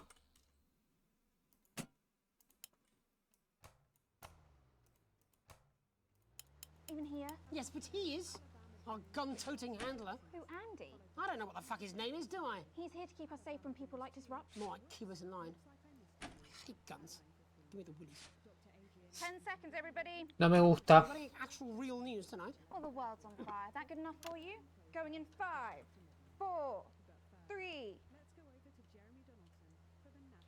Good evening, I'm Jeremy Donaldson. Our main headlines tonight. Siege mentality. The World Council today established a military blockade to enforce the unjust and punitive sanctions now entering their 10th week.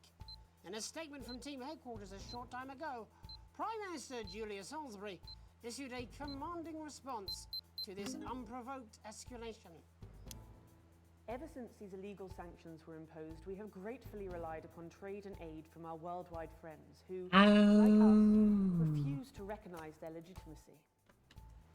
Today's escalation, however, is nothing short of an act of war. We call upon our international allies to condemn this blockade absolutely, and we warn aggressors to this country that we are neither meek nor defenseless. Thank you. Beer in the headlights. Burgeoning brewmeister Johnny Hamsleeves has today launched a new marketing campaign to revitalize the image of his unpopular Headbutt Ale. adamant that his craft brew could be a commercial success if only he could get in front of the right audience, Johnny's gone to surprising lengths in his latest PR stunt. In a move he's calling groundbreaking and his accountants are calling irresponsible, Johnny has launched 1,000 bottles of beer into the stratosphere, where they've now settled into geostationary orbit. He's hailing it as a landmark achievement, while scientists are condemning his cosmic fly tipping. In it to win it, exciting news from Advance today, with the announcement of a new monthly prize draw for all team membership card holders. Every month, lucky winners from across the country will be picked at random to receive what Team HQ are describing as unique prizes worth more than money used to be. Take-up on the scheme has been much higher than expected, and if this lucky winner's delighted face is anything to go by, it looks like pretty soon everyone's going to have one. Hellhole, as construction on the hotly disputed Moves project is halted by the discovery of an ancient burial ground. Speculation today as to the nature of the corporation's next move. The revelation that the transport system is being built through a site of such spiritual and cultural significance rocked Remington's fist last night. Pictured here arriving for a board meeting this morning, contentious CEO Sophia Remington is expected to announce the future of the project later today. Sophia seems to be deeply troubled by the discovery, which is leading commentators to predict the cessation of tunnelling with immediate effect. A victory for campaigners, but what they'll do with that great big hole is anyone's guess. Leaders shipping out. The trapped scientists undertaking a bold escape from Dante's taint have revealed which of their two erstwhile leaders will spearhead their journey to freedom. While throughout their careers it's been clear that Doctors Wong and Swartzborg and Horgensford have worked best together, it seems one of them is now going to be taking a back seat. Dr. Wong has always been the riskier of the pair, willing to push further and faster in the name of progress. We all remember his now infamous exploding chimp trial. Let's hope that getting the team home sooner doesn't mean they cut too many corners. Life during wartime.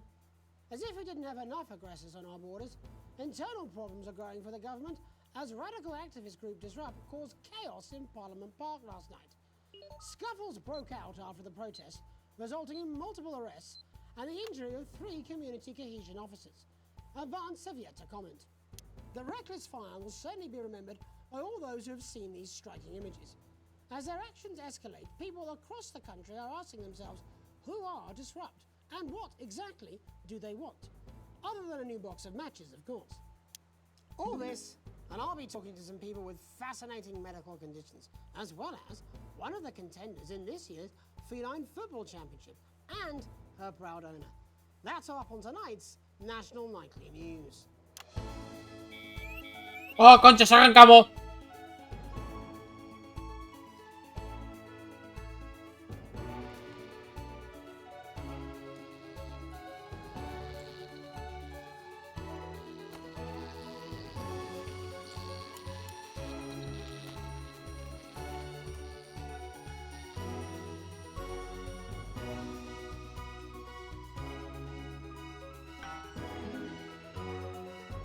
¡Oh, la concha de su madre!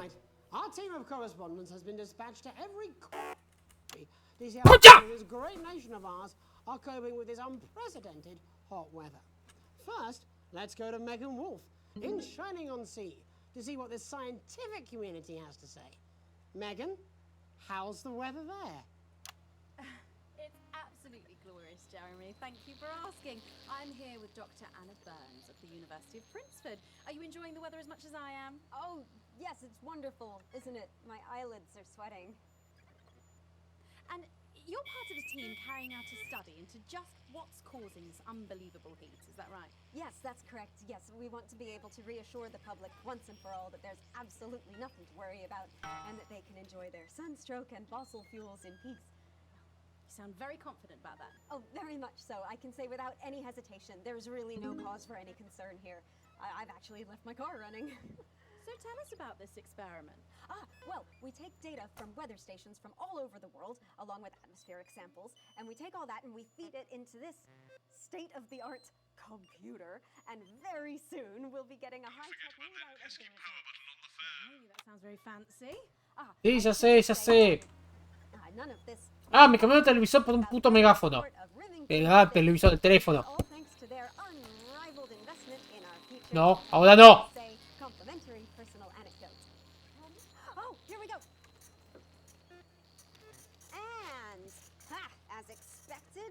everything is absolutely fucked. Hang on. This can't be right. Right, but obviously you said a second ago that everything is absolutely fine, so... Well, actually, under concern level, it just says, why, God, why? We should be celebrating these wonderful results, I think. Yeah? We need to evolve gills within 40 years. Here it just says, shit. Look at you! This is meant to be a celebration! Can't go around looking like that. Shit. There you go, much better. Can I just say thank you again to Sophia Remington for providing all of this? Everyone, we don't have long. Time is running out. Absolutely right. That is all we have time for. Abandon hope and return to the forest. Enjoy that. I'd like to thank Dr. Burns for just one opinion on the planet. The sea will reclaim us all. There you have it, Jeremy. Proof, if proof be need be, that everything is just fine. I'm Megan Wolf, here with science. Back to you. Megan Wolf there, attempting to do some actual news. Next, it's over to Robin Short, who's in Scritchford with some of the winners of this week's team membership lottery. Robin? Thanks, Jeremy. I'm here in Scritchford with Gary Failsafe, a janitor at the local school, and Amelia Jackhammer, an aspiring poet. Both of you were drawn at random from those who hold team membership cards to receive this week's amazing No, damn it, no! prize. How do you feel? Filled with fervent euphoria. Yeah, good, yeah. And all that we had to do was fill in a quick form or two. Wow, that sounds so convenient, but we're all dying to know. What have you won? That's right, Robin. Ahí va. I won dinner with Julius Salisbury at one of the capital's top restaurants. Ooh, swanky. And I've been invited to Peter Clement's house to help him dredge the gutter in. That's absolutely terrific. You must both be over the moon. I've written a poem about it. So, can you tell me about the moment when you first heard the news? Well, I was battling against a particularly difficult floater, probably one of the sixth formers, when the headmaster came and found me. I was involved in a similarly brutal conflict, particularly arduous stanza. So you were both... No, damn it! No, I don't like to polish them. I like to keep them intact for my collection. Oh. How unexpected. I don't polish turds. I write poetry. Potato, potato. So, Gary... Do you think Peter Clement's going to let me keep the contents of his downpipe? There's no harm in asking, I suppose. Would you like to hear one? No, thank you. Gary, when you signed up for team membership, was it in hopes of winning the lottery, or were there other reasons? I like a flutter, of course, but no, the boss said I had to sign up to keep coming into school. Very sensible. It's important to know who we're trusting around our children. Oh, I have an unpublished book of sonnets about children. Perhaps you'd like to hear one. No! Or an anthology of haikus on the death of innocence. I'd rather hear about Gary's turd collection. Really? I thought you might say that. Oh. Are you all right? Yes, it's coming.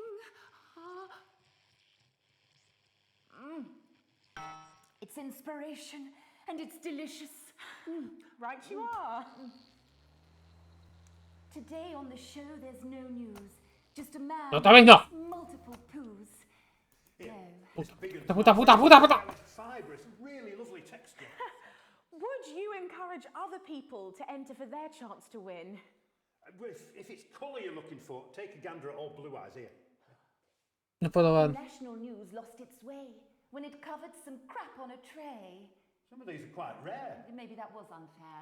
And that's all we have time for today. Back to you, Jeremy. Thanks, Robin. What a lucky pair they are. And finally in this segment, it's over to Patrick Bannon, who's gone to the smelliest town in the country to see how the unprecedented weather is affecting the locals. Patrick? Hello there, Jeremy. Hello, yes. I'm here live in Grizzleford, which has recently voted the smelliest town. No. And I have to say, Te puedo perder poder. the No. smell really is. I mean, it's Calienta. No, enfriámelo. something else. Barry Lardons, mate, you've lived here your whole life. How'd you put up with the stink? Well, we're just all very proud of our achievement, to be honest with you. You can tell that. Look at him, proud as punch. Ahí está. Do you know what it's Afuera. like, son, being the second smelliest town? No, I don't. Living in the shadow of Arseminster. Those smug fucks. But who's laughing now, eh? Say what, not me, that's for sure. So what happened, mate? Right, the good people from Remington's Fist came in and saved Esto es un the bebé. their factory. You're talking, of course, about the newly built Ay, factory. boludo. Mira cómo se prende fuego. Todo. Va, no se prende fuego. As soon as we heard about the stench, we paid them whatever they wanted to put it. No, no, no, no, no, no, no. No puedo perder poder. Your life in every way, Barry. I mean, perhaps if you're filling in a tax return or completing the physical act of love. It's strong at first, but you get used to it after several weeks of your first bout of sickness. The judges were very impressed.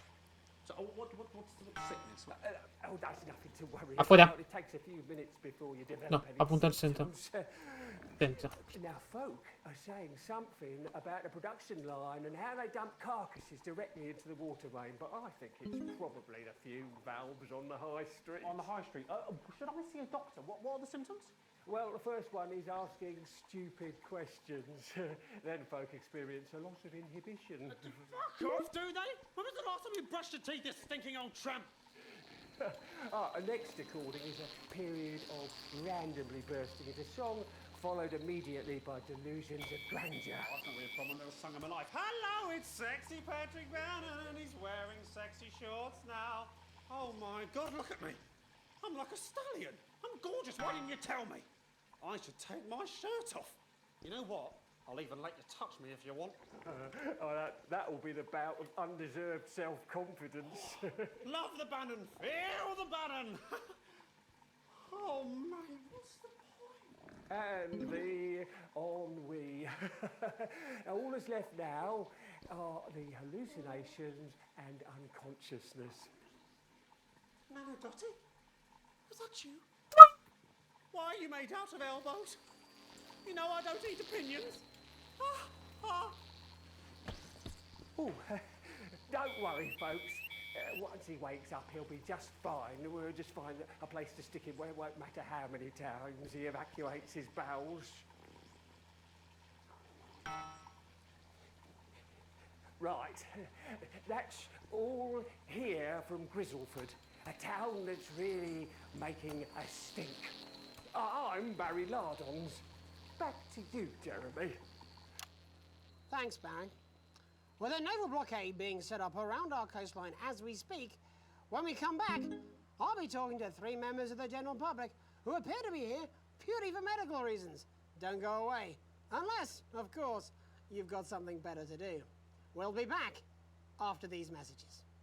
This next section features a potentially controversial guest, and Hans may request some censorship if he goes too off-topic. You've done a great job so far keeping everyone happy, so let's keep up the good work. And I can't do this anymore. You say this every Friday. What do you mean? Jeremy? My mic is still on.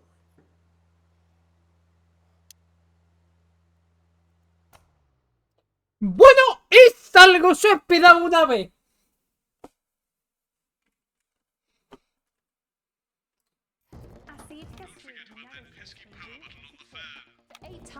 Sí, ya sé, pero está pagado a propósito para que reserve un poco de energía.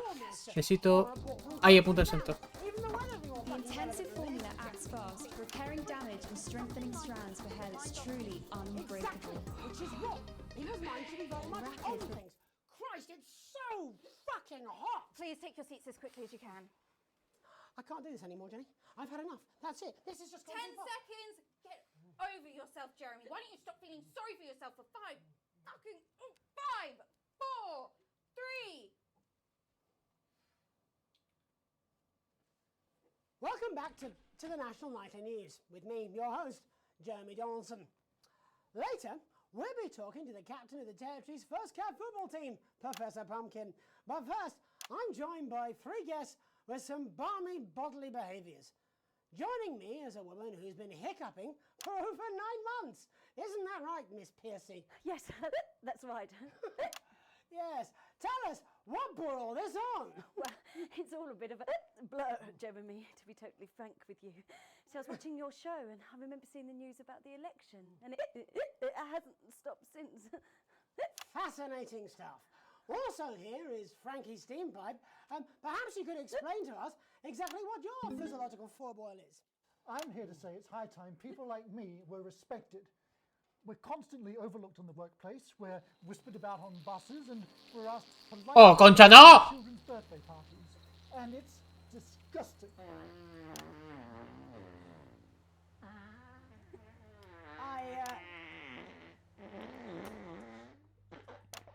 I'm sorry, my bowels have comic timing. And finally, I'm joined by a man who answers every question honestly, even when it isn't aimed at him. How do you cope with that, Mr. Truman? With a combination of booze, self-hatred, and hardcore pornography. Is that right? Not according to my therapist. Well, in that case, let's speak to Rose. Tell me, how does the hiccuping impact you? I get shushed a lot, which is hard. At work, they've asked me to stop answering the phones. It's really affected my confidence. Well, I find it really fucking irritating. Do people tend to believe your story? Fuck no. Actually, I've been surprised at how much support I've received. And Frankie, why have you come here today? Because my wife left me, and I was hoping that the fame would win her back. We've started a group for people with ailments deemed broadly comical by society. It's called Take Us Seriously. That's right. And we bloody well mean it. And who's joined so far? A bunch of fucking losers. It's just us so far. And how much success have you had? Well, we've seen some real positive changes. I don't want to toot my own horn, but it's been a runaway success. Shit all. Not a single person come to our fun run, and all of our leaflets fell in the canal. Huh. Well, Miss Piercy, some people are saying your condition was actually caused by the shocking events of that night. What do you think? Come now, Mr. Donaldson, that's absolute rubbish. What it'd be like to have a pair of tits. Could you? I'm sorry, it's very hot. What was I thinking? I think you're a team fuck puppet. No. Or a sellout cunt. Apologies. Just a reminder that he can't help it. And hey, if this isn't live television, then what is it? A fuckfest of propaganda masquerading as journalism. Right, Frankie, Rose, tell us, how can the viewers get involved with your cause? Yes, we're holding a sponsored run in Capitulo Park next weekend. It's called the No Smiles 13 Miles. No, it's called the No Laugh Half. What did I say before the show? That it was the team pulling Jeremy Donaldson's strings. No, I didn't say. Well, we may have to end up there, unfortunately. Oops. What a harmless bit of fun. Steady on! This is exactly what I'm talking about. We demand respect. Yes, well, later, I'll be talking to Professor Pumpkin, a ginger tabby with a world-class pair of penalty paws. Is that really necessary? No, it isn't. Let go. Not you. Unhand him at once. Enough! That's enough! Enough! What are you doing? Try not to piss myself. Alex, cut. Don't you dare! Don't you fucking dare cut to the ads before I tell you to. Now, you in the broadcast centre, Bozeman's little scapegoat, you listen to me. You cut to the ads before I tell you to, and I will kill every single person in this studio. Jeremy, think about I am thinking about what I'm doing. I've been thinking about it for a long time. We all should be. Christ, it's so fucking hot in here. Do you remember when we used to do the real news? Before it was all lottery winners and bloody cat football? We are on the brinks of a siege the likes of which the world hasn't seen in hundreds of years. The enemy is at the gates, and I'm stuck here talking to these three fucking idiots. I think my hiccups have stopped. You three, get the fuck out of my studio. Go on, now, go, before I change my mind. Jenny, lock the doors. Lock the doors. Yes, Jeremy. Now. Good. Yes. Now. Right then. You in the broadcast centre. Alex, you listen to me. You pay attention. Now, I'm sure you've already loaded up exactly what you're going to play in the commercial, but today is going to be a little bit different. Look to your right. Yes, really. Look to your right. There is a VHS tape, and I want you to load it into one of the machines, and when I say so, and not before, you play it. You've got about 15 seconds, so I wouldn't waste any time. Now, all cameras. I assume you won't be playing that tape. This station does not negotiate with terrorists. I hope I've made myself clear. You seem to know what to do. Every single thing that comes out of this studio is either one-sided All but now, we're going to show the other side for a bit. For a bit of fucking balance. Like the good old days. Alex, play the fucking tape. Now, I don't want to hurt any of you. But if I see anything I don't like, I will not hesitate to start. Oh, Alex, you're about to get me in trouble with that. Let's hope you made the right Reset the call. system for the third segment. I imagine the ratings are going to be through the roof. You've heard them talk about us on the news. We are disrupt. No me juzguen. It's time you knew the truth. You know it. Eso es el quilombo que me metiste. You know the elderly are not a burden. You know the rich were not all evil. And you know the team membership card is an ID card, no matter what they try to tell you. But why should you trust us? Another faceless organization. A shadowy figure with a distorted voice. You've seen it so many times in the movies. Well, this is not a movie. My name is Alan James. I used to try and shock people for a living, for entertainment. But now we live in a time where perhaps you need to be shocked. Perhaps we need to wake up. Advance are coming for our freedoms. They are coming for the fruits of our labors. They will take our wealth. They will euthanize our parents and smiling throughout. They will turn our children against us if we voice our concerns. But you don't have to accept it. A great many people already won't. You can resist. And the You studio can doors are all disrupt. still locked? Find us. Yes. Talk with us. Join us. So what now? It isn't hard. I don't know. We're everywhere. This wasn't what I planned. I mean, some of it was. I had a speech, look. But this was unexpected. This was unexpected. So what now, Jeremy? So what now, Jeremy? It was supposed to be your day off. It was supposed to be your day off. Please, don't do any more stupid things today. Please, don't do any more stupid things today. How long, Jenny? How long, Jenny? You're already live. Welcome back to the National Nightly News. Welcome back to the National Nightly News. Unexpectedly, joining me, I very much imagine will be my last broadcast, are two new guests. Jenny works here at the National Nightly News and is someone I consider, well, a friend. And next to her is, what's your name? Andy. Andy's a policeman. Only we don't call him that anymore. He's a community cohesion official. Officer. Sorry? It's community cohesion officer, CCO. And how's that feel, Andy? Being rebranded? It's good. it's not about confrontation anymore.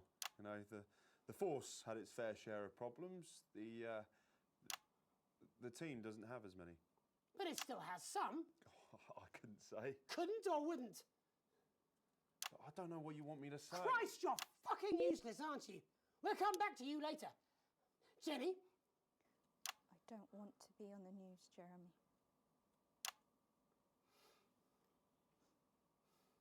That's perfectly understandable. Who'd want to do this? Jenny, why did you join the National Nightly News team? I always wanted to work in news. Yes, but why specifically this programme? The National Nightly News. It was the news everyone trusted. Is. Do you really want to quibble semantics at gunpoint? Is there something else you'd rather discuss? Well, there is a great big Alan James-sized elephant in the room you seem to be ignoring. What do you mean? I saw your face when that hood came down. You didn't know, did you? It's about the message, not the messenger.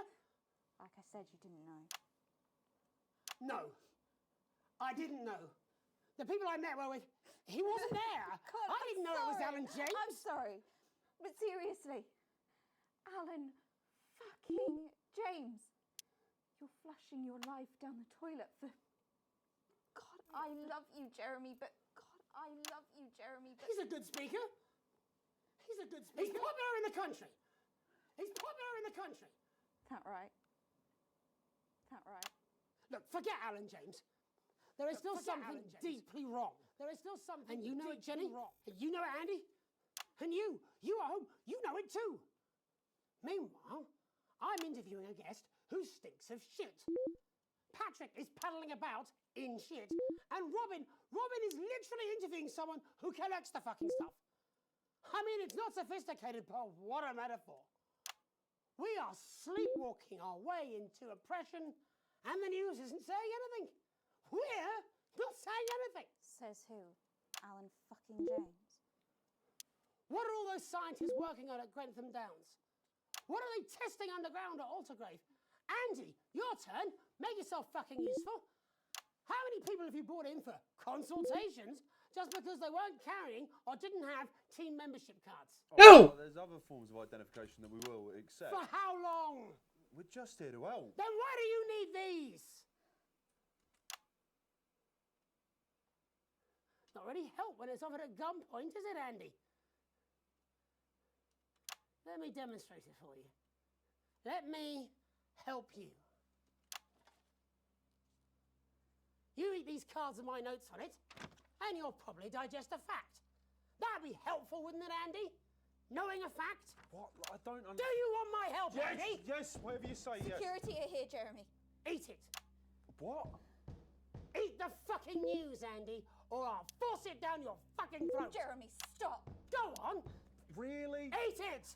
Eat it, you fucking bully. Jeremy, stop. They will kill you. Please, don't make me watch that.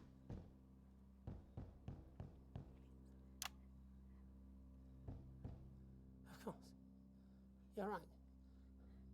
Sorry. Sorry, everyone. You can put the card down now, Andy. You can go now. You too, Jenny. Fuck off over there. We're nearly done. All cameras on me.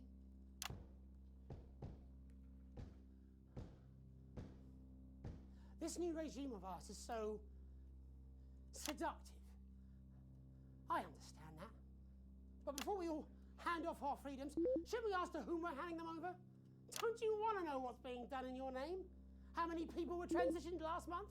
A record high. Again, if you care. Shouldn't someone ask Advance how they plan to deal with this blockade? How many years or months of supplies we have? Why aren't we asking these questions instead of whose shit is this? There's a cat backstage dressed as a fucking goalie, for Christ's sake. He's even got the little gloves. Anyway, that's why I arranged for you all to see that broadcast in the last break. I didn't know it was going to be him, but I guess that just about sums it up. We are all up Ship Creek with a paddle made of Alan fucking James.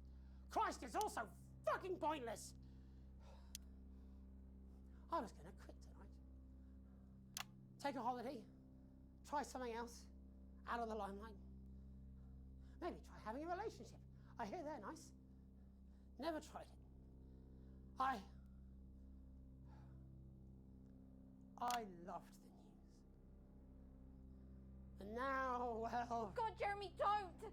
I've tried my best to be honest with you, but this just isn't the news anymore. And I'm sorry. The ads. I've lost this Alex. fight. Alex, think of the consequences. I've let you down. Please, we can't show All this. of Cut you. to the ads. My name's Jeremy Now! Donaldson. Do it now!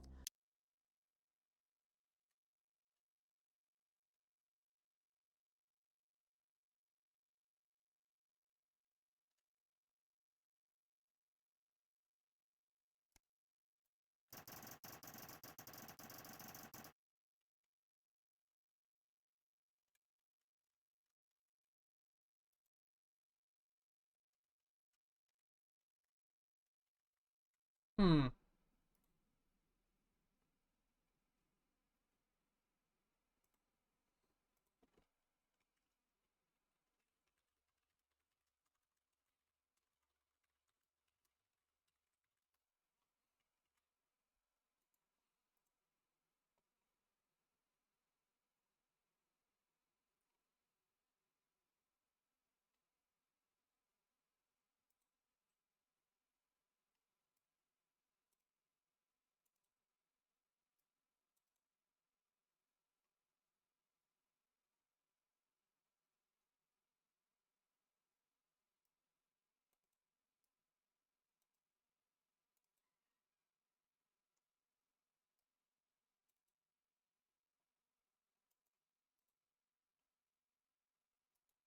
Vamos a sacarlo rápido.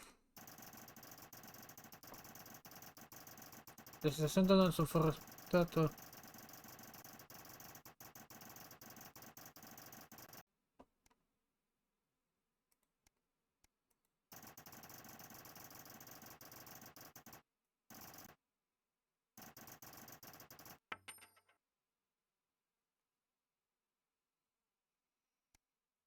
Todavía no estamos partidos en medio.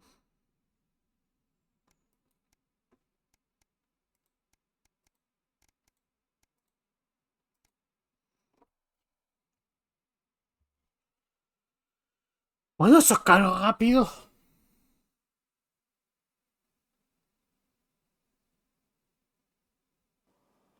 How long?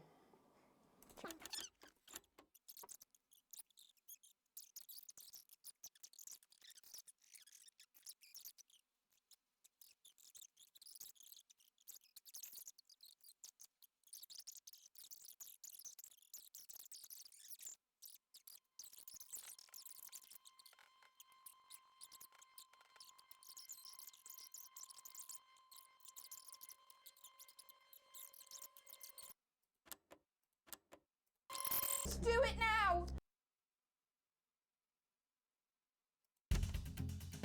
No. ¡Ay, no! Tenía que frenar. Y eso no, pues no voy a frenar.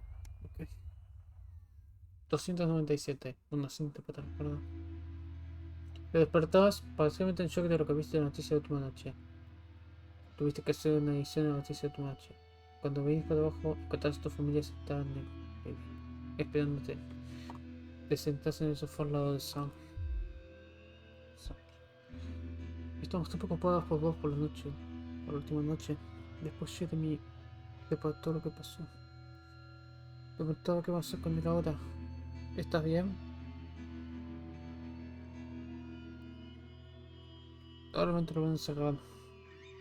Les voy a volver.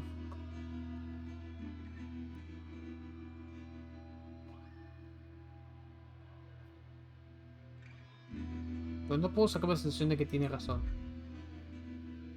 Cuando vimos que dijiste tomar esa cinta. Y no puedo dejarme preguntar por qué.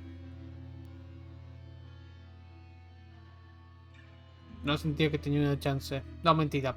Soy yo. Para hacer lo correcto. Creo que hiciste lo correcto. Digo, en una situación loca, pero... fue lo correcto. Toca eso. Cuenta que es... Tío, es bueno tener a tu hijo de tu lado. Por lo que vale, Alex... Creo que esto va a ser una situación imposible y de alguna forma pudiste hacerlo. Solo vos estabas atrapado en ese estudio tomando esa decisión. Nadie puede criticar lo que hiciste. Me alegro de vos. Nunca estuviste tan agradecido de tener a Sam bancándote. Tomas un... es mucho. ¿No estás seguro de haber procesado completamente lo que pasó la última noche? Ahora sí, Sammy. Lo que piensan Sammy y Charlie. Sonreír a tu familia. Estás exhausto. No sabes qué... no, estabas ahí. Pero mira, Charlie hace una joda estúpida. Todos se ríen. Sentís la tremenda ruptura de tensión. Son... hoy dice que pongas la tele. La podrías pedir por más.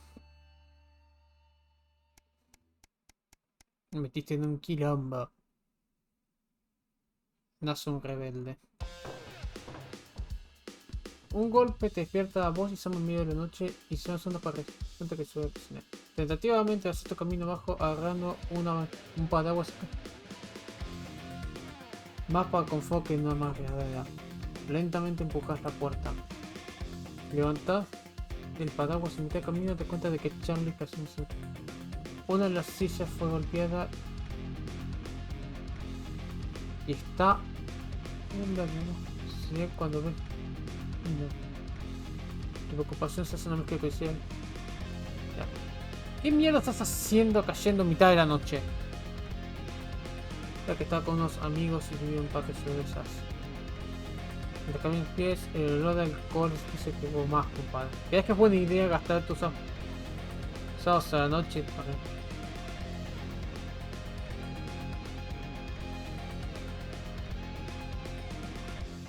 Hoy estás desperdiciando tus sábados a la noche, poniendo pedo con esos pelotudos. Mira, ¿me puedes decir? O puedo levantar a Sam y podemos hablar. Bueno, y después no estamos desperdiciando nuestras noches. Estamos haciendo lo que es importante. Estamos haciendo lo que dejó haga una diferencia. Golpea la caja en la mesa hasta seguro que... No, de golpe. No, tenés 15. Andalo como Charlie. Dormilo. Ay, es eso. No es la reacción que esperaba. ¿Te acordás que salían al parque juntos y empujar? Ah, está haciendo por... Mierda, hijo. Esperemos que no despierte Sam en su camino en la cama. Por su bien.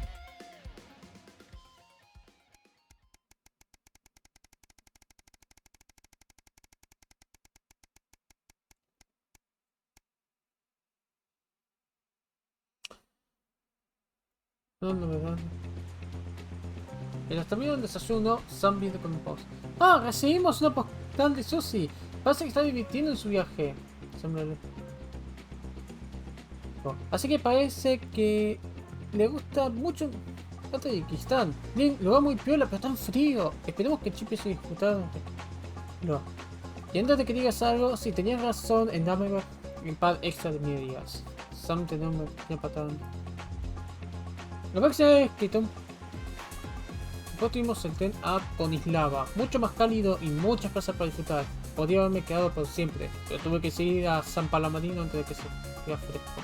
Y me alegra que haberlo hecho. Encontramos uno más dos paradas antes de ir a casa, pero vamos a volver para Navidad. Lo prometo. Espero que esté todo bien. Amor, Susie. Parece que fue un muy gran viaje. Valió cada centavo. Lamentablemente ahora tengo que tener a Advance encima.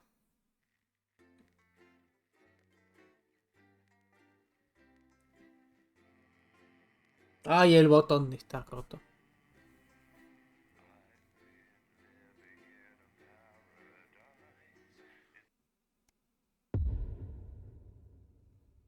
Y el 371.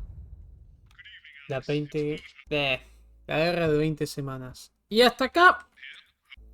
Y hasta acá. Por hoy. Lo voy a seguir porque va a avanzar el juego y acá el tiempo no para. Oh, la puta madre. No esperaba ese giro. No esperaba eso. La verdad, no esperaba eso.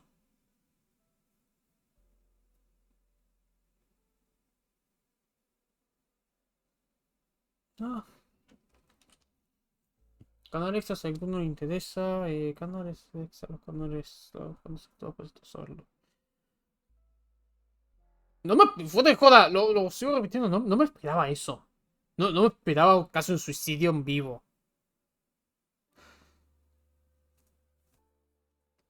La puta madre. Y ahora se puso tenso. Y sí, lo sigo pensando. Mierda que se puso tensa la cosa.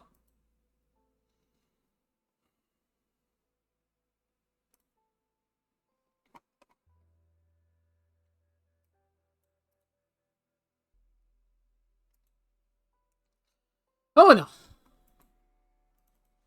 sé con quién vamos a ir. Va a cambiar un poquito de humor. Oh, puta madre.